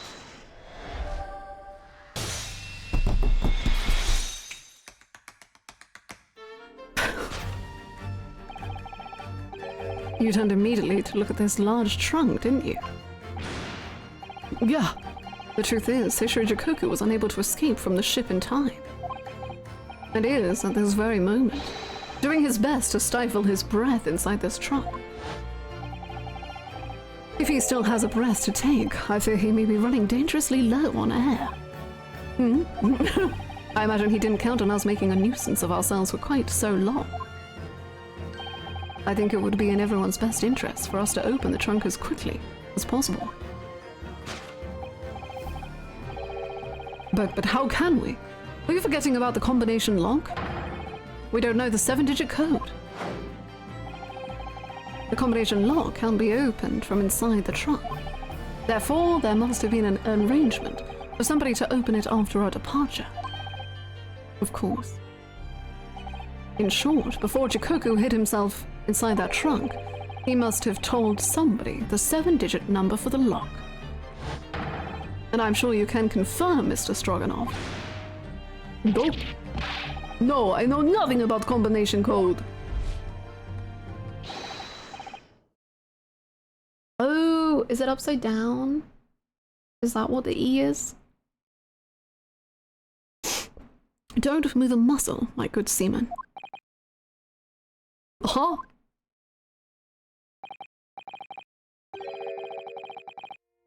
Now, Mikotoba, would you do the honors and open the trunk? How on earth do you expect me? It's a 7-digit number, remember. Quickly now, we have little time.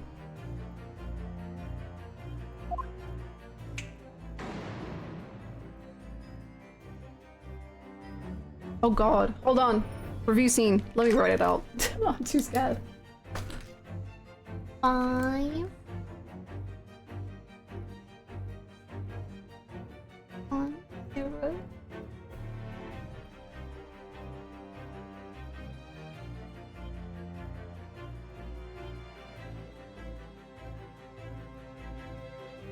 Hi, Kaki. How are you?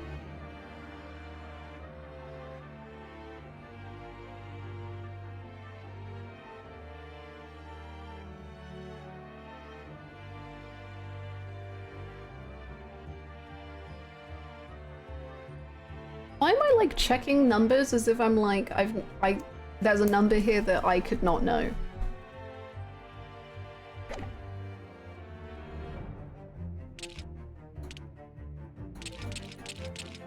Oh no, there is a number I could not know. Is it another 0?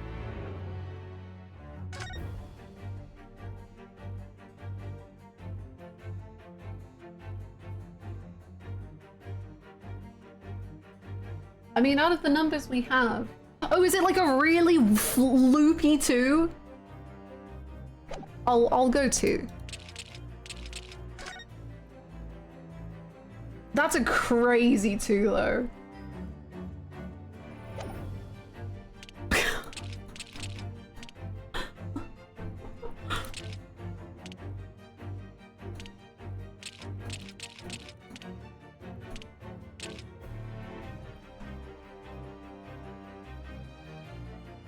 Take that! That's how my 2 is? No, I bet it's not. You have, I bet you have like a longer curve. Because that's just a... That doesn't do the top of the 2.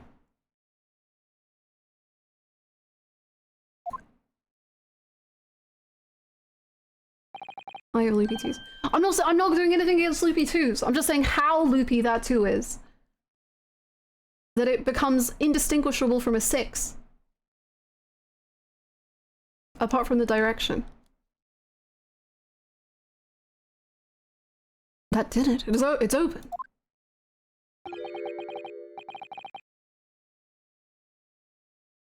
You had to meddle, didn't you? How the hell are you... Damn. He is a contortionist. I truly did not think he could fit in that. How is he so cool? Well, Yujin, you found me now. Seichiro. Well, he's live. Call up Renosuke. How do you get so bendy, Jikoku?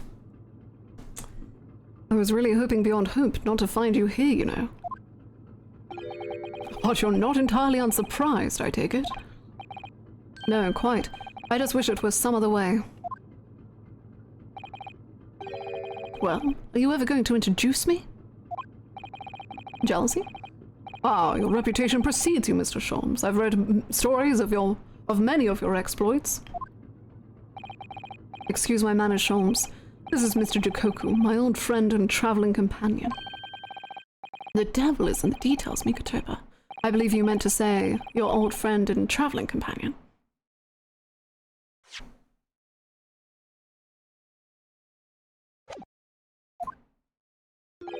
who made the cowardly decision to flee the country without a word to anyone when things turned sour. Okay. I see. My reputation precedes me as well. What an honor. Oh, I love that they use this music.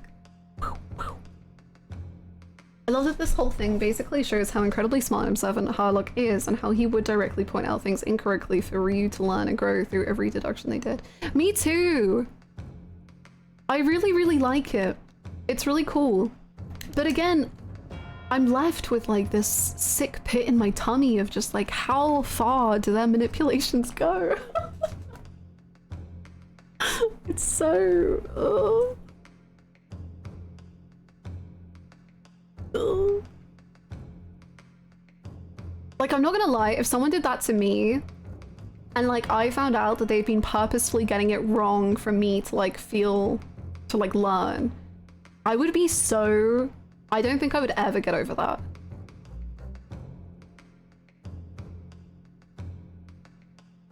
Like, I would feel so pitied and so like looked down on, really.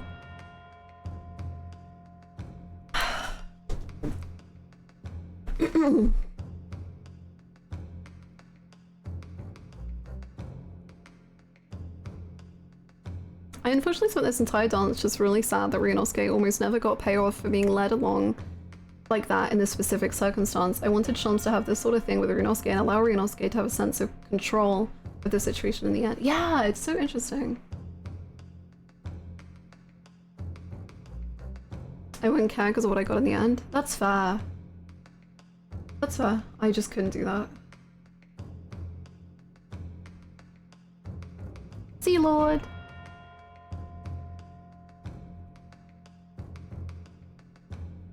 I like to think the deductions will also help Ryu with his confidence, the way Ryu really gets into the dancing. Yes, I definitely see that. And like, it worked. It did.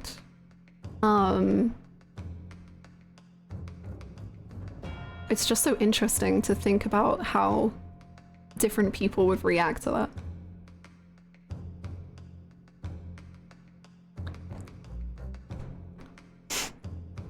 I see my reputation precedes me as well. What an honor.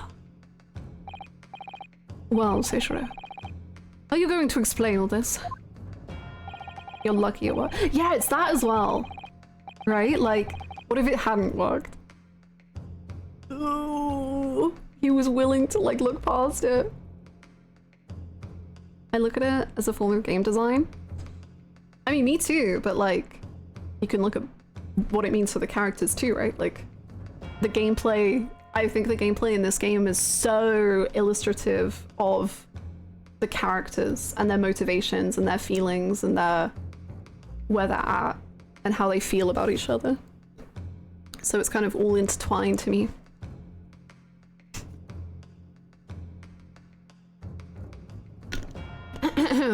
You know it all by now, I imagine. What you didn't know, of course, is that 3 days ago, at the time I interpreted it partly that way, but also without Mikotoba being there, Shelms was a bit lost. Yes, no, I completely agree with that too.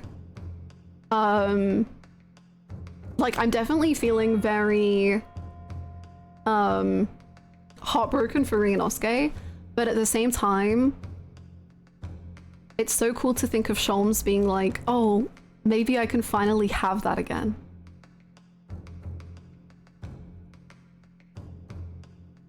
Maybe I can like have that flow with someone once more.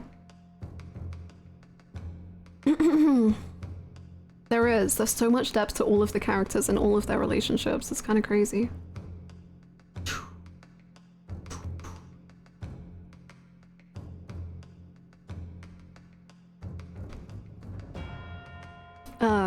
On the night before our arrival in Britain, an attempt was made on my life here on this very ship. By the Reaper of the Bailey, yes, I've since heard. Iris can do the deduction for sure, but I think she might not be tall enough for the dance yet. Sholmes needs to let her stand on his feet and then he can dance with her. In my opinion. Because you were once prosecuted by the Reaper, weren't you? 10 years ago now, mind you. And I had no idea at the time what a dangerous individual he was. Anyway, when we arrived in London to find the symposium was postponed until goodness knows when, it became all too apparent to me that I might very well be targeted again. So you decided to flee the capital without saying a word to me about it. I'm afraid so, yes. Of course, I realize now that I really ought to have confided in you. It's somewhat surprising, I must say. What is? Well, first-class cabins aboard luxury steamships are in very short supply. It's more than a little hard to believe that this one just happened to be available. So says the protagonist of some colorful short stories. Well, I don't care for your opinion. Aura? Aura, aura, aura, aura? Aura, aura. The cabin did just happen to be available, so I purchased a ticket and here I am. I've just seen for myself the obvious remnants of that incident in this cabin. So you'd already purchased your return ticket before we even docked in Dover, had you? To prevent anyone else taking this cabin and seeing the evidence? Is that it? Eugen, I have nothing to say to you. Well, in a mere 5 minutes, the ship will set off on its onward voyage and not make port again until Italy. I'm afraid we must insist that you disembark with us at once. You have no jurisdiction over my movements. Chikoku, what is going on? We have this, Seichiro. Take it. What is it? It's a subpoena from the Old Bailey. You're a man of the law. You know what the ramifications of ignoring a document like this from the British courts would be.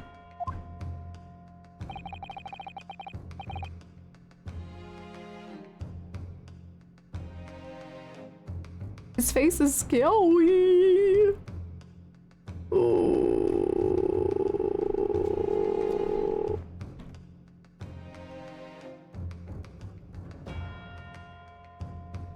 You came prepared then, Eugen. Come on, let's go.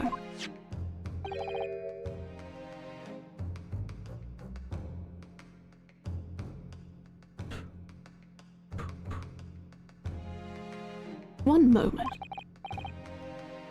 What is it, Sholmes? Inside Mr. Chikoku's trunk.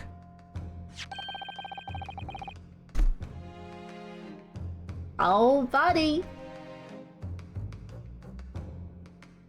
Oh, buddy.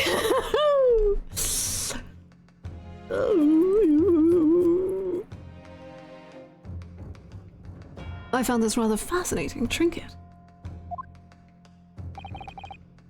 What is that? Seichiro? I can't help you, I'm afraid. Some small component from something. But what? I have no idea. By the look on his face, I think he genuinely doesn't know. Ew. Well, let us pocket it as a small souvenir of our... no, that's... there are too many men. Well, let us pocket it as a small souvenir of our brief sojourn in France. A small component has been entered into the court record.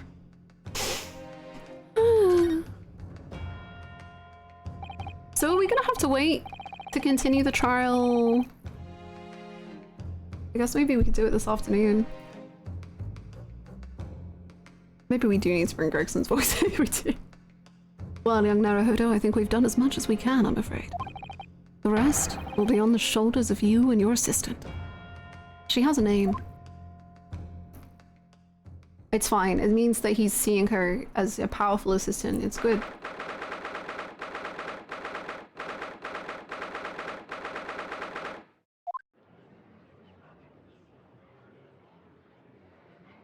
Feminist absent dad!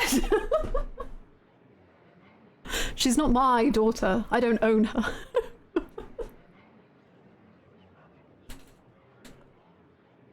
She's a judicial assistant.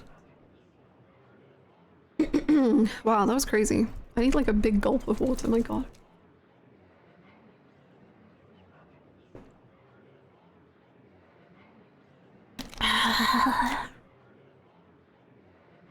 Kazuma Asogi, I know you, and I know you wouldn't lie. But still, there's no doubt that you're holding something back. You know more than you're saying. During the past 30 minutes, while this court was adjourned, all possible efforts were expended. But sadly, Mr. Jikoku's whereabouts could not be ascertained. Is he gonna call us on the phone and we're gonna have to explain what a phone is? We must accept the unfortunate conclusion that the Reaper has already done the deed.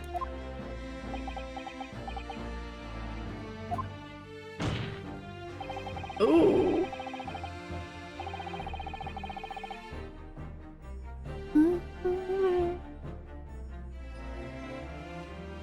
There's no sense in wasting any more of the court's time. The prosecution calls for an immediate verdict. Objection! No, the trial cannot end now. You're a Japanese man, Ryunosuke. You should know when to lay down your sword. That's a little wild. And you should never know to presume when the battle is won. The court has already been presented with all the evidence and heard all relevant testimony. And there can only be one conclusion, that the accused is guilty. All relevant testimony? Far from it. There's still a crucial witness, from whom the court is yet to hear a single word of testimony.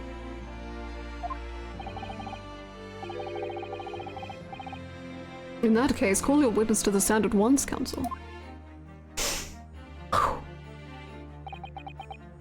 Yes, my lord. Tomorrow, if possible.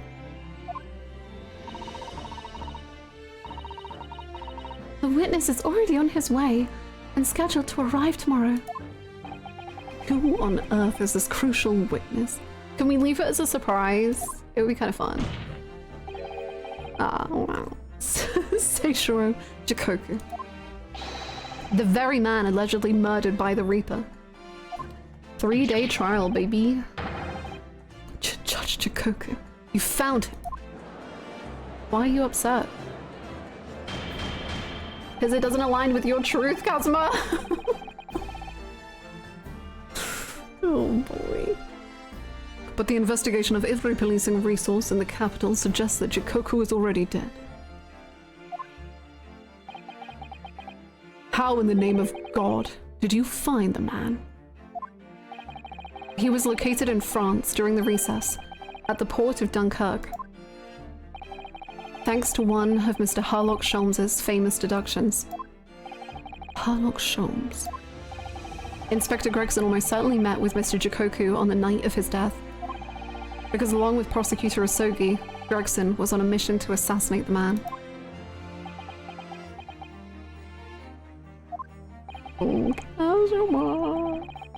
Which means that Seishiro Jikoku is the sole witness who can clarify exactly what happened aboard the SS Grouse on the 31st of October. Whew. Well, it would appear that it's too soon to move to adjudication at this point. The prosecution concurs. The court must hear Mr. Jikoku's testimony. No judgment should be passed until all testimony has been considered.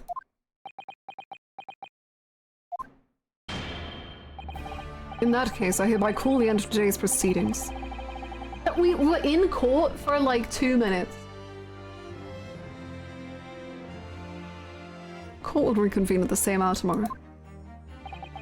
No objections from either side. No, my lord. No objections, my lord. Well, I rather object. Whatever. We live to fight another day. By the skin of our teeth. Into your luck, Goose.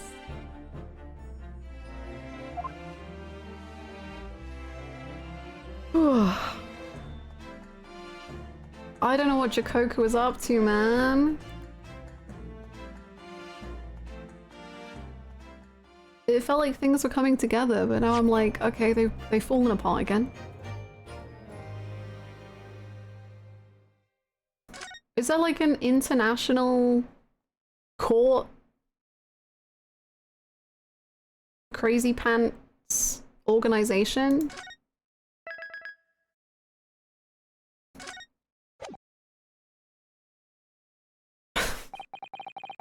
The unexpected halt of proceedings sent a clamour around the courtroom. But outside the Bailey, where Londoners knew nothing of the secret trial within, it was a typical still night. Then, at a little past 8 o'clock that evening, Mr. Sholmes and his partner returned to Baker Street. Golly, have you cooked all of this for these two silly billies?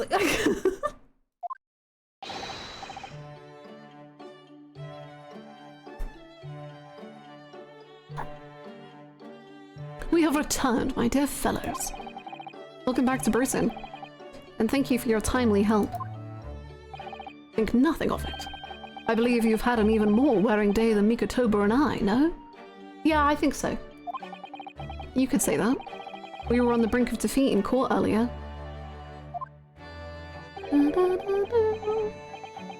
So, this prosecutor Usogi had you on the ropes, did he? And he's your best friend, you say? What are you implying? He's my pride and joy! Well, he's not really the man I knew in Japan anymore. Kazuma's changed. Oh, Mr. Naruhodo. I mean, it's incredible to think that he'd even entertain the idea of acting as the Reaper's assassin. Well, nevertheless, you must introduce me. I won't. After all, I've only ever met the young man as a corpse, who you knew was alive! It's fine. I'm over it. I'm really over it, Sholmes, I promise. I really don't hold it against you, my man.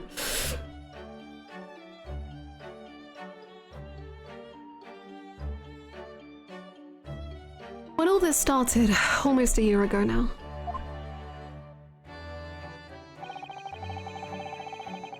I'm over it. The Harley Bunny is stabbed like a voodoo doll. And we return it to Iris and she's just like, Well, where's the rest of it? you know that hound that was attacking, well, bad news. Mr. Sholmes still hasn't told us the truth about what really happened back then. About the motivation for what he himself described as a great detective's lie. Now then, I must say, it's really quite a journey all the way to France. I'm very tired, must be heading to bed. Well, it is another country, Mr. Sholmes. So, what news of Judge Jikoku? We took him to Scotland Yard. The investigating detectives there have a lot of questions for the man. Poor Professor Mikotoba. This must be quite a shock for him.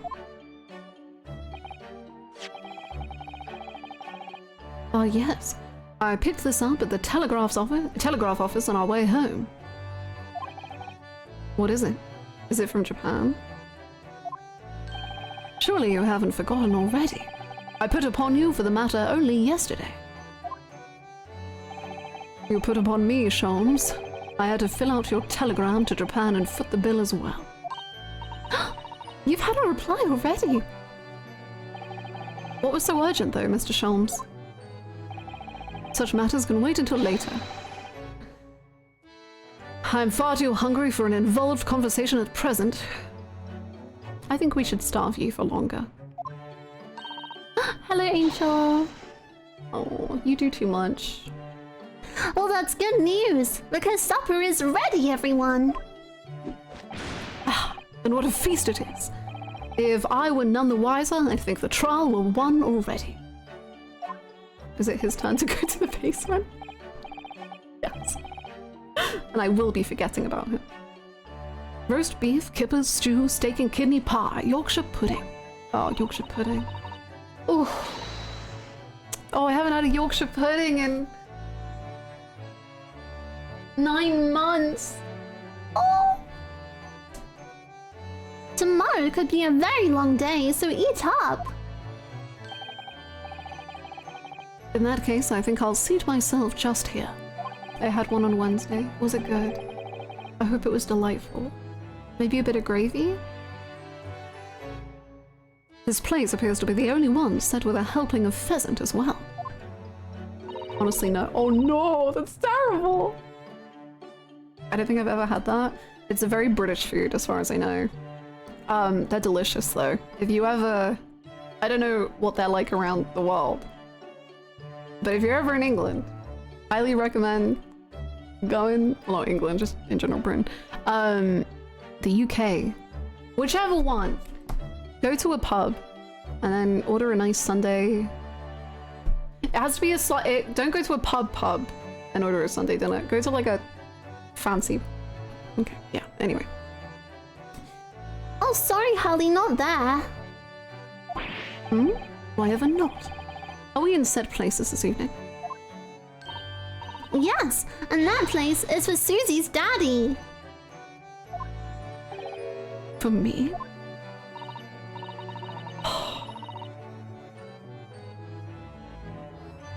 That's right, I made it especially for you, Professor Mickey. I see. Well, that's terribly kind of you. Do you think we'll ever tell Iris the truth? She's crying. It's, a shame, really. What do you mean? That your daddy isn't here?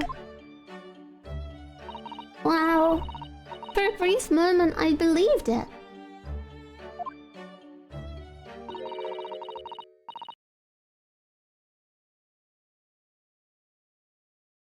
She overheard it all. I'm gonna scream. I won't.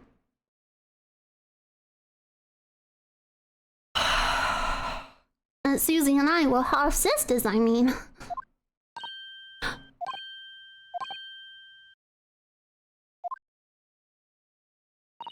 Iris, do you mean? Yes, I know now. I overheard yesterday. I secretly listened into the conversation you had after I tricked you all into thinking I'd left. It's almost like if anyone had cared to check on her, maybe this wouldn't have happened.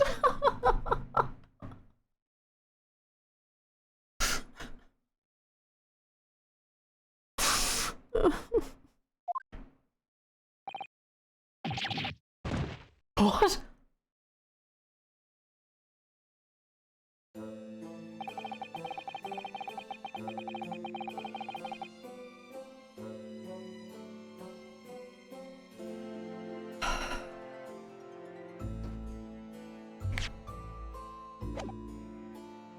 Diva down.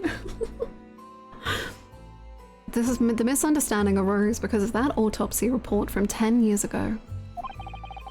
But actually, it turned out that neither Dr. Wilson nor Professor Mikotoba are Iris's father.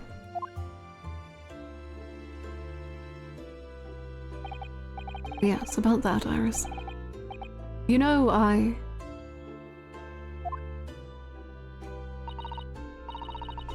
know.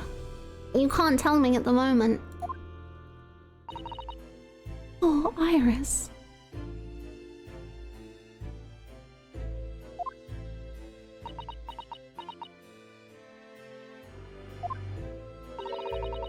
The pheasant is by way of an apology. I'm sorry for eavesdropping. Doll, you would never find out anything if you didn't. Oh, no, that's quite all right. Then why don't I get any apology? I'm gonna crush your bones into dust. And why don't I get any apologetic pheasant? Stab him, Iris. I'll defend you. So just who is Iris's father? I suppose that's not something we'll be finding out today. Perhaps tomorrow in court we'll come to some conclusions.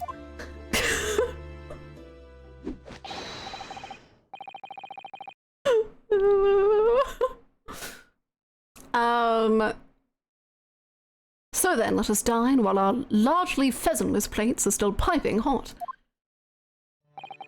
A fine idea, Sholmes. It all looks absolutely delicious. Eat as much as you like. There are always seconds. Gather every man we know and conduct paternity tests. We'll figure it out.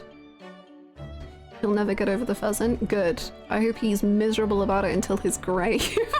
This could be our last chance to ask questions before tomorrow's trial. About that telegram from Japan and about Kazuo. I can't let this opportunity slip away.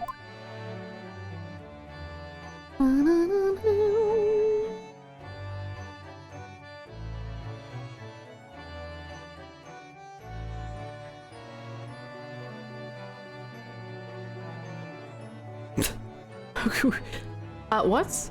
Sorry. Why are you sitting like that? Why are your shoes on the couch? There's so many things happening, so... My good fellow. This is very cute. I gotta give it to him.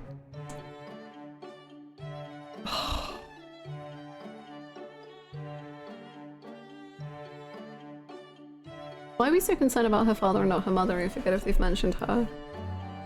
I guess because I think we were just told that she had been passed away. She had passed away. So I kind of just, ooh, the nighttime.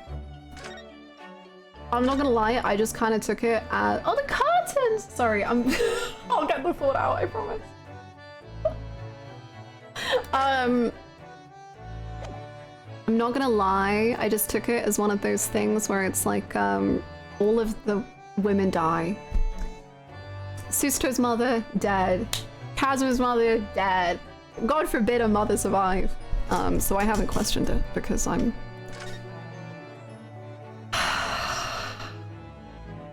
too used to media killing mothers, really. How long is the mother? Is that a clue that he's holding his tum-tum? He's like, wink, see? I didn't want you to call me daddy because I wanted you to call me mommy! What a twist!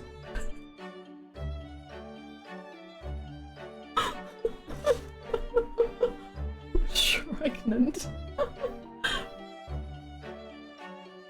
Scythe isn't dead yet. True. Oh yeah, but her daughter does have a different name. That's true too.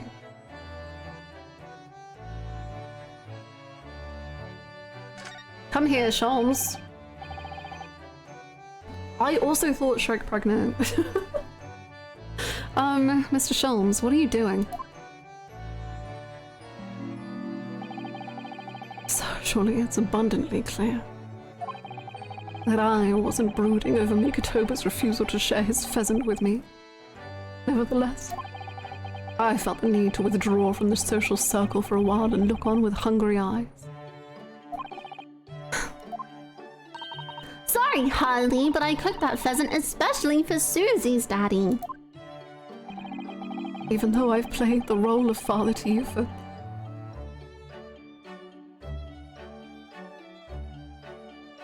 far longer. Mr. Sholmes, could I discuss some things with you?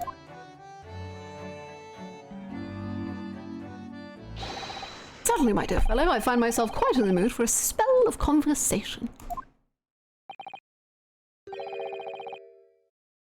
No doubt you're hungry to learn more of my deep love of game.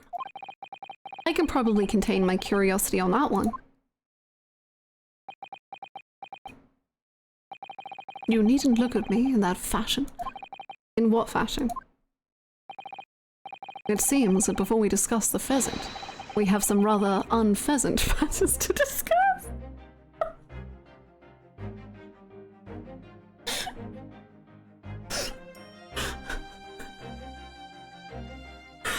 Oh my god. This is the ultimate dad. That was very good. That was unfortunately very funny. That was very, very good. Can't help it, I'm still in love with him. It's not fair. Just when you think you're out, they bring you back in.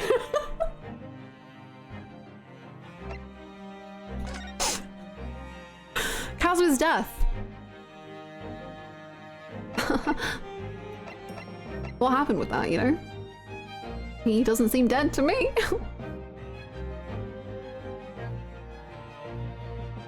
The telegram from Japan. So what was in the telegram you received back from Japan then? Ah, this. I thank my lucky stars it arrived in time. Record found as indicated. Duplicate follows. K. Sogi, A. Shin, T. Gregson, J. Wilson. Oh, those 4 names. We've come across that exact same list before. They came up in that unforgettable case last spring. What appeared to... Do we have... Oh. What appeared to be a simple case of aggravated murder turned out to be masking monumental intrigue. A plot that involved the sale of British governmental secrets to foreign states. In exposing the means by which those secrets were being leaked, we deciphered a fragment of a message. K. Asogi, A. Shin, T. Gregson, J. Wilson. But we didn't find the names out until the case was over, and we never did get to the bottom of what they meant. All we knew was that the information had been sent by somebody in the British government to somebody in Japan.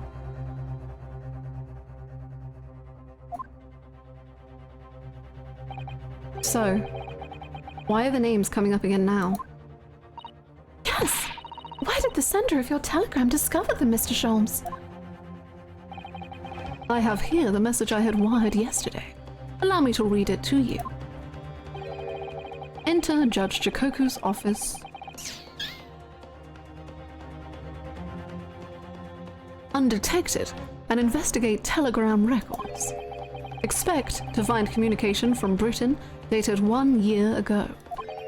List of 4 names. Need by tomorrow. Naruhodo. Naruhodo?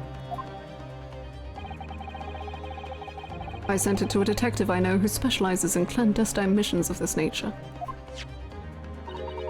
You asked. Inspector Hosonaga! We got mentioned! That's a win! I'll take it! We got a mention of him! He's not gonna be here. That's my last hope gone though. It's okay. I miss him so much.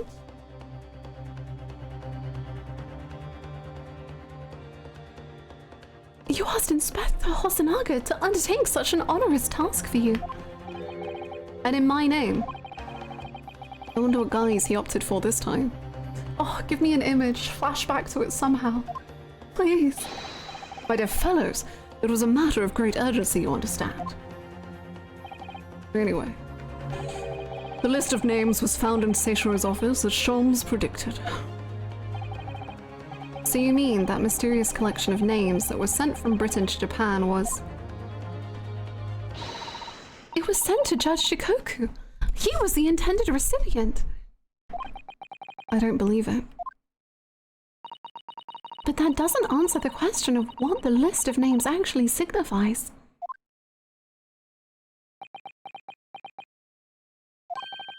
I did formulate a hypothesis about that. Damn, he looks so serious. But without a shred of evidence, I couldn't possibly have shared it. Mr. Sholmes looks deadly serious for once. Chikoku. Oh.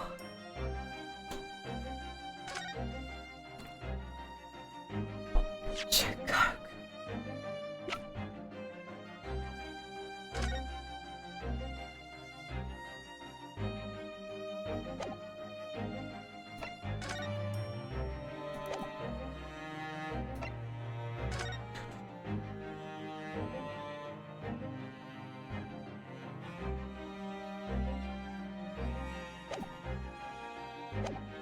So, Kazuma.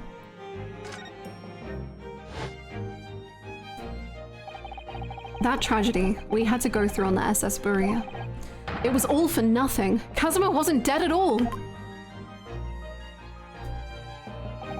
We were completely taken in by the lie you told us. Your great detective's lie.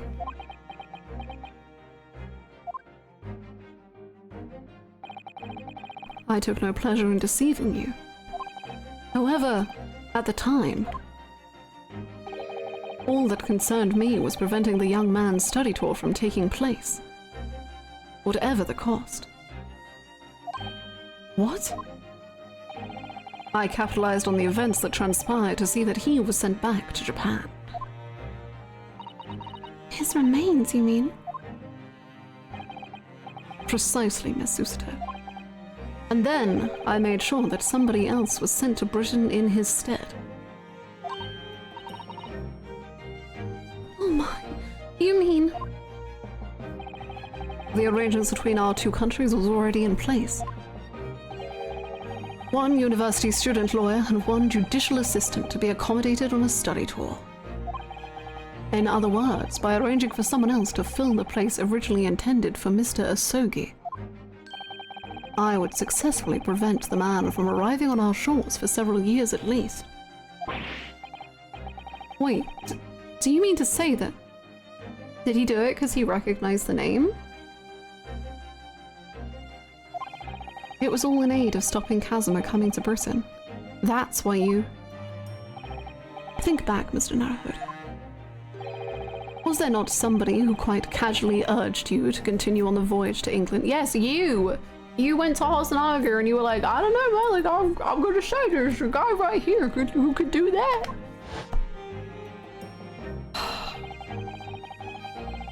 The terms of the study tour were negotiated by the department. Look at him. I miss him. I miss him so much. The Department of Justice in both Great Britain and Japan. Look at his face!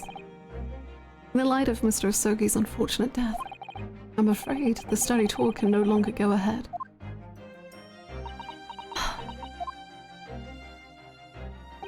My dear fellows, the majority of problems have an extremely simple solution, you know.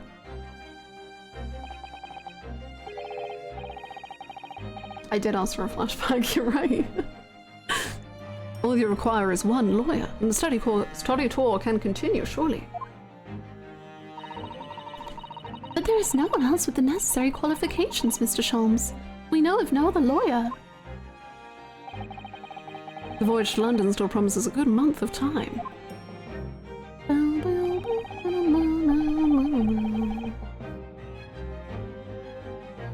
Nina! Are we gonna come back to that? Like, it was crazy. Rewatching that, knowing he was alive, was crazy. They really...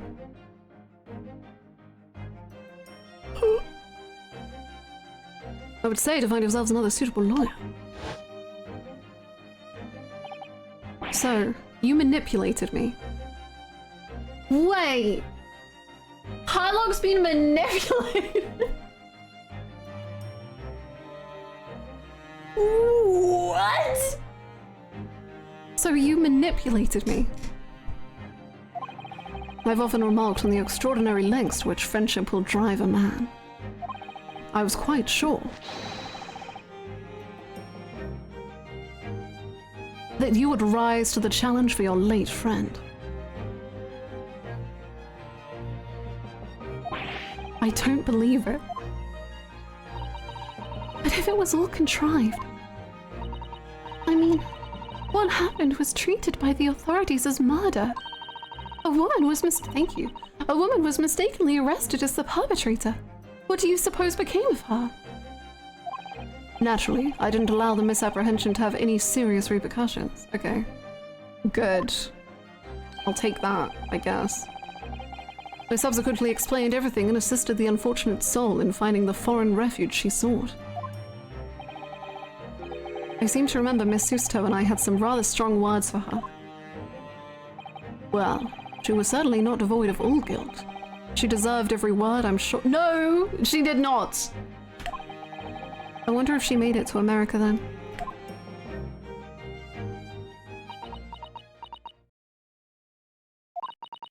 afraid I simply cannot comprehend it.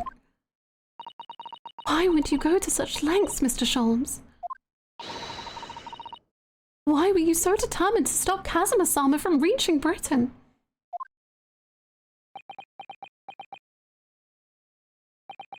The truth is, 12 months ago, there was already a very tangible omen of the impending tragedy, you see. An omen that, at this very moment in time, is close at hand. An omen of all these tragic events that already existed a year ago is close at hand. We need to find out exactly what Mr. Sholmes knows.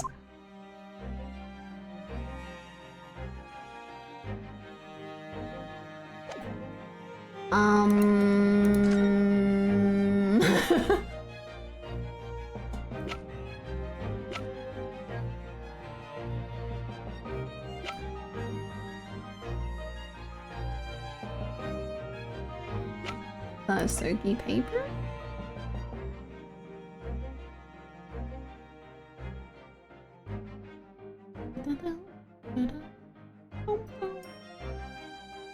Lena did almost cook us and then lied about it a bunch of times. I mean, true, but I also think that, like, really denies her perspective. And I don't personally think she deserved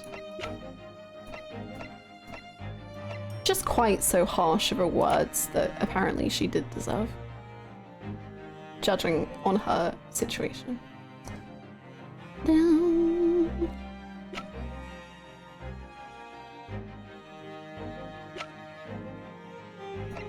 This? What are we doing? An omen of all these tragic events that already existed a year ago. The names?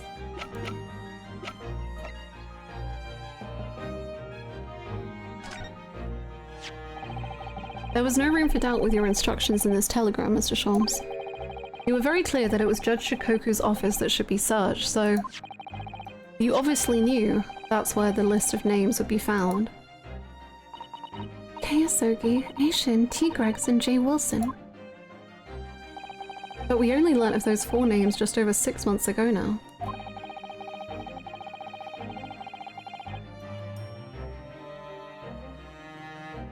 And only because they appeared as part of the top secret government communications that were leaked.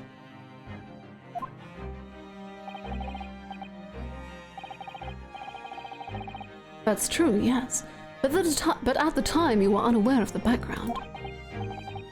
You see, those 4 names were wired to Japan. Around 6 months before that. Approximately this time last year, in fact, when you were both still in Japan. It really would be hypocrisy on my part to reprove others for intercepting state secrets. Because after all, I'm perpetually eavesdropping on communications between the British and Japanese governments. You're perpetually doing what? How? What? Never mind the details. Okay, but you should know. Oh, the song, it's so good. No secret is safe from Herlock Sholmes when he has designs on knowing it.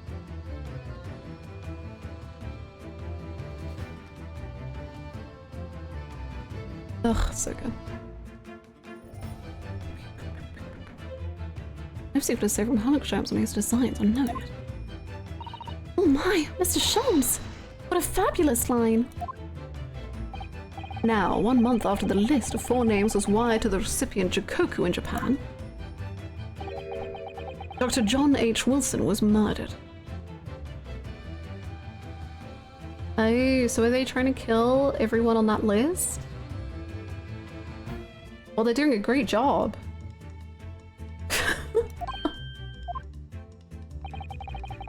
As soon as I learned of the incident, a hypothesis rapidly took shape in my mind. As it turned out, I was partly correct and partly mistaken. Oh, so was he doing it to protect Kazuma?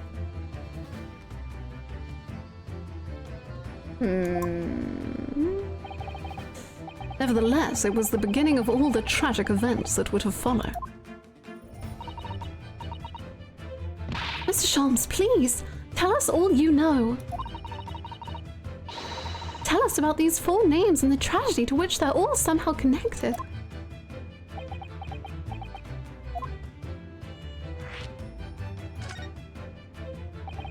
As I said, when I learned of Dr. Wilson's murder in Japan, my mind immediately turned to those 4 names. Because you see, there was someone else on the list who I believe to be recently deceased. What? Who? A. Shin. As it was transcribed in Japanese script. In actual fact, Miss Asa Shin. That was a familiar name to me. She was a professional killer well known among London's unsavory classes. Oh, I see.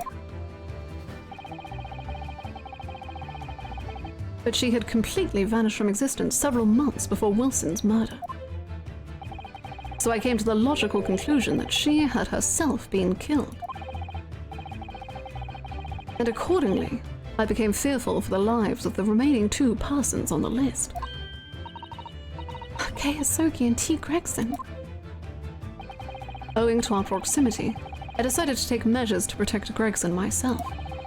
But I determined it would be safest if young Hisogi were to stay away from Britain. Why?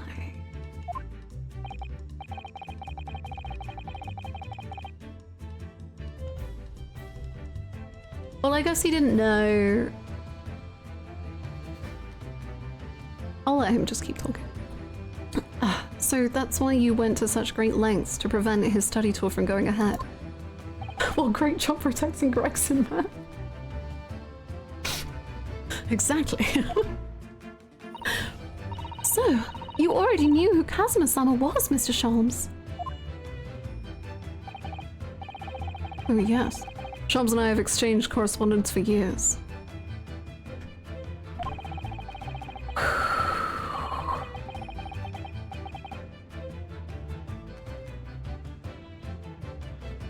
I'd recounted many tales about Hisogi to him in my letters, and the news of Dr. Wilson's death, of course. Sorry, Iris, we forgot you were here, I'm sure. So, Dr. Wilson is dead then? That was Hannah doing Van Zieks' facepalm eye roll animation.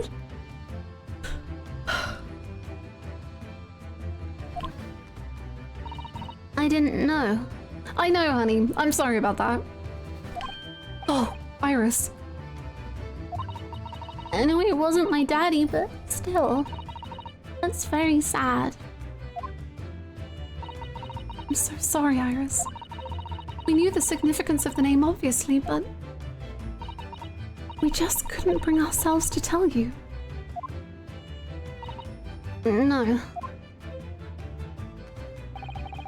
But what you just told us, Mr. Sholmes, doesn't completely tie in with the facts. There's one big hole in your hypothesis. A big hole, Mr. Naruhodo. Oh, yes. You mean about Asa Shin, I presume? Oh, of course. Exactly. She wasn't killed, was she? She was in Japan, posing as a visiting student under the assumed name of Giselle Brett. I'm glad you're keeping up, my dear fellow. But I only became aware of that fact 2 days ago, in the foyer of the Great Waterloo Hotel.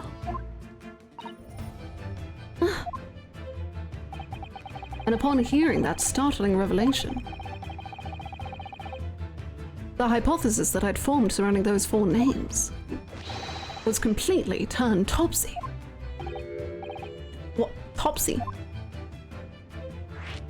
Topsy?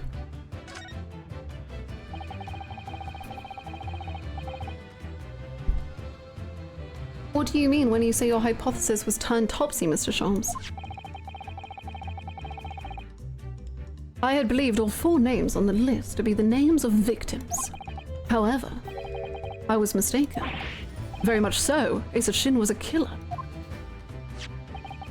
So this telegram is a list of both victims and killers, is it?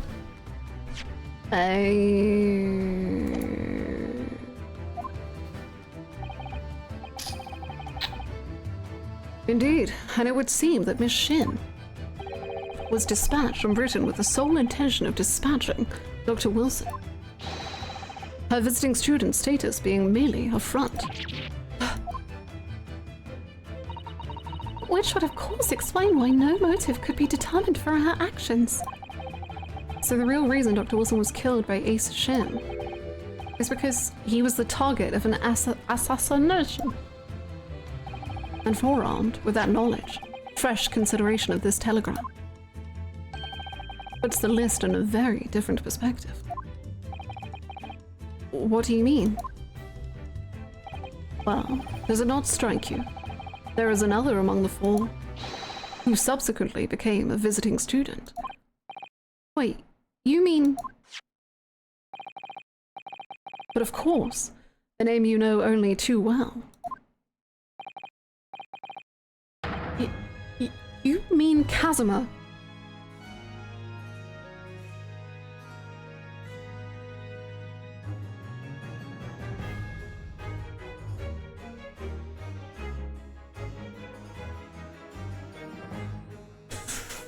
This is Kazuma. This is betrayal. He did say in court earlier today.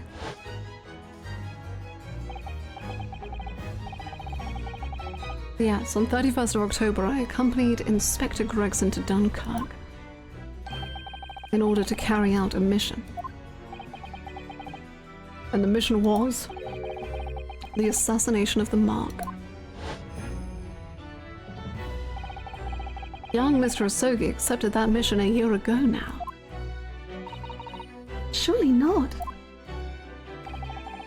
In conclusion, this document is a contract of sorts. An international agreement, one might say, detailing an assassin exchange. An assassin exchange. How could Kazuma possibly have got involved in something like that?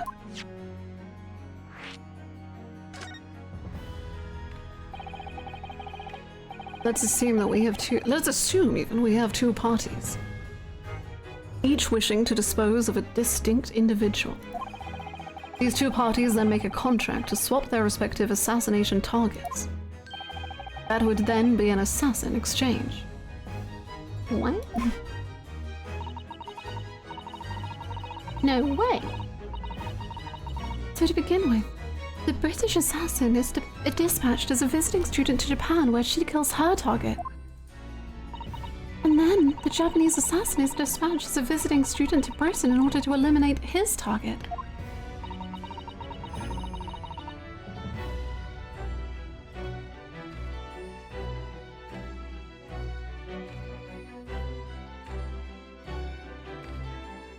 It certainly does sound like an exchange.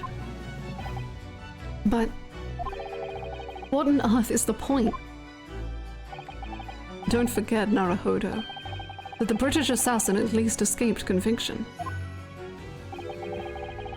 Thanks to diplomatic immunity afforded by consular jurisdiction. Oh yes. Such jurisdiction should be null and void under the terms of the new treaty between our two countries.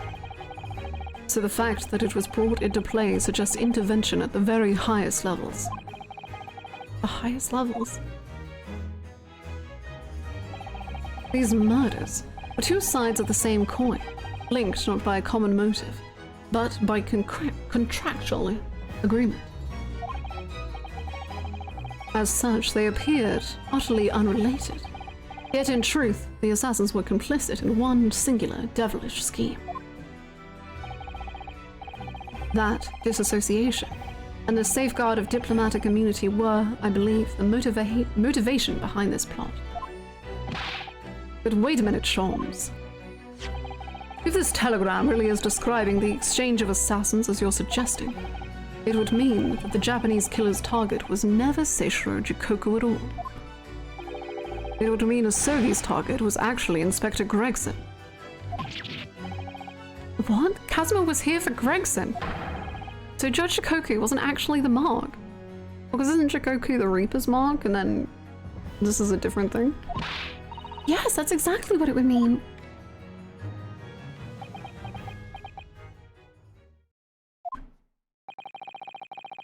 I hold myself personally responsible for failing to keep the inspector safe. Mr. Sholmes. I told him of my fears and implored him to seek a transfer to an overseas position. France. Obviously, with the young pickpocket in tow. Yes, Gina. Come to think of it, Inspector Gregson did mention that to us at the Great Exhibition. That he'd be transferring to the Paris police and taking Gina with him. But without informing me, he engaged in one last assignment, it seems. And sadly, it turned out to be his very last.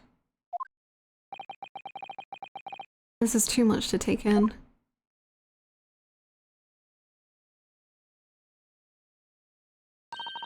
Alright, everyone. That's quite enough of all that serious talk for one day. Isn't it, Hurley? I mean, look at the time. Ah, quite right, Iris. We must conclude our preparations for tomorrow. What preparations? Well, I think I shall make my way back to my hotel room now. It's so late, you should stay here. This has certainly been a night to remember. It is a little bit sad, though. I mean, I liked the idea of you being my daddy. Because then Susie would have been my big sister. She still is! I'm sorry, Iris. I know, Iris. I was thinking quite the same thing. Were you? But if somebody like me would be worthy, I would be delighted to become your sister. What? Really? Oh yes, without question. So, you'll teach me all the ways you know how to throw Runo to the floor? Yeah, that's fine. Yes, yes, of course. It would be my pleasure. You didn't have to agree quite so readily. Oh, but wait a minute. If Susie's going to be my big sister... Am I your big brother?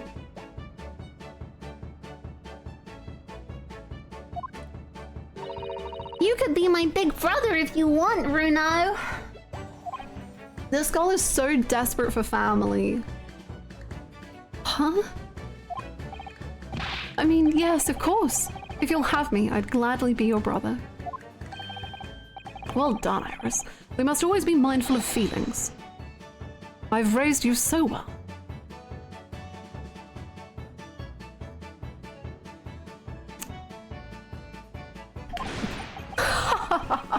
So funny. Because being sensitive is your strong suit naturally.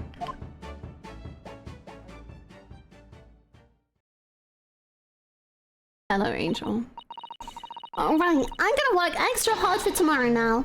Because it's for my big brother and sister. What is all this talk about preparing for tomorrow? Preparing what?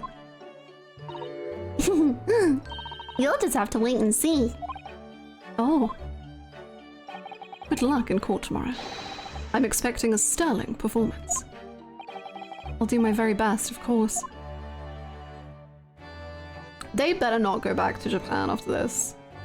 That would be so messed up. So the overnight break in the trial's proceedings became a crucial turning point, exposing new truths while posing new conundrums. That list of 4 names on the telegram in Judge Jacoko's office, and the extraordinary assassination plot in which my best friend had somehow become involved. I felt as though I had been plunged into an even greater darkness all of a sudden. But at the same time, I felt sure I would see the light again soon. What the heck? Sorry, I'm just making it for me. Because I was lucky enough to have the most wonderful family in the world. Why is Mika Toba involved? What? That's too much. that's too much. I think that's really weird. The most wonderful family in the world standing steadfastly behind me.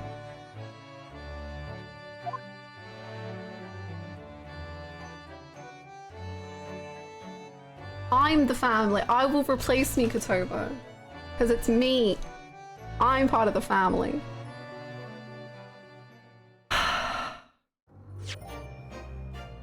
That's so weird. Like, what does Mikotoba do? I don't...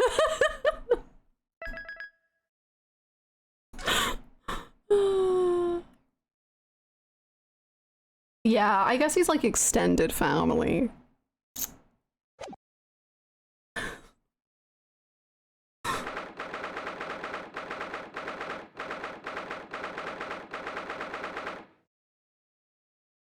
Yeah, I kind of felt nothing but charms by the end of this. It's really interesting. I really don't know how I feel, to be honest. It's really, really, really weird. Like, as in, it's really weird that I'm so unsure of my own feelings. Not that the game is weird. Oh, we're going straight in. No preamble. Holy macaroni. Before we begin today, sorry. I have a brief announcement. As with the closed trial 10 years ago, some astonishing facts have come to light in these proceedings. The revelation that the well-known Reaper is actually an organization illegally executing its own brand of justice. And the discovery that a respected yard inspector was at its heart until he himself perished in an assassination plot. Holy. Well, I say to all members of the judiciary here present on this occasion that we will stop at nothing to uncover the whole truth behind these disturbing findings. Counsels, you will undertake this trial with a resolve, wink, to pursue the truth to the bitter end. Resolve, yes, that's my intention.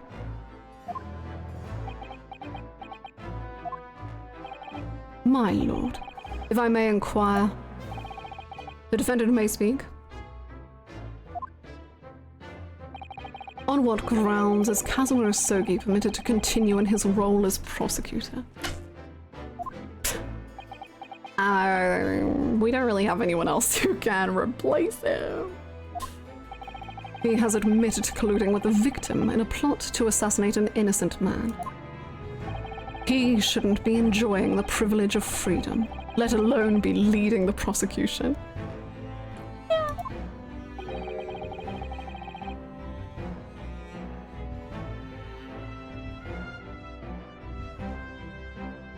That's so understandable, LB. I've been in that exact position, so I completely get how you're feeling. But yeah, I hope it's cool to like watch figuring stuff out. It's cool. I submitted a written petition to Lord Strongheart, requesting that judgment of my transgressions be delayed by 1 day. Dude, nailed it in one.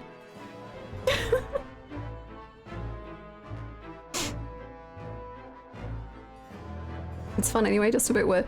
Literally, I had that exact feeling yesterday because it was so funny when everyone was like freaking the hell out and being like, this is so peak, whilst I was having like an absolute crisis. And I was just like, I don't know.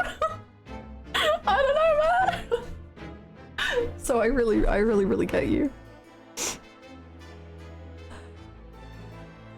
Requesting the judgment of my transgressions be delayed by 1 day. You did what? In today's proceedings, I intend to expose everything. Everything? My whole life for the last 10 years has all been leading up to this one day. Kazuma, whatever the outcome of this trial, I give my word that I will accept whatever punishment is deemed appropriate, however severe. Dev? And I suggest you prepare yourself for the same, Reaper. Kazuma is bristling with hostility today. Oh, I get the distinct impression we're heading into very dangerous territory. It feels like Kazuma right now is like there's nothing left to lose. Like, if my life is forfeit, so be it. I might as well just go and do everything, which is kind of scary. Which is kind of what Ranzeeks has been doing. Oh my god. These two? Crazy? Is that really even Kazuma-sama standing before us? As an extreme exception to normal practices, I have granted this prosecutor's request. The defense finds us acceptable, I presume. For the narrative. For the themes, Judge. Absolutely, yes. Yes, my lord. In that case, in the name of Her Majesty the Queen, I hereby declare this court to be in session again. We have resumed the closed hearing of Baroque Van Zeeks. I think I have a more generous view of the Charms and Mikotoba stuff too, but I definitely get the more sinister view, and the deadbeat dad joke's really funny. Yeah, I don't know how I feel. I'm so like, I don't know. I think maybe I'll know. Maybe by the end of the game. Maybe by a month after I finish the game. Maybe by... I don't know.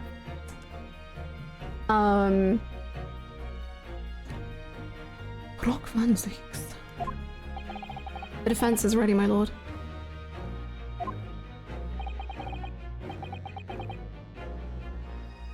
The prosecution is more than ready. You're ready? Well, I'm more than ready. Very well then. This preamble has taken long enough.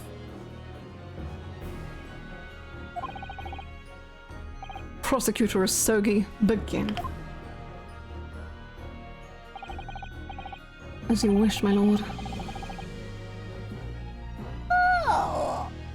Yeah, genuinely, I do think the character studies on AO3 are gonna like do a lot for me. Like sometimes a fanfic on AO3 just changes your entire POV on a character and you're like, whoa, this is incredible.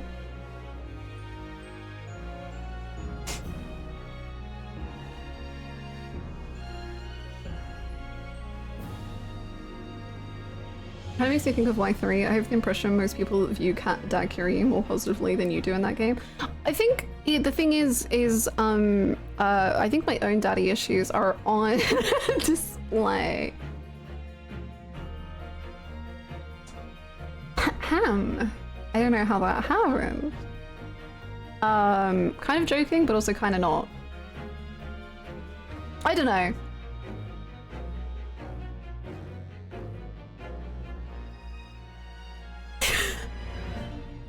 Maybe food for thought for myself. As you wish, my lord. The prosecution calls the first witness to the stand.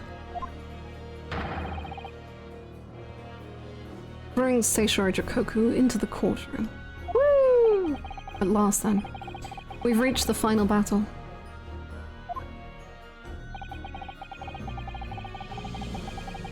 Hannah's feeling ghosts and projecting onto girls that are mostly fine. Wow! I don't know if I'm projecting that hard. I think looking at a 10-year-old girl and going, she's mostly fine, when she's spent like this whole game crying is kind of crazy.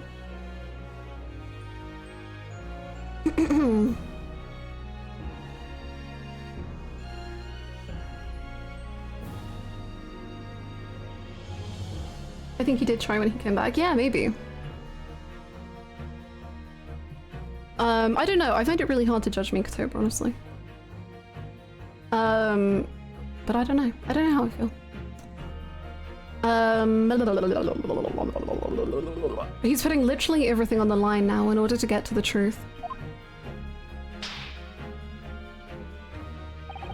Come on, Ryunosuke. It's time for that steely resolve, because this is going to test it to the limit. Oh. Oh. Witness, state your name and occupation for the court. He did also raise Kazuma for those 10 years.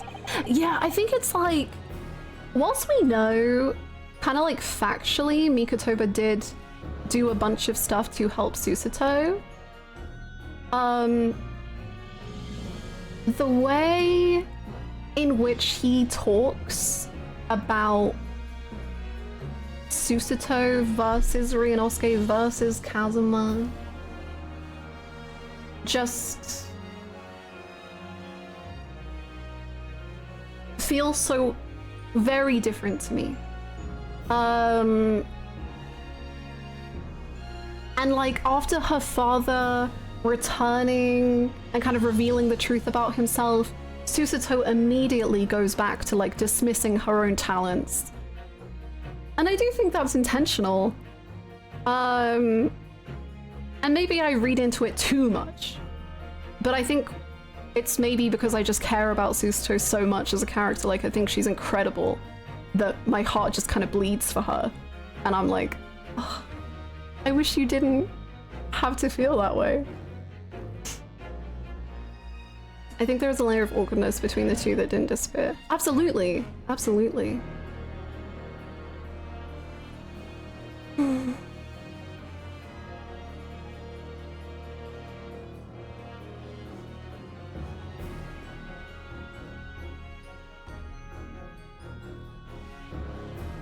Wait, Susato never dismissed her talent. She'd forgive, like, immediately, though. No, the next day when they went into court, she immediately said, like, I forget exactly what she said, but she said something like, oh, I'm not, like, that competent. And I was like, huh? Girl, you're the most competent ever. You're so good.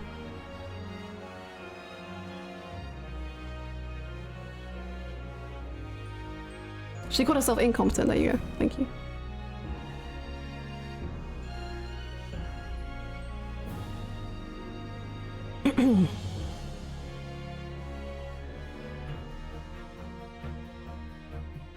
The time period had an issue of centering the woman.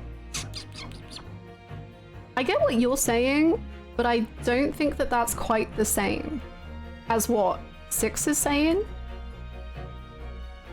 There's a complete difference between the writers not centering women and the time period not centering women. Like, those are two very different things. Because if you want to comment on the time period not centering women, I think at some point you do have to center a woman to be able to tell that story effectively.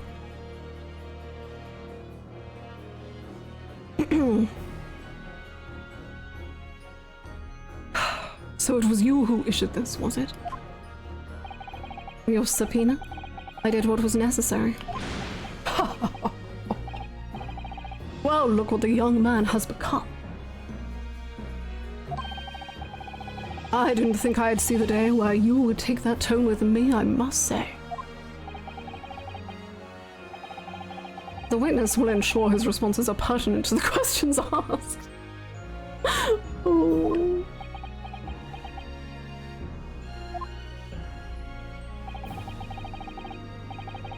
Yeah, I agree. I also think saying, like, women were decentered and saying that that is what this game is doing, I think is so unfair to the actual good writing of the women. Like, the women are so central to this game. And it's okay if they just failed in certain aspects of it. My name is Seishiro Jikoku, a Supreme Court judge from the Empire of Japan. 16 years ago, this man came to London as a visiting student. 6 years later, he returned to Japan. As well as presiding over the Supreme Court, he is also currently Japan's Minister of Foreign Affairs. I am, of course, fully aware of Mr. Jikoku and his pre-eminent roles. I invited him personally to the International Forensic Science Symposium as a representative of his country. I hear he also played a key role in the conclusion of the Anglo-Japanese Treaty of Friendship and Navigation. It was a great honor to be involved in the negotiations. I put my all into that treaty. Judge Jikoku, I must ask, Well, I never. Fancy the young murdering student turning up here of all places. Which one of us? You acquitted me yourself, and now I'm a practicing defense lawyer. Yes, and full of self-importance like your friend across the courtroom, I see. You came here to London by invitation of the International Forensic Science Symposium. But then, without informing anyone of your plans, you took flight to France. Took flight? I'd have to object to that turn of phrase. Took sail.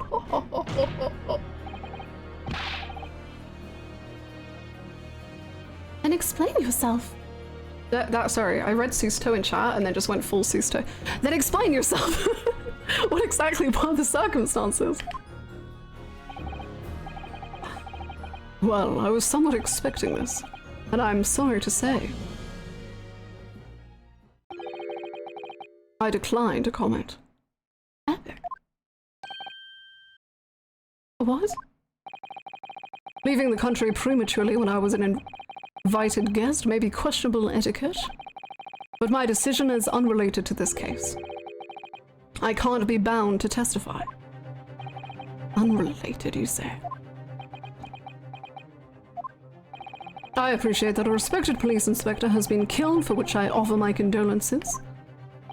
However, being an alien, I'd obviously never met the man, nor do I know the first thing about him. As such, I'm in no position to testify. It's as simple as that. So you would run from all of this? I beg your pardon?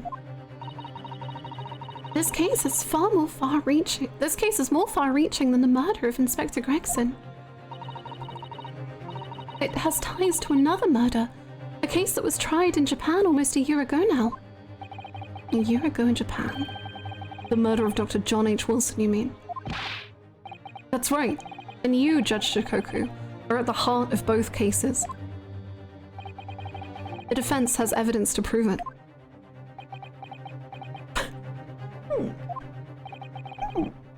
Well, Ryunosuke, I see from the look in your eyes that you're resolved to carry this through to the very end too.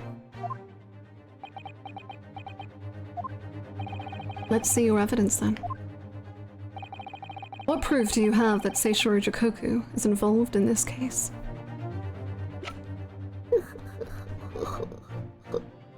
Take that! This is a telegram detailing a communication sent between Britain and Japan approximately 1 year ago. The communication contained 4 names: K. Asogi, A. Shin, T. Gregson, and J. Wilson. You little... Where did you get that? In Tokyo, from your office, Judge Shikoku. What? How on earth did you... What's this all about? Why is my name on that list? This list of 4 names follows a certain pattern. T. Gregson and J. Wilson are the names of victims. K. Asogi and A. Shin are the names of assassins. No. This is crazy. A year ago in Tokyo, Dr. John H. Wilson's life was taken in a Western-style restaurant in the capital. The culprit was found to be a visiting student who went by the name of Giselle Brett. But her real name was Asa Shin, a professional killer sent on a mission to kill from Great Britain. A. Shin and her victim J. Wilson. And the murder that just took place here in London was the counterpart to that crime. An assassin sent from Japan, also a visiting student, Kazuma Asogi, whose victim was the British police inspector Tobias Gregson. K. Asogi and T. Gregson. One assassin from each country to kill a target residing in the other. What exactly is the defense suggesting? These 2 cases of murder One that took place in Britain and one in Japan. Were masterminded by a pair of individuals from each country as a form of assassin exchange. And the telegram the defense has acquired is proof of this international contract to kill. What?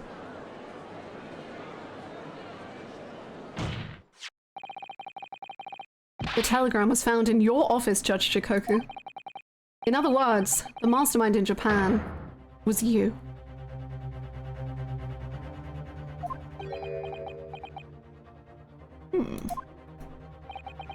Judge Chikoku, what's this all about? And you, Kazuma, you lied.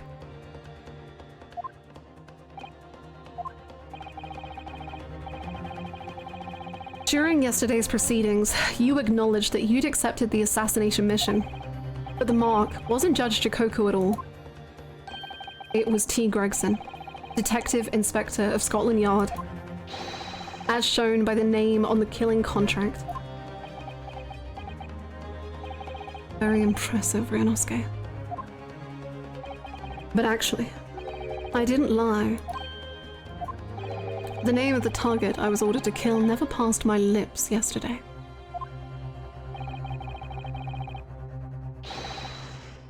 I didn't lie, it was just by omission.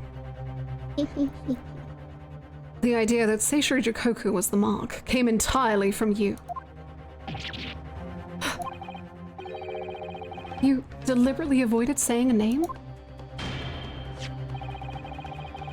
The defense claims these four names indicate some sort of international assassin exchange. I'm sure I speak for all present when I say that the very idea seems utterly absurd. Well, Mr. Jikoku, what do you have to say for yourself? His silence only goes to prove his guilt. There's another very important point that this new development brings to light.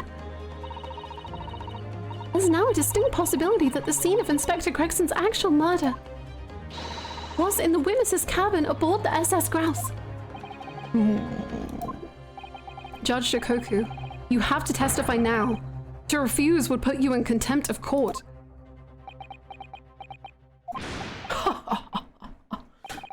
There's no need for quite such a vicious stare, young man. Very well then, as a parting gift to you all. Parting gift? I'll tell you everything I know.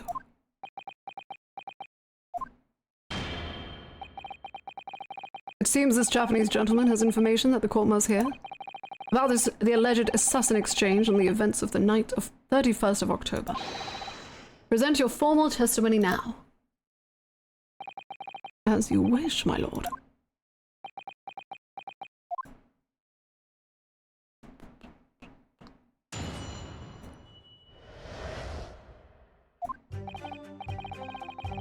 It's true that Kazuma Sogi was assigned the assassination mission 1 year ago now. The target was Inspector T. Gregson. That was a condition of the British study tour.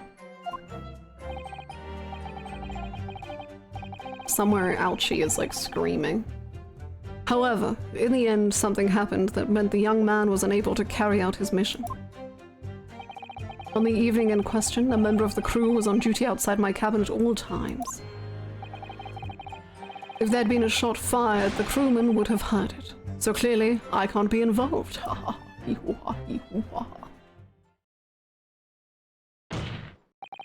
So you admit it then? As this communication suggests, there really was an assassin exchange arrangement between Britain and Japan. A political endeavor at the highest levels.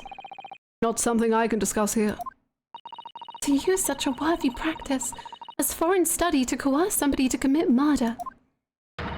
It's the most appalling thing I've ever heard. Appalling? Well, it's easy to judge.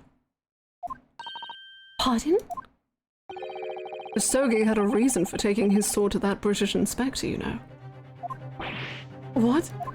I love that they assume he got coerced. Even when he's being the way he is right now, they're still like, no, he would never have done that if it wasn't like for a reason. Which is why he accepted the mission in the first place. Isn't that right, Council? Kazuma-sama?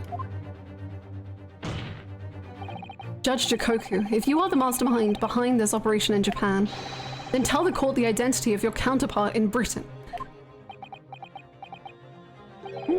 I'm not obliged to divulge that information. As I said yesterday, I've killed nobody. I freely admit that I accepted the mission, but on the night the plan was to be executed, I backed out. In short, this assassin exchange that the defense has identified is unrelated to the events of this case. The crucial point is this. Your police inspector can't have perished aboard that steamship in Dunkirk.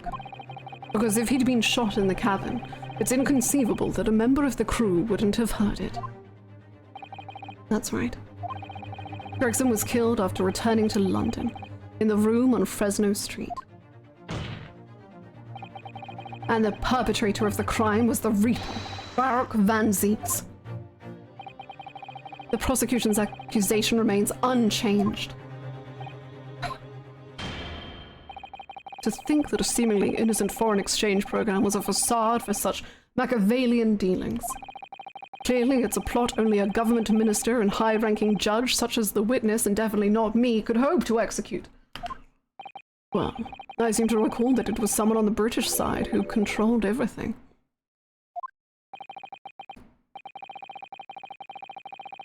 Be that as it may, it is not the place of this court to pursue this villainous assassin exchange plot. We are concerned only with the tangible events pertaining to the murder of Inspector Gregson. Is the defense clear on that point, Counsel? Yes, my lord. I'll keep that in mind as I cross-examine the witness.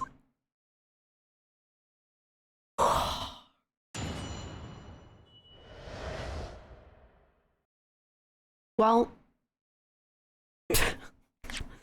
that's where we're gonna end.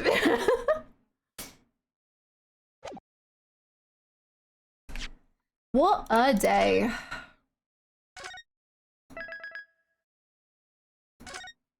Good stuff?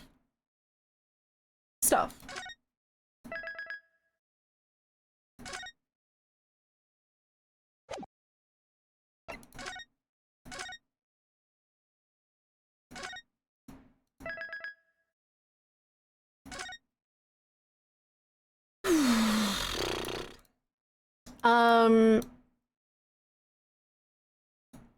So thoughts on possibly finishing next week? I don't know if we'll finish next week. That feels... It depends. I guess it depends how it goes, really. Oh, don't worry, LB. I didn't think you were saying that at all. At all.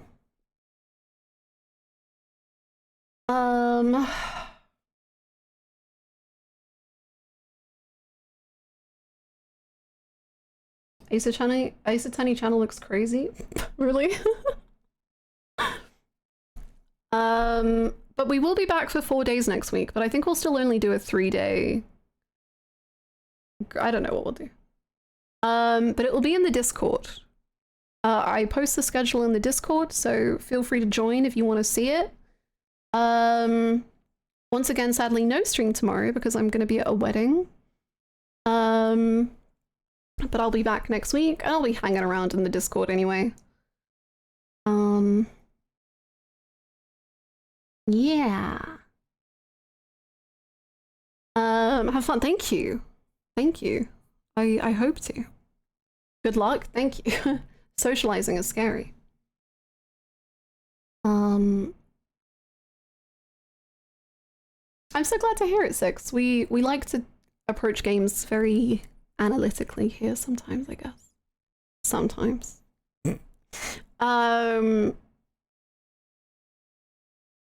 Thank you as always for stream. Thank you, thank you. Yeah, feel free to join the Discord. We'll be back next week. I don't know what we'll do. 4 days of Great Ace Attorney or 3 days, either one. I'm not sure which. But one of those. Um,